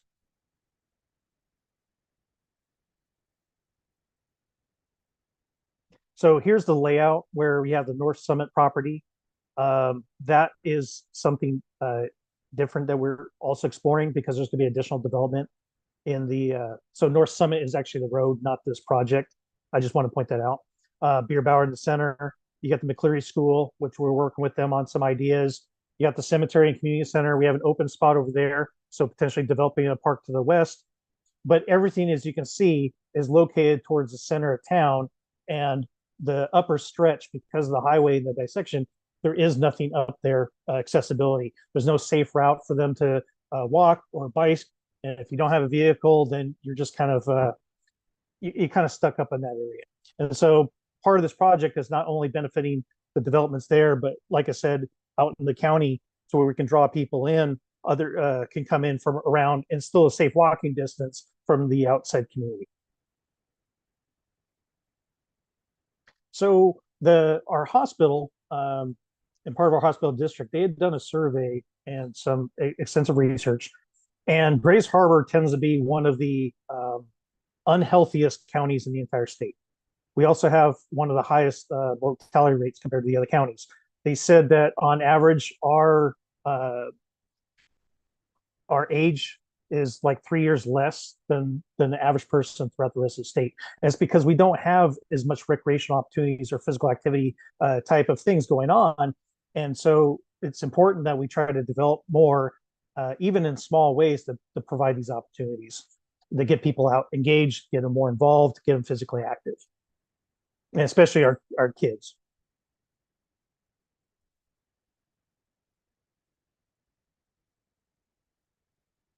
Oh, there you go. So here's something I specifically got off the DOH website. This deals with the cardiovascular disease and low birth weight combined. And you can see the dark number, you can see the rankings on the side being an 8. It was like one of the worst areas in East County. So obviously we have a very serious issue due to not having these opportunities for us. So with the cost efficiencies, the benefit is that we already own the property. The only thing is, you can see here in this picture, that's the lift station. It's already fenced off. Ideally, in the future, we're going to beautify it, whether it's arborvitae or getting some kind of screening system, but we'll do something with it to make it more appealing and attractive for the rest of the park and people driving by. But it won't have any direct influence on the park itself. The utilities, because the way the development was designed, they're available close by. We have our own utility crews that can do all those connections and lay all that work. There's no other structures other than this lift station on the site. So we have a blank slate. We can design any way we want, and it kind of gives us flexibility. We're starting with the small ways on the southern end, but this gives us opportunity where we can still add pieces here and there as we go along. And like I said, our city crews will be able to do most of the work. They're already on hand. So our park plan was adopted by resolution in 2022. Obviously, I already showed you, we did the 2 different surveys that were fairly consistent for the most part. If not, it just added more recreational opportunities that people wanted to see.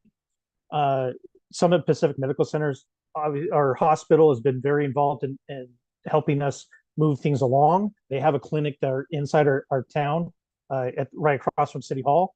Our regional library, and I include them because one of the things they're trying to do is having this reading walk where they can take books and dissect the pages out, and the kids can walk around like in a path or a trail, and they read the books, the parts of the books as they're walking around. So talking to the manager of the library, if this was developed, she feels like this would be something as interesting as well, because being a central part where the playground equipment and kids would gravitate to, she could put a different book up there, which would attract kids going to Beer Bower and to North Summit, because it would be 2 different things to go and see. And then the school district, because obviously a lot of their kids are within the area. And that is it. I might have talked too fast, but the last time I did this 2 years ago, I ran out of time. So I was trying to make sure I was a little bit quicker this time. Gotcha. Yeah, you were fine, Chris. You're about 2 minutes under time. Oh, perfect. That's fine. You got some room to work with. You'll get some feedback here from the committee, yes, and you got some room to work with. So Roxanne, go ahead, and then Genevieve. Great. There's a structure to the presentations that help us follow along and make sure you get credit for all the different pieces. So yes, up front with the need and why that is an important new park needs to really come first. And you had some slides later on, actually in design and further out, that was describing the demographics and where your other park sites were. So having all of that before you actually get to the slide that's showing now, and that one's labeled project design, but that's actually where you give us the scope of what you plan to build and do.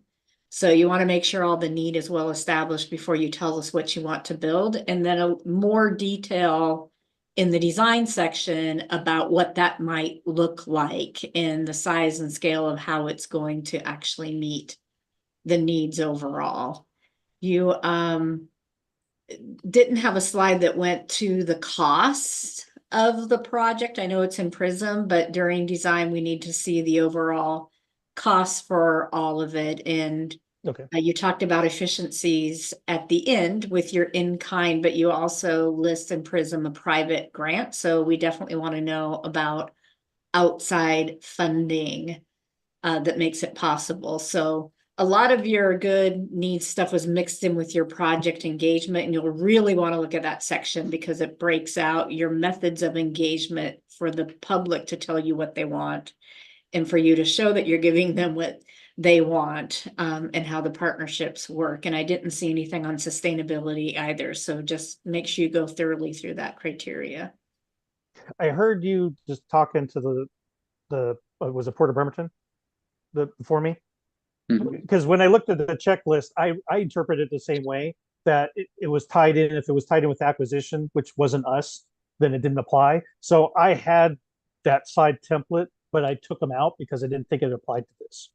Yeah, the acquisition one is immediacy and site suitability that don't apply to this one, but sustainability has to be social, economic, and environmental benefits of what you're doing. Thank you. Yeah, thanks. Sounds like there's a little confusion there. So we'll try to do some messaging, just like an email blast to everyone when we're going to we have to make a few formatting revisions already to these criteria. So you'll hear about that next week. They're not changing. They're just have to be numbered and formatted a little differently. But okay. Genevieve, go ahead, and then Doug. Yeah, thanks for the presentation. I just wanted to kind of add on a little bit to what Roxanne said. Maybe add slide numbers to each slide, and then if we have questions or want to reference something, it's easy to say, go back to slide 3 or something. I also just wanted to point out the demographic slide was really helpful, but I think it would be better suited up in your project needs section, rather than where you had it for project engagement. And then the only other thing I wanted to talk about was that you had a slide with the survey results, but the font was pretty small. And I was like searching and searching for Pocket Park, and I did see neighborhood parks, but it scored like 19% or something. So I was trying to connect these results with your talking point. So you maybe want to just call out the line items from the survey that you really want to highlight, and help them understand why you chose, the elements you did to prioritize for the community.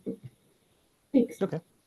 Yeah, thanks, Jen. You guys can just put a circle right on the slide, or like a big arrow, pointing at whichever elements you want us to key in on. So I should have done that since I did with the other slides. Yes, makes sense. yeah, no worries. That's why we do the review. So Doug, go ahead, and then Jill.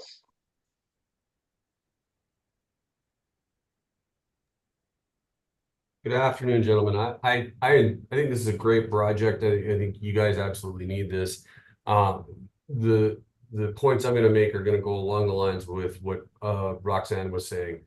You need to go back to that grant manual, page 60. It's page 60, right? I almost have it pulled up. Page 60.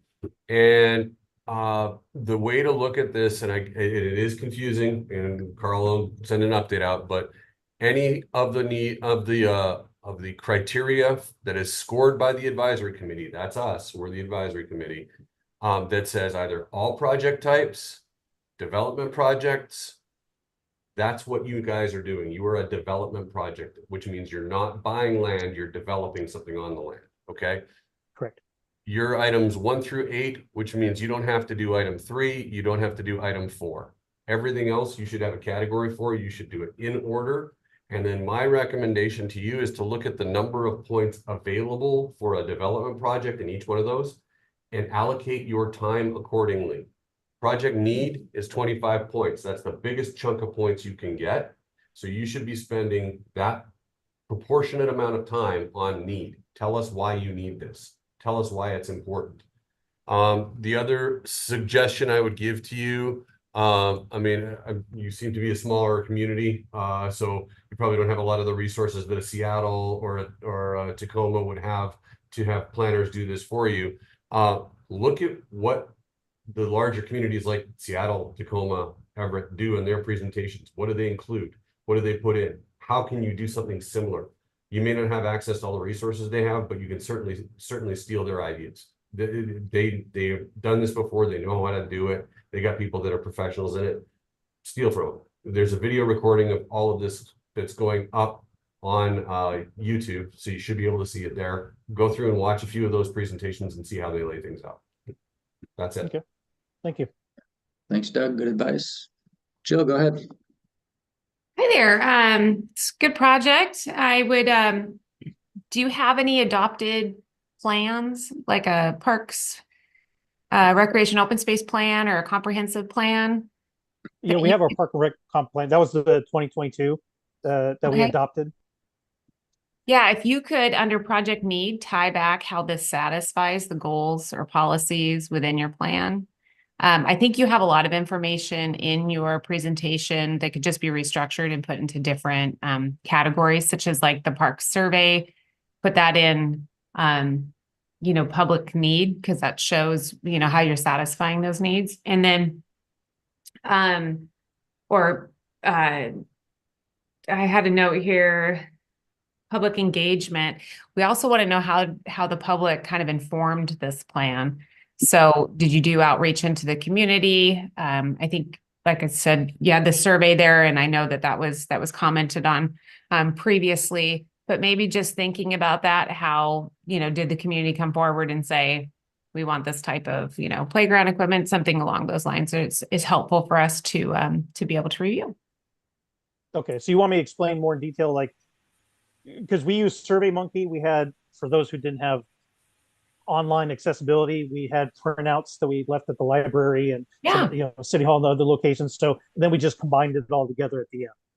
Yeah. So what we like to see is how many outreaches did you do? What types of takeaways did you have from those outreaches? What is your need? And then how is this satisfying your need? So I know Doug and others have given a great example of just going back through that. Because like I said, I think you have a lot of the information. It's just maybe in different buckets. But if you could go through that and put it in the categories in order, that would be great. I think it would help strengthen your application. Okay, thank you. Thanks, Joe. Go ahead, Anne. Mine is a real quick point. It would have helped me to start with a statement of what your project was, because you were a few slides into it before I knew that it was a playground. So I think you just, start at the very beginning of a very simple statement of what the project is. Okay, that makes sense. Yep, that's good. Yeah, just set the stage. Okay. All right, any other thoughts on this one?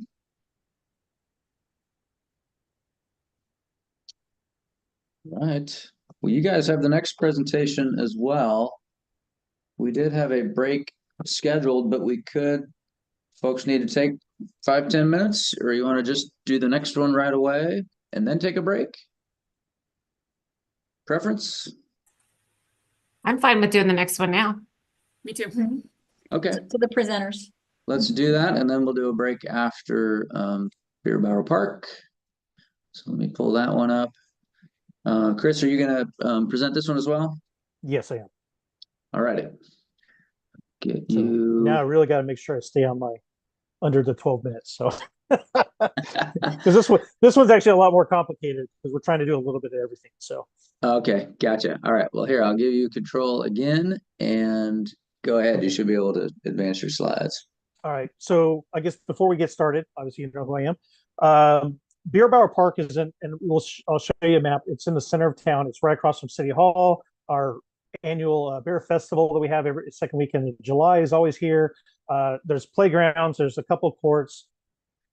We have a little bit of stuff, but we're trying to repair some of it that's kind of in disarray and add a few more features to it.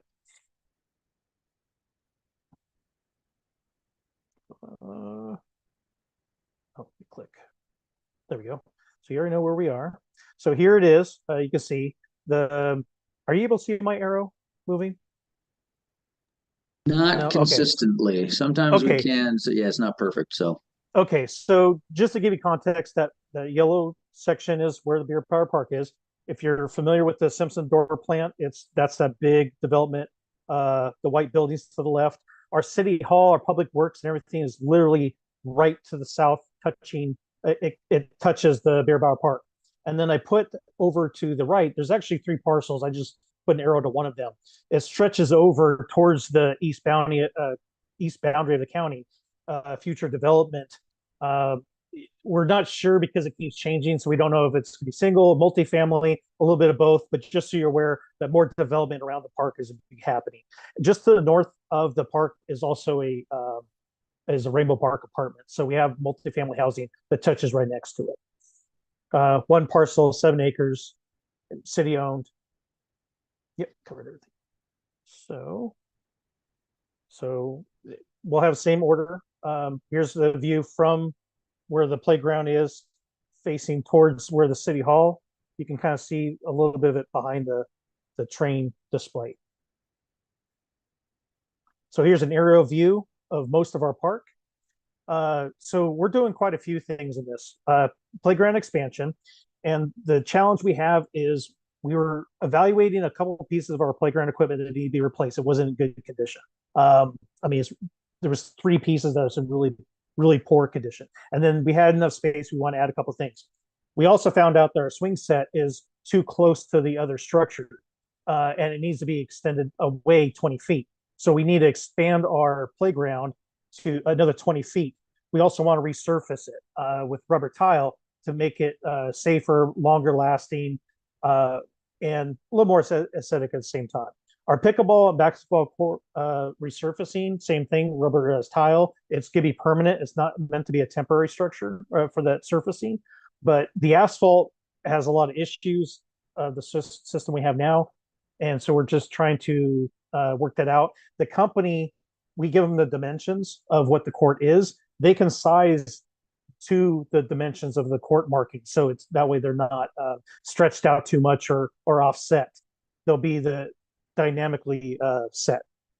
Pathway and walkway completed around the park, community garden, and I'll be showing where these are located in a slide coming up. Our restroom needs a complete restructuring. The building is fine, but our plumbing is kind of a mess. We've had a lot of issues constantly having to work on it. And it's also really not ADA compliant, and the water fountain doesn't work anymore. So we want to kind of gut all that out and replace so it's functional again. And then adding more amenities. We do have some picnic benches and picnic tables and benches around the park, but none of the picnic tables are ADA accessible as of right now. And then some parking lot resurfacing, just a slurry seal, not a complete restructure. So as you can see, the top northeast corner is where the community garden is. The reason why we put there is for when the festivals are having softball tournaments, it's outside of that, so it doesn't interfere. It's accessible by the entire community, but it's also close enough for those in the Rainbow Park apartments. If they want also get a section in the community garden, it's in walking distance for them. The parking, it goes on the north where it says Veterans Way, which is just a small stretch because our VFW hall is right to the north. It goes along there. It goes along the entire west side and then part of the south as well. You can see the playground, the pickleball, and the basketball court to the northwest. They're all centralized next to each other. We want to do some landscape improvements. We want to add an electronic sign. This is something the community's been asking for a long time. The best place to put it is right there in the corner, which helps advertise some of the stuff that's going on in the park. And it's not just Bear Festival. The library might have like that walking trail I was telling you about with the reading books. It could be a lot of other events that go on, soccer practices, things like that. So that way the community knows as they're driving by along the main road what's going on in the park coming up, or at least that day. The sidewalk expansion, that's something we've been trying to work with. That would also benefit, as you can see, some Pacific Medical Center there in the bottom left corner. So we have sidewalk that kind of goes part of the south, part of the north, and the west side. The west we replaced a couple of years ago. We got a grant from our insurance company, and it was a complete rebuild because it was a mess. We had roots and tearing it up. The north is torn up, and there's pictures in Prism. It needs to be completely restructured, but we want to create a walking path because our community, we have people that are trying to go out walking and be more, get more involved, exercise and stuff like that, but we're not a walkable community. We don't have the sidewalks. We don't have safe places to go. We don't have trails. So we figured the safest place to help the community and the hospital, clinic, and everything is if we can finish off the sidewalk and create a walking path around the park. So then they have a safe place to go that they can go to. And then the bottom down south actually says where the Lindsay Baum Memorial Garden is, which is not because that's up by the playground, but that's where our restroom and our food bank is. So our area is kind of multi-use. You can see the City Hall and our Public Works buildings just on the other side south of that. And then, so these others are the same. So you can see, again, the pocket parks. I won't bore you with all the same information. So here's a view of our playground. That's that swing set that's in the forefront. It's too close, so it's going to come towards us. That's where we're going to expand another 20 feet. Our city crews can do almost everything except for we were going to contract the installation of the playground equipment. I should have mentioned this on the other one, to the company that we're also applying for the grant for the playground equipment. So they will do the actual installation, but the resurfacing of the courts, the demolitions, landscaping, the community garden, we're going to build all the pieces. We're going to keep as costs down as much as possible. We're doing a lot of that work internal. Utilities are on site. We were able to connect everything ourselves. And the rest of the same information. And hopefully I didn't go over. No, you spent even less time on that one because I think you. Oh, wow. Kind of, well, you skipped over the ones that you already talked about. Yeah, I was going to go evaluation. back up to that one. Whoops. Hold on. I was going back up to that one slide in case you had questions, because that's where the most of the information is. For the design. Yep, perfect. Yep. That's helpful. Roxanne, go ahead, and then Chaz. Mm-hmm. Well, and perfect. I'm glad you went back there. So you covered a lot of content on this slide, and your last one gave us the scope of all the different pieces that you're going to do. So I think this is a place you can use space and really walk us through each of these elements a little bit separately once you've oriented us to where it's at, or section by section. You get the most points from need and scope and design. So you really want to make those stand out. And again, there was a lot of need information that came in under project engagement. So moving that up and then really making sure you respond to the criteria for project engagement and sustainability so that you have costs in those areas as well as your private funding. Okay. Thank you. Good, thanks. Go ahead, Chaz. Yeah, I mean, I'm assuming, of course, you went faster because it was right after your other one, but I think in evaluation, you want to be sure to spend the time on each of these individual slides. And just to echo what Roxanne said here, I mean, I think this is a good opportunity to kind of zoom in on each of these things and then multiple slides and talk about each of these individual elements. I think that's, yeah, base those slides on your talking points as you kind of walk through that. And I think that's all I have. And, in addition to everything that was kind of said before, is go back, maybe watch a video. And I know that you didn't have that opportunity at this point, but you will in the future. Thank you for your time. All right. Thank you. Thanks, Chaz. Doug, go ahead, and then Jill. Yeah, so we should have given you a 5-minute break to go and watch a video and then redo your entire presentation, right? Yeah, I'll echo what Chaz said. It's basically the same thing, same comments as before that we gave you on North Summit. It's go to the criteria, it's watch the videos, it's go back and retool this. You've got the info, like Roxanne said, you've just got to restructure it so that we can find it and we can see it in things. On your, when you were talking about project location in one of the first slides, you were saying, can you see my cursor? Can you see my arrow? Don't rely on that. Put arrows on the maps. Just if you're trying to orient us and you're trying to tell us, hey, City Hall's here, there should be an arrow on the map that says City Hall. So this is City Hall, this is the plant, this is this, and you just already have it there. Don't rely on your cursor. I guarantee you the minute you rely on it, it's not going to be there. So put all these things on your maps. I had the same thing, add labels to the project location map to orient us. And then project scope on needs. You had all of the needs listed, but you didn't have them pointed out as to where you would put them in the project. So add those labels in on those pictures, on those graphics, wherever you have those things, just label them for us so that we know. And make sure it's big. The stuff you've got on this with the stuff all along the side, all of the words along the side of this slide can just be labels on the map. Okay. We don't, sidewalk expansion, parking lot. This is kind of confusing to me. The sidewalk expansion label in the middle. Where's this? What's is that all the way around? Is that just what's connecting to that? So maybe, like Roxanne said, break this slide into 3 or 4 different slides that show us the northwest corner, the northeast corner, the southwest corner, the southeast corner, so we get more detail. Okay. Show us the detail of it. But yeah, again, I think it's a good project. It's just, we got to get the detail. Okay. Thank you. Thanks. Go ahead, Jill, and then Chaz. Yeah, my comment would be to if you can just do a map with the general inventory of the recreation opportunities that you have. And then I don't know how far away you are. I'm not that familiar with McCleary. I apologize. But if you could tell me how far is it to an inclusive playground, those types of things would really help strengthen your grant application. And then we can know, hey, if your residents don't have this opportunity available here, where are they, having to travel in order to obtain it? So thanks. It looks like a great project. All right. Thank you.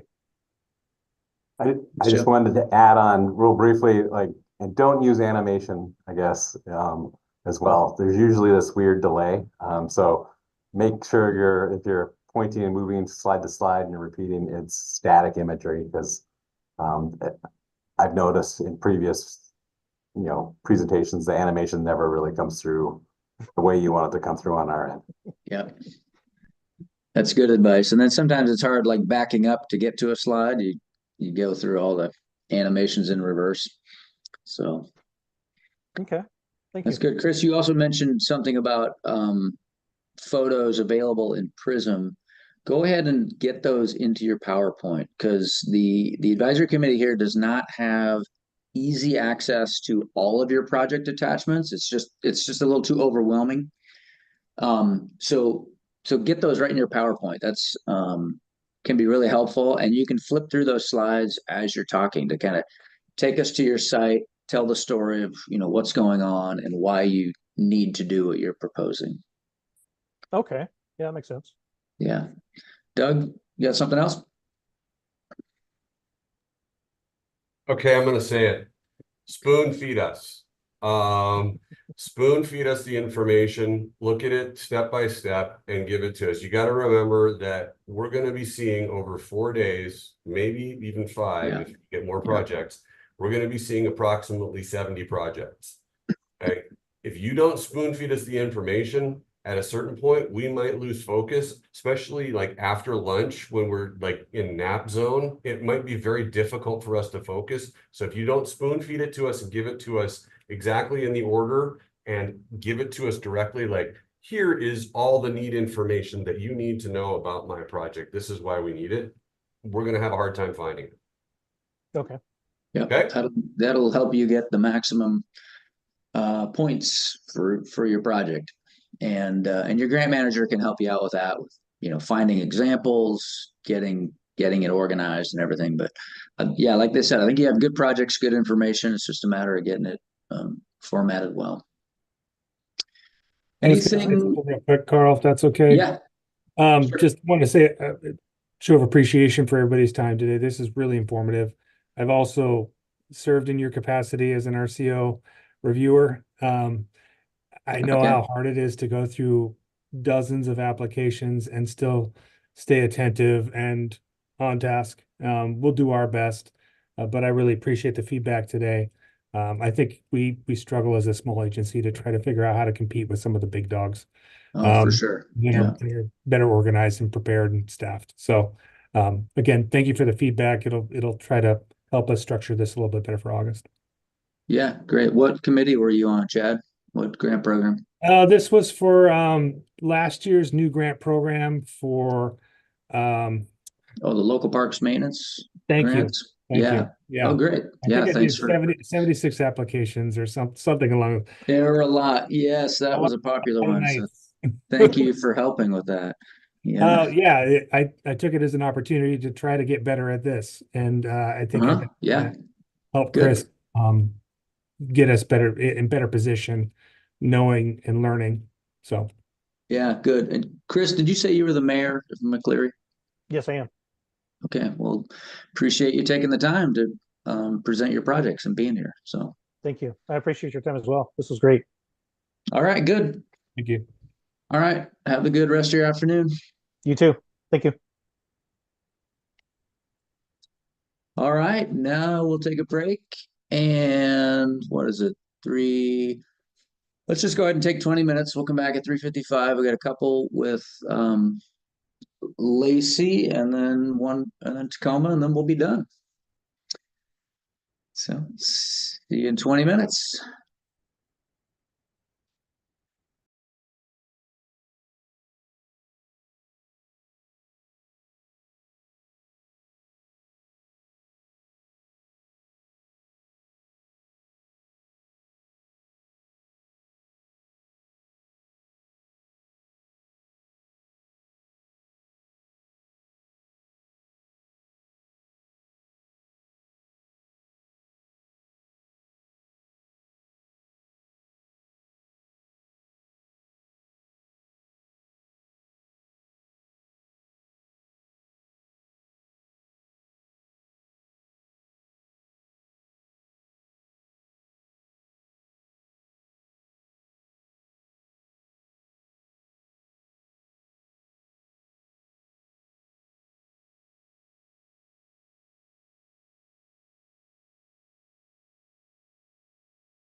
Hi, Jenny.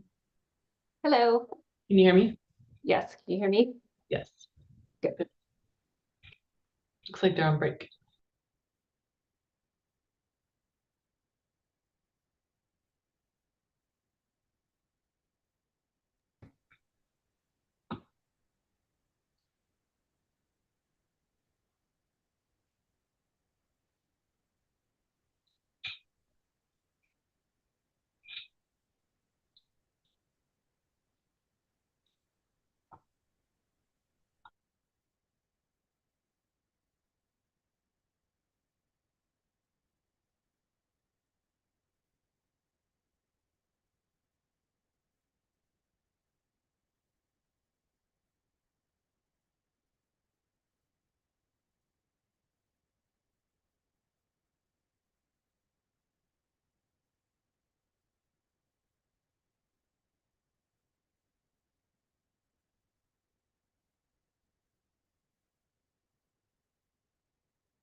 Hi, Jen.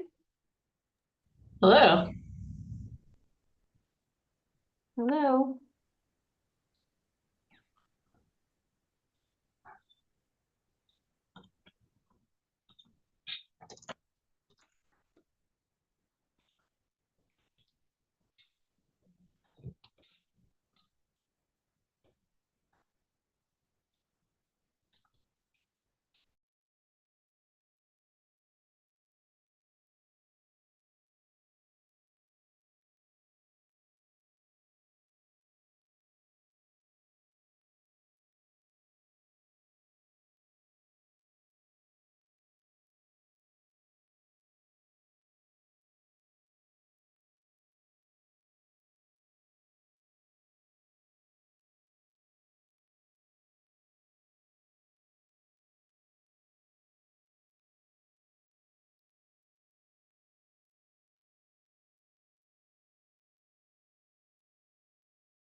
Hey, everybody, welcome back.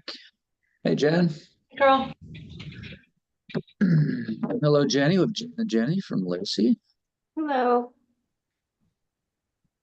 All right, which one of you are the wants control of the PowerPoint presenting? That's me. Jenny, you're gonna do it? Okay. All right, well, we've got two here from the city of Lacey. We'll get that pulled up for you. And all right, looks like we're good to go. I'm gonna stop my video. Jenny, I will pass remote control to you. Go ahead and click on the screen, make sure that works for you. Looks good. Yep. All right, well, whenever you're ready, go ahead. You got 12 minutes. Okay, thank you. I'm actually going to give the presentation and Jenny's going to drive. So I'm Jen Burbage, cool. Yeah. So I'm Jen Burbage, Director of Parks, Culture, and Recreation for the City of Lacey, and this is Jenny Wilson, Senior Parks Planner. Thank you so much for the opportunity to present our community's $500,000 request for Rainier Vista Park improvements. The city of Lacey is in Thurston County on the west side of Washington. It's located 60 miles south of Seattle and 109 miles north of Vancouver, Washington.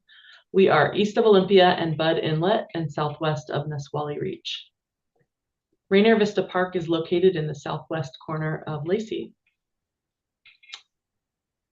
It's a community park that serves not only the city and urban growth area, but also all of Thurston County. The project site condition is a developed, busy community park. It's a popular location with multiple sports fields and courts. There are currently 4 pickleball courts. We'll use the grant funds to install 4 additional pickleball courts, 2 new outdoor ping pong tables, and new safety netting on the softball field. The development goals are to meet the public's need by providing additional outdoor recreation opportunities for all ages, increasing capacity for use at current facilities, and increasing safety. Recreation opportunities include increased outdoor physical activity, leading to better health connections and social interaction. This project addresses 4 primary public needs: additional free outdoor pickleball courts in Lacey and really all of Thurston County, increased capacity for use of current facilities, improved safety, and different unique outdoor recreation features. For inventory and gaps in service, first we'll discuss pickleball courts. In Lacey, we have 2 sites with pickleball courts. One is the project site, that's Rainier Vista, and it has 4 current courts. The other is a single court at Lake Point Park. Also indicated on our map is the other known pickleball location in the county, which is the City of Olympia's Woodruff Park, and they currently have 4 courts. As you can see, there are only 2 significant locations in all of Thurston County that have free use, dedicated pickleball courts that are accessible to all. And now we'll talk about softball fields, inventory, and gaps. Between Rainier Vista Park and the Regional Athletic Complex, Lacey is a known sports destination, not only for local teams, but also for teams traveling from around Thurston County and even beyond. We'll focus on adult use since this is the type of use relevant to the issue. The red stars on the map indicate the fields in Thurston County currently used for adult tournaments. So that's the project site, which is Rainier Vista, but also the Regional Athletic Complex and Lacey. And then there's 3 other sites in Olympia.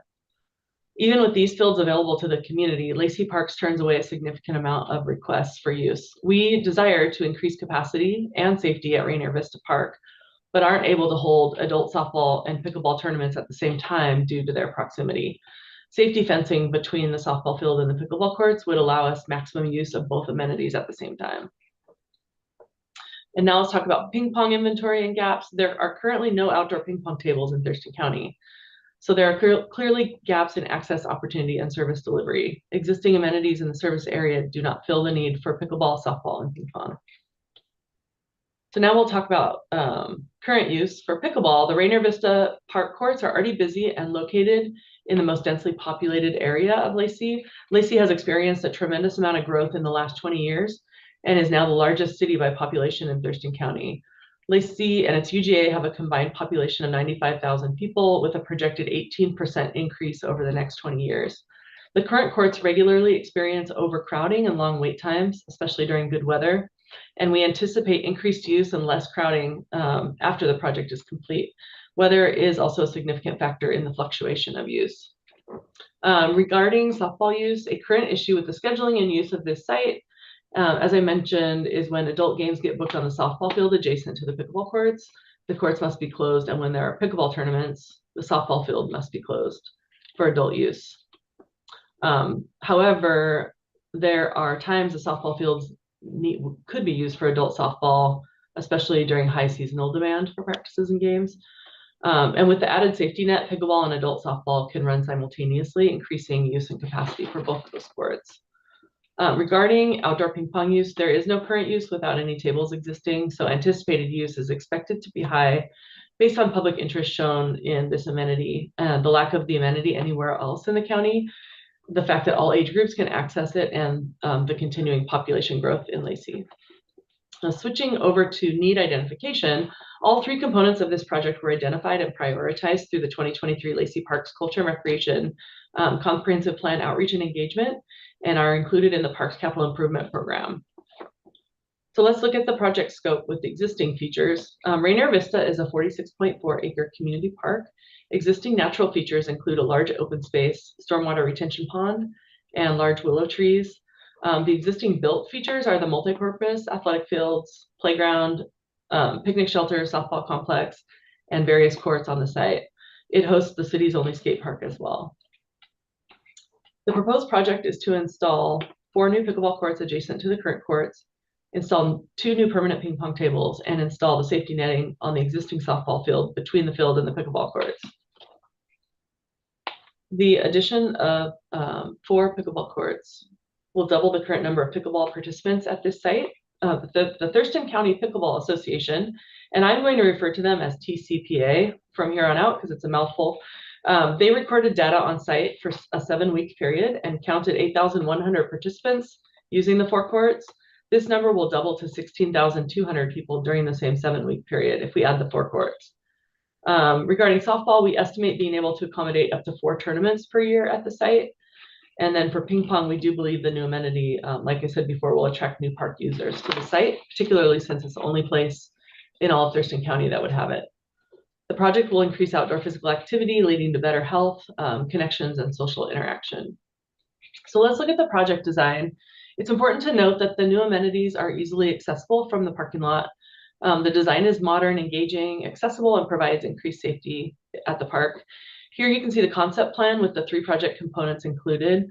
The new courts will be installed over an existing path. So as indicated on this slide, there's an approximately 180-foot path that will need to get relocated. For the pickleball courts, we intend to use the same design for the new courts as the existing courts, which will be adjacent, and the project will include accessible pathways. The pickleball design aligns with the need, location, and project scope in the following ways. It satisfies the community's request and needs for additional courts, not only in Lacey, but for all of Thurston County. The location of this project is an essential aspect. Pickleball is a game based on connection and camaraderie, so it's important to add the courts in a location where a strong pickleball community has already been established. And in addition, the added courts will help accommodate tournaments that bring regional users to the park. The design accommodates local and regional use to realize the increased recreation opportunities. For the ping pong tables, we intend to select those with a large concrete pad for the base and an ADA accessible perimeter. All the pathways within the project will be ADA accessible. The design of the ping pong tables creates outdoor recreation opportunities in Lacey's fastest growing area. In addition, it revitalizes an open area of the park that hadn't been previously used. For design of the outfield safety netting, it'll be constructed the length of the softball outfield adjacent to the pickleball courts and walking path. This will prevent errant balls from being hit beyond the outfield and will eliminate field and pickleball closures and maximize the use of the current field and courts. The cost estimate was prepared by the city's Public Works Capital Projects team. It's based on the cost of the pickleball court development from 2017 with appropriate escalation. The construction bids we had for similar safety fencing project at another site and recent quotes for outdoor ping pong tables. We have a concept plan, so additional site design and permitting will be needed, but based on past projects, we anticipate getting the rest of the design work completed, permits issued by the city, and being construction ready by mid-2026 or no later than. Regarding project engagement, for the 2023 comprehensive plan update, we used both in-person and digital methods of engagement with the community. Of note, we had a volunteer outreach team conduct in-person surveys, and these engagement efforts were our most successful to date. The survey results are representative of Lacey's racial demographics, and the age demographics came really close. Extra outreach was done targeting some of the age groups where there were gaps. But the TCPA, as mentioned earlier, did provide significant public input and data regarding the need for additional courts. In addition, the Parks, Arts, Recreation, and Cultural, or Park Foundation of Thurston County has endorsed the project. The Homeowners Association, it's called Greenbrier Estates, adjacent to the park, is enthusiastically supportive. And a group of friends who live near the park and regularly use the courts provided a letter of support as well. And they represent retired women in their 60s and 70s, and their letter speaks to the inclusiveness embodied at the Rainier Vista site. The project design has been influenced by community input because they like the current pickleball courts and they want to use the adjacent softball field to the maximum. As shown on a previous slide, there was high interest from the outdoor ping pong social media poll for a new and innovative amenity. As for partnerships, in addition to the support of the project, TCPA has agreed to donate $25,000. The significance of this partnership is that they promote the sport for wellness and social activity and support the spectrum of ages and abilities in the community. For sustainability, we're going to focus on social and economic factors, starting with the social. Rainier Vista Park is highly accessible. It's a great location for rolling, walking, or biking, both to the park and within the park. There is a paved loop trail throughout the park and a bus stop near the Ruddle Road entrance. This site is heavily used by a diverse community for social and cultural gatherings, sports, and recreation opportunities for people of all ages, abilities, and interests.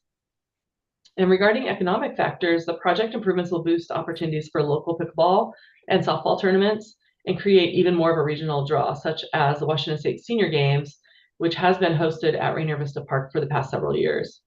This type of use increases the economic impact on local businesses. And then in addition, with improvements at a park site that already has maintenance staff, there will be minimal increase to maintenance and operation. The project will be constructed with durable, long-lasting materials and vandal-resistant materials on the ping pong tables. And this will maximize equipment lifespan and reduce future operational costs. So last but not least, regarding cost efficiencies, as we mentioned, TCPA is contributing the $25,000. The letter of commitment is in hand. This donation is required for the project's completion, and it is included in the project proposal. And then another cost efficiency is that we combined all three of these projects into one in order to recognize savings. Additionally, there is no land acquisition required. There is already dedicated maintenance staff, and any removed amenities such as the bleachers, trash can, and the picnic bench seen in this picture will be moved to other locations and continue to be used. So with that, we appreciate your consideration and happy to answer questions. Great, thank you, Jen. All right, questions, suggestions on this one? Silvana, go ahead. Great presentation and project.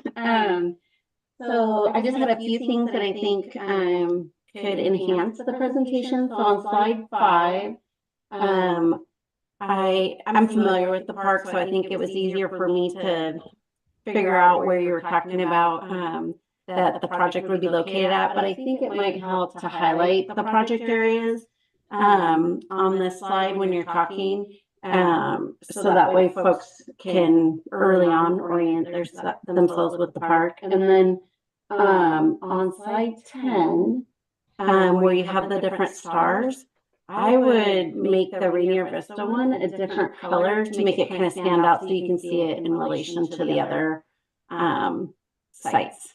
So, but other than that was all. Thank you. Good, thanks. Chaz, go ahead. Yeah, I mean, I agree. Great presentation. I think everything was on board. I did notice a couple times you were using your mouse kind of to indicate where things were. And sometimes we can't always see that. So I think maybe finding a static way to do that would make sure that everybody knows exactly what you're talking about and where. And I too would have benefited from different colored stars or a different colored star on this particular slide. Yeah, thanks, Chaz. Yeah, we've noticed that using the mouse as a pointer is kind of hit and miss. Sometimes we can see it, and then sometimes it just disappears. So you just can't rely on it. So, okay. To know. Other suggestions on this one? Was I in the time limit? You were right on. Okay. Right on the time limit. One thing I noticed here, and I know this is graphic, but just, make sure your netting extends a little ways beyond the foul line.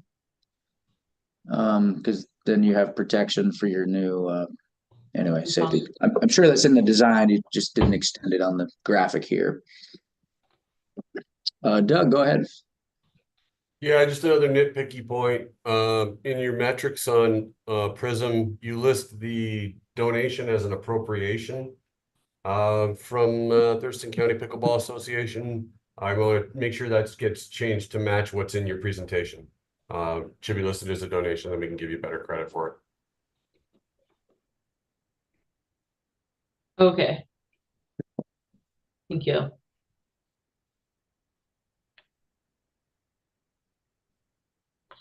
Oh yeah, I see. It's just miscategorized. You just change how you categorize it in. I think, Jenny, was that the one Lon reached out to us about? Yeah. Okay. I think so. I can't remember if it was that one or, yeah. Okay. We'll look at that and change it. Thank you.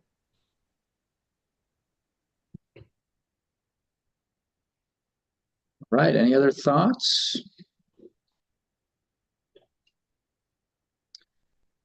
All right. Must have been pretty on point. Let's go to your next one. And Jenny, are you going to drive this one as well? Yep. Okay. All right. Bush Park. Playground. All right. Go ahead and click on that. There it goes. All right. Whenever you're ready. Okay, thank you again.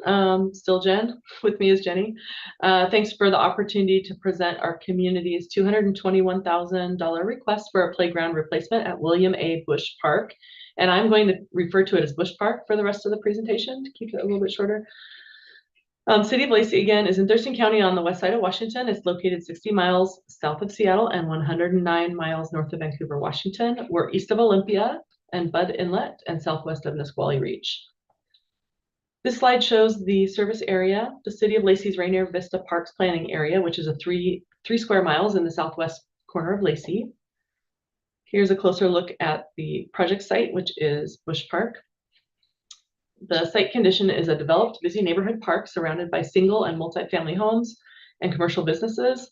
We'll use the grant funds to replace the main playground and swings pictured here. The project will replace 2,600 square foot playground for children ages 5 to 12, the swings, and then add more accessible playground flooring. This playground is 28 years old and in vital need of replacement. It's the oldest play structure in the city's inventory. The current playground has 2 traditional swings, 3 slides, a tic-tac-toe feature, a tunnel, and a ladder. As you can see in these photos, there is a ramp to the playground area. However, it leads to wood fiber chips, which aren't highly accessible for people who use wheelchairs or have mobility challenges. The swings aren't highly accessible, nor is the playground. The 2 ways to access the elevated play areas are the stairs or a ladder, pictured on the right. As you can see, time has taken its toll on the playground. Areas where the metal is rusting create safety concerns. A new playground will take care of these types of issues and provide a safer play environment due to updated safety requirements with a new playground. The project goals are to create a safer, more inclusive, more accessible, and more engaging play environment with updated equipment. The recreation opportunities are increased outdoor physical activity, leading to better health, connections, and social interaction. So let's get into the need. This project addresses 4 primary needs: increased accessibility, increased safety, increased opportunities for play, and adding updated, engaging play features. The gaps we have within the service area are aging infrastructure, lack of accessibility, need for increased safety, and updated and increased engaging play features. Existing amenities in the service area do not fill the need. They're old and outdated. So this slide maps the ages 5 to 12 playgrounds in the service area.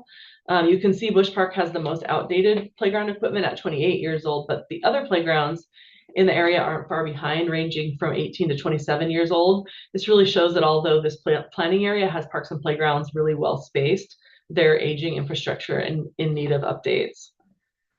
So to increase accessibility at Lacey Park's playgrounds as a whole, we're moving from wood fiber to more accessible surfacing. The red stars on this slide show the locations where we've installed or have plans to install within the next year more accessible surfacing at one of our parks.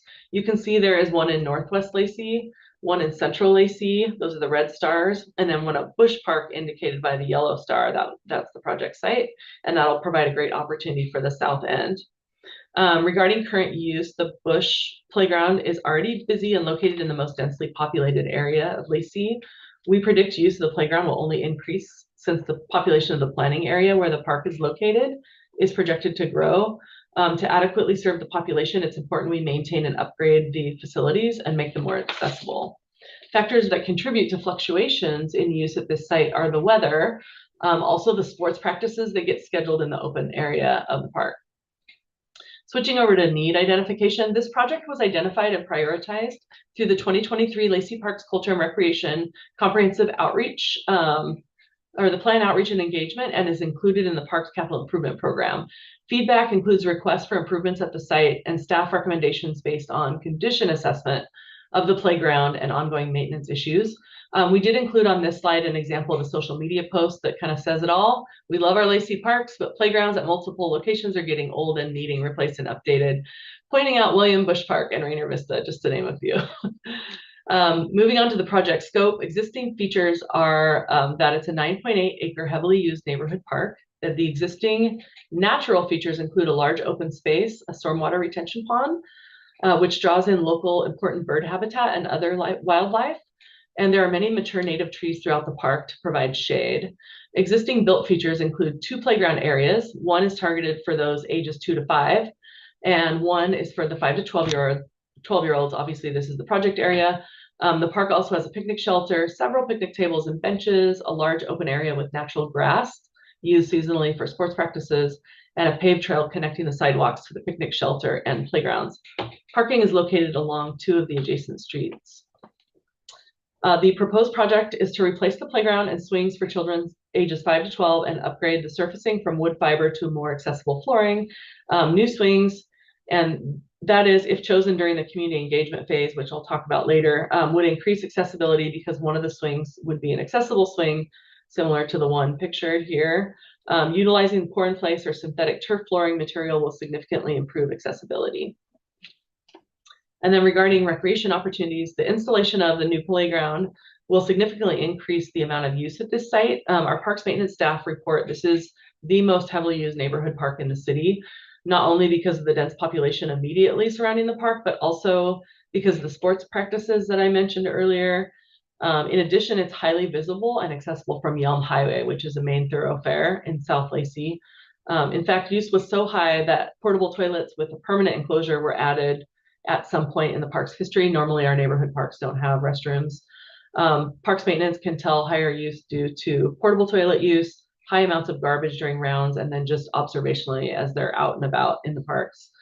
The project will increase outdoor physical activity, leading to better health, better connections, and social interaction.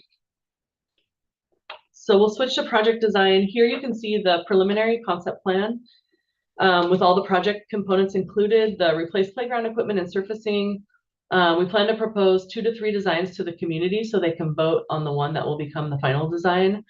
And the final design will align with project need, location, and scope by satisfying the community's request and needed for the upgraded equipment, the increased accessibility and safety, and providing an upgraded, modern, engaging play feature that will encourage youth to play outdoors and will maximize the space more efficiently within the current footprint. And then it will also conserve the open park space and retain the mature trees for shade and wildlife.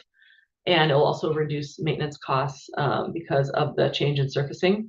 So what you see on the screen is the current footprint. There is a possibility we could expand slightly to the north if we can do so while staying within the project budget.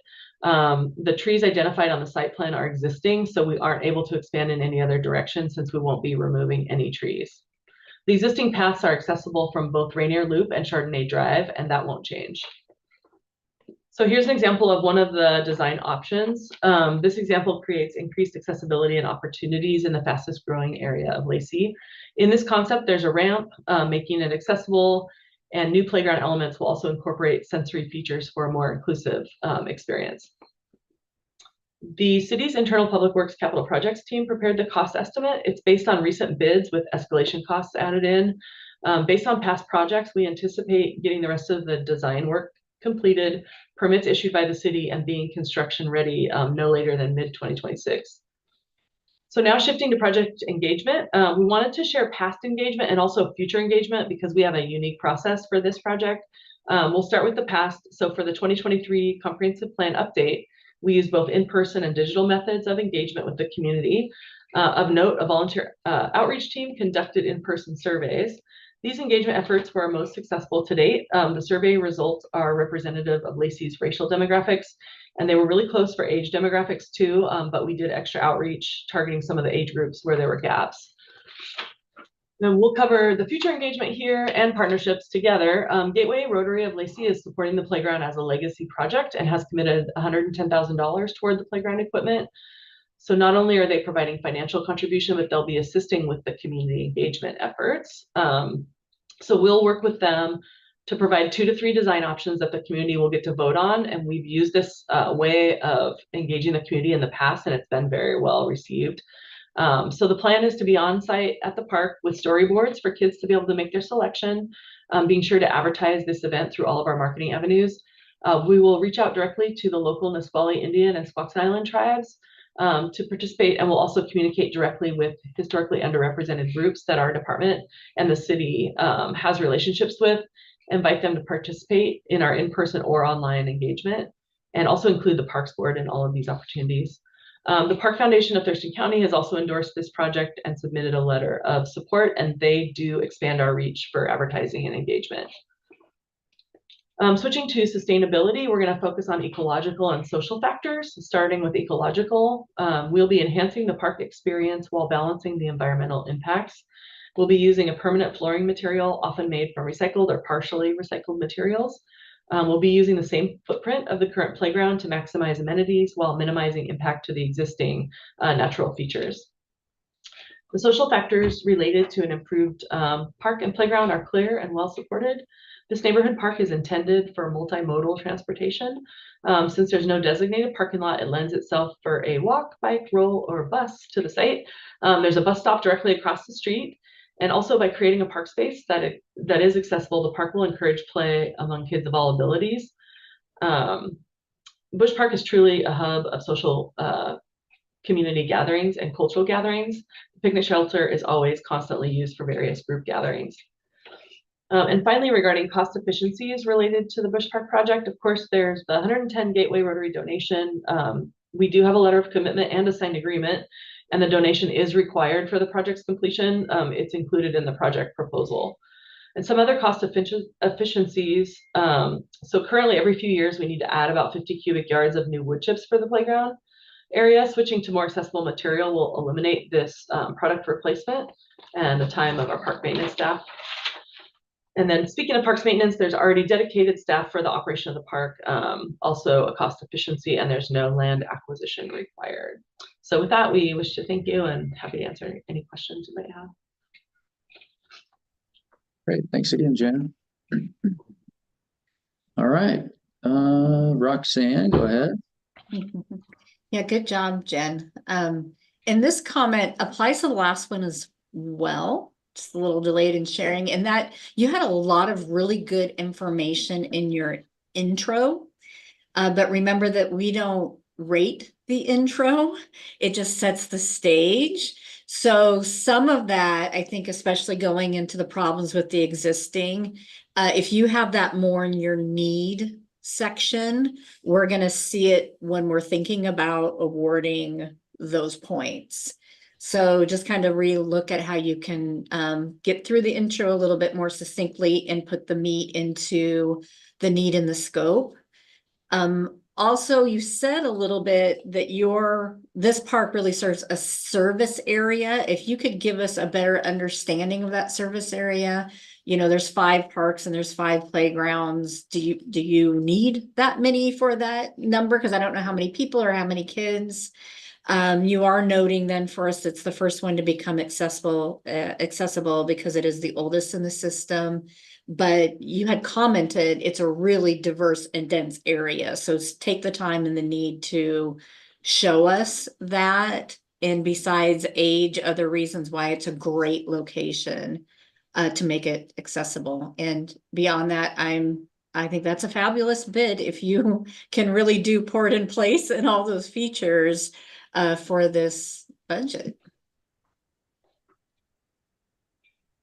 Okay, thank you. Thanks, Roxanne. All right, Jill, go ahead. Yeah, great presentation. Thank you. I did have a question just on your sponsor match breakdown. It said there was a grant for conservation futures on this property. Is that, I'm not familiar with Thurston County Conservation Futures. Up here, it's just for acquisition. So I was just going to double check if that was. the same. But other than that, Okay, yeah, and that's you're seeing that in Prism. Is that, Jenny, did we put that in there? Obviously we did. oh, you know what? I apologize. Nope. I'm on the wrong one. Okay. I was like, I don't recall that, I was but like, I don't maybe know. there's something I didn't know. One arrow too far. Okay. Nope, there you are right there. Thank you so much. Okay, thank you. Silvana, go ahead. Like your last grant, the donation is listed as an appropriation, so you'll just want to check this one too for the match type to change that. And then I thought it might be worth, when you're talking about the bicycling, to mention that the regional Chehalis Western Trail is like literally right next door to this park, and that there's an accessible or a bike route from there to this park. So I think that's a draw for people as well. One question about the project, is the 2 to 5-year-old playground also being replaced? So no, Okay. it's not as old. Oh, okay. So maybe I could if make you that just more clear. mentioned because it's not at the end of its useful life or whatever, I think that would clear that up. Okay. And then, yeah, that's it. Thank you. Thanks, Silvana. Other suggestions on this one? Jen, I know it's a really dense neighborhood here. You may want to zoom out a little bit, have an aerial just to demonstrate that. It's just the amount of housing that's right nearby that needs this space. Okay. Thank you. All righty. Well, thanks you guys for joining us. You'll get some written comments as well, but appreciate it. Okay. Thank you so much. Appreciate you. Okay. We'll see you later. Okay. Bye. All right. We got one more. And Silvana, I wanted to mention, I don't know if everyone else is hearing it. There's a little bit of an echo with your audio. It happened just a couple of presentations ago. I don't know what changed. It could just be a setting in we can still hear you. There's just it's almost like a little reverb or a little echo or something. Sounds like you have two microphones on where one's picking up the other one. Yeah, there either might be two mics or might be a setting, or it might just be technology sometimes is weird, but I just want to point that out. But rest assured, we can hear you. So Okay, well, I'll work on that and see what I you can. can fish around and see if you see something in here. Okay, thank you. Yeah.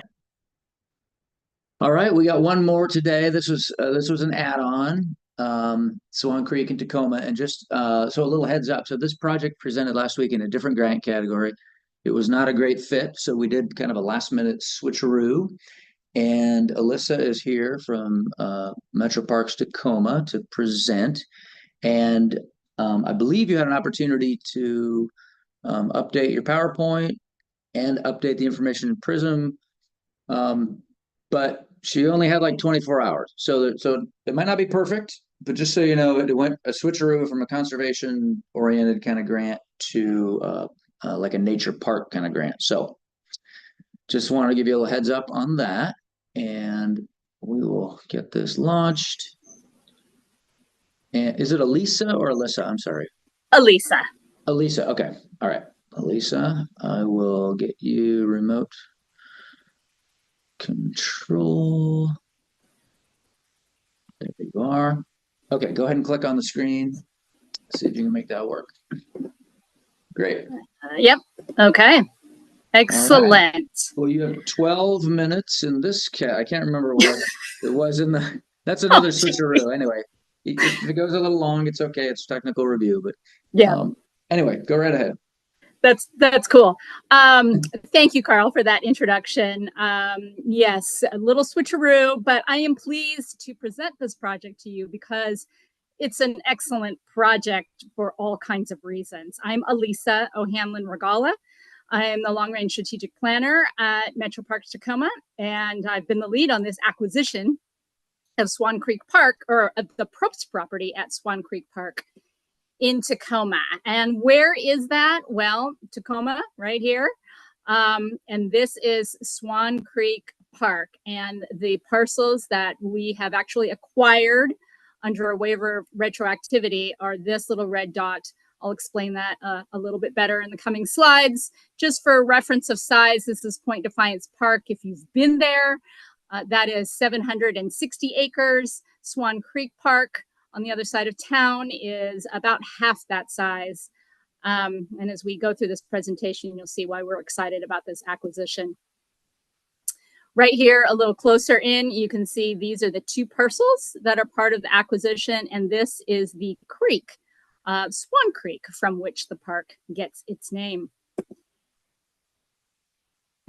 So, two parcels I noted, a total of little over 8.5 acres, and as you notice on that first slide, this is the southern end of Swan Creek Park. And this has long been a gap, a keyhole in the park that was privately owned that we've had our eyes on for a long time for acquisition. So our purposes for the acquisition have been to conserve the natural area. As you saw in that slide, it's mostly, almost entirely tree canopy coverage, mature trees.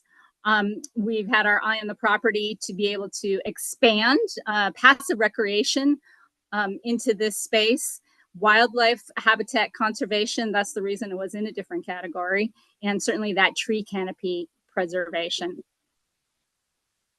So not the easiest slide, I admit, to see, but we have recently just completed update of our 6-year strategic plan. And one of the areas that we know we need to make a lot more progress in is our mission area of providing access to nature and in the environment. What this heat map depicts is where we have, as you can see in the darkest bluish turquoise colors, the most concentrations of access to natural areas, and in the lighter blue areas, the least, and in the hatched areas, actually, where there are gaps, and there's actually not any concentrated access to nature and the environment. And so this is Swan Creek Park right here. And so certainly there is a lot of access lacking for natural natural spaces.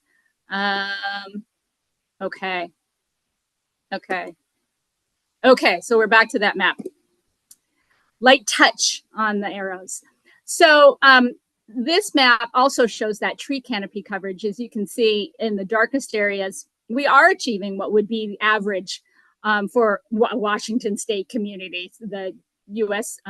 Forest Service saying somewhere around 40% tree canopy coverage is what could be expected. But in most of Tacoma, we're looking at less than 20% in the Swan Creek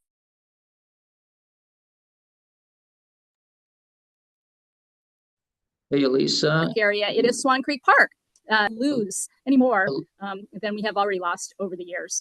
Yeah. Elisa, you just froze up there for a minute. I'm still we lost here. some of your audio. Maybe just go ahead and turn off your video. Sometimes that helps with the bandwidth. So. Okay. Thank you for that. Sorry. Yeah, no problem. And sometimes I see that this slide advancement is slow. So now I'm stuck. Yeah, sometimes a little delay. I can advance for you. You want me to do that? Sure, that would be great. All right, I'll take control back. There we go. Just go ahead and say next when you're ready. Next, please. There it goes. Okay. Okay. Fantastic. So on this slide, I wanted to underscore the nature of the community that's around the Swan Creek Park area. You can see that oval down there again to point us in the direction of the park. And we use in Tacoma and in Pierce County an equity index, which is over 30 different indicators to help us really understand The challenges that many of our communities face, it's not just poverty, but access, lack of access to a lot of things. And so the lighter areas show where people have very low access to those supports and resources that help them lead healthy lives. And the dark areas show where people have very high access. And you can see in the Swan Creek Park area, very low index. And so this community in particular, as I noted in the first slide, where Point Defiance Park is and where this park is, this community in particular really emphasize a need for green space and natural areas and trails. They're across town from Point Defiance Park. It's a long way to go to get to the kind of experience that many other Tacomans have. Next, please.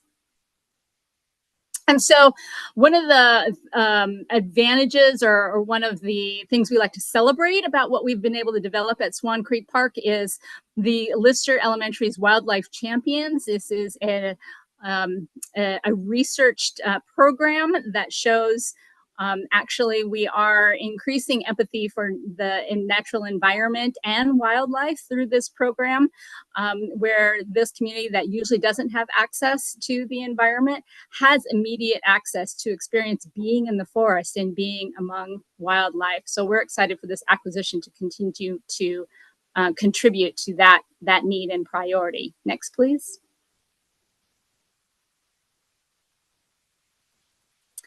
So the project scope here, as I've noticed, or as I've noted, Swan Creek Park features a salmon-bearing stream, forest, and we've developed with a community garden, a dog park. It's popular for being in nature, bird watching, hiking. So these parcels contribute to all those experiences. On these two parcels in particular, we expect to add a trail through for that passive recreation and experience in the natural environment.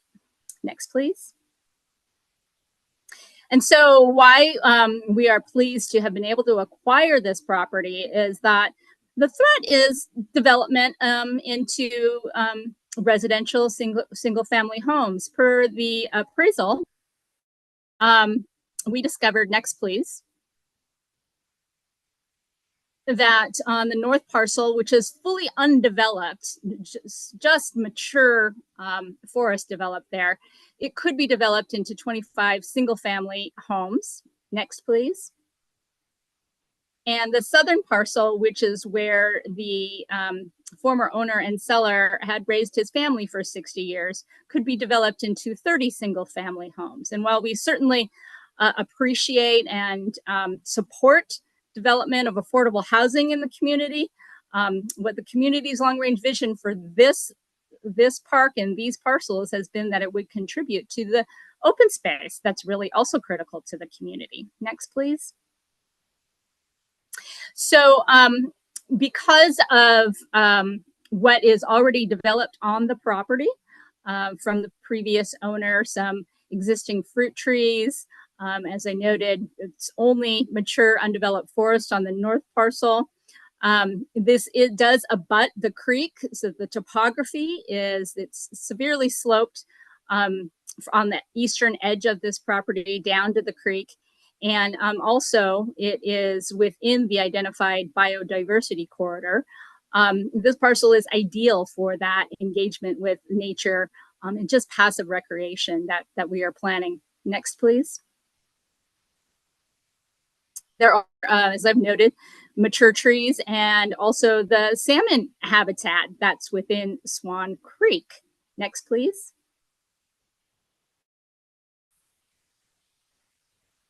And I want to really underscore what's happening in the creek there.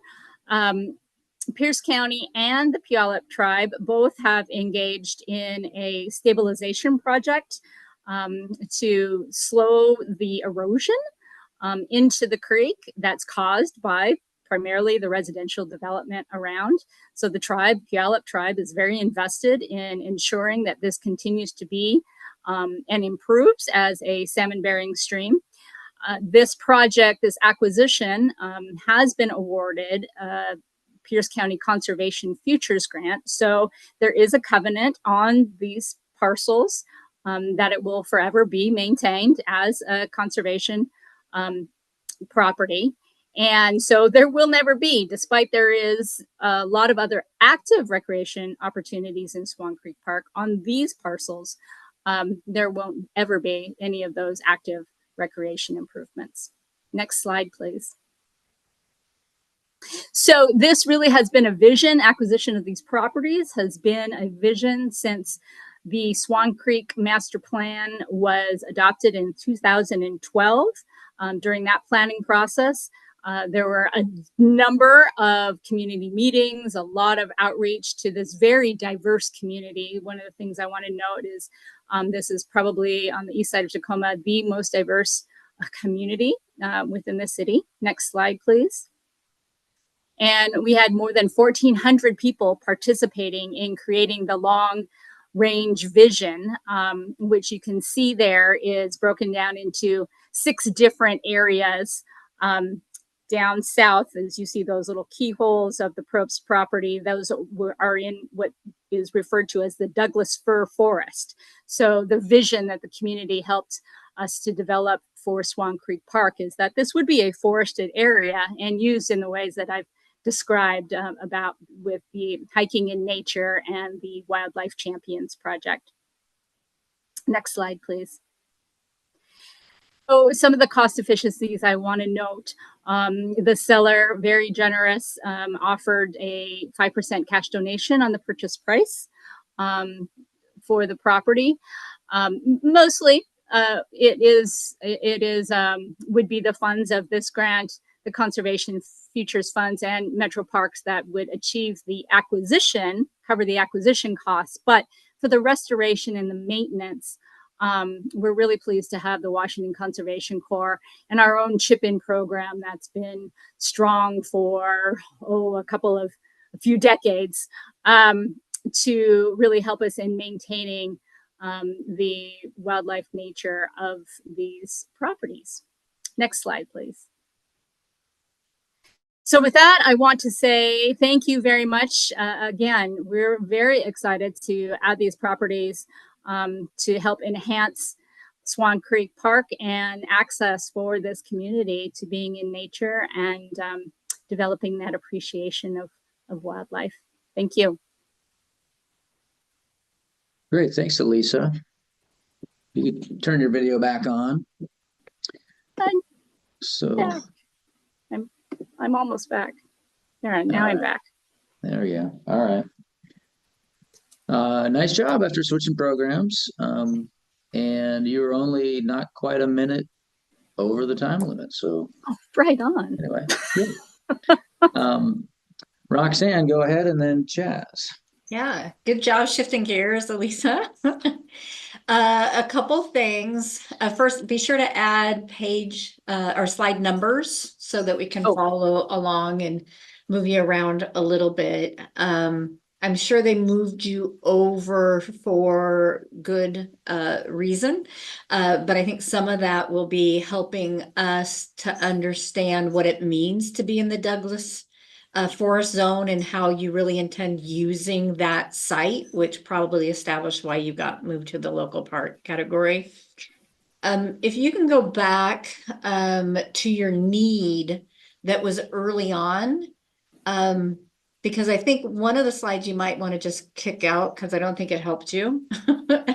Okay. That is, so this was actually back up one more. Nope. So forward. Okay. See there, it kind of is confusing because I know it's rating other service things, but you talked about them not having access to nature, and yet you've just showed us that it's part of a regional park, right? So I think the understanding that you're infilling a gap in a regional park and how crucial that regional park is both for the canopy and both to be able to connect in with the East Side community, which the next slide really tells us a lot of the demographic challenges. But it didn't really make as much sense to say that community has to go to Point Defiance, or Point Defiance has a bunch of services plus the park. It got lost a little bit. Okay. And I think your other slides make the point a lot better than that. and then forward a couple slides. This is why slide numbers are helpful. One more. Yeah. So this, just because we're unfamiliar, we can see the cutout in the map now, but if you actually highlight it, it keeps us from kind of searching about where this property fits in on this particular one. And again, how does it really complement what might be possible? You told us that there is covenant restrictions, but it does allow the passive recreation. So a little bit more about that. Again, good job in short order. Yeah. Thanks, Roxanne. Go ahead, Chess. Yeah, I think real nice pivot, or maybe the other grant program was super close, but I think well done. The only thing that I think that you might spend a little bit more time on is the immediacy of threat. You know, you kind of did pass over a little bit, but I think describing really what was going to maybe happen there in the future and actions to take that might have taken it out of that, ability to be a park is going to be important, because it was kind of a little bit soft, in my opinion. And so I think we could probably get you some more points if you would focus on kind of, it was slated for development and was about ready to get developed type of thing. Good. Thanks, Chess. Yeah, Lisa, you bought this under a waiver, is that correct? Yes, we did. Okay. Okay. Yeah, and I failed to yesterday morning at our introduction to dive into that about waivers. But Lisa, what you want to do is take us back in time to when at that point. So not like now it's like, well, you own it, right? But that's kind of the rule on waivers. Take us back in time to when, and tell us about the threat at that point in time, why you had to jump on it,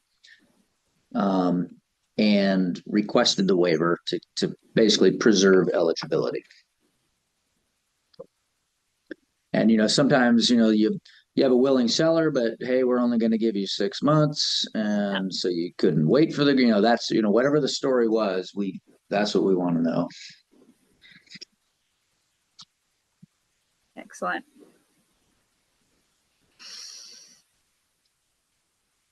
All right. Any other suggestions on this one?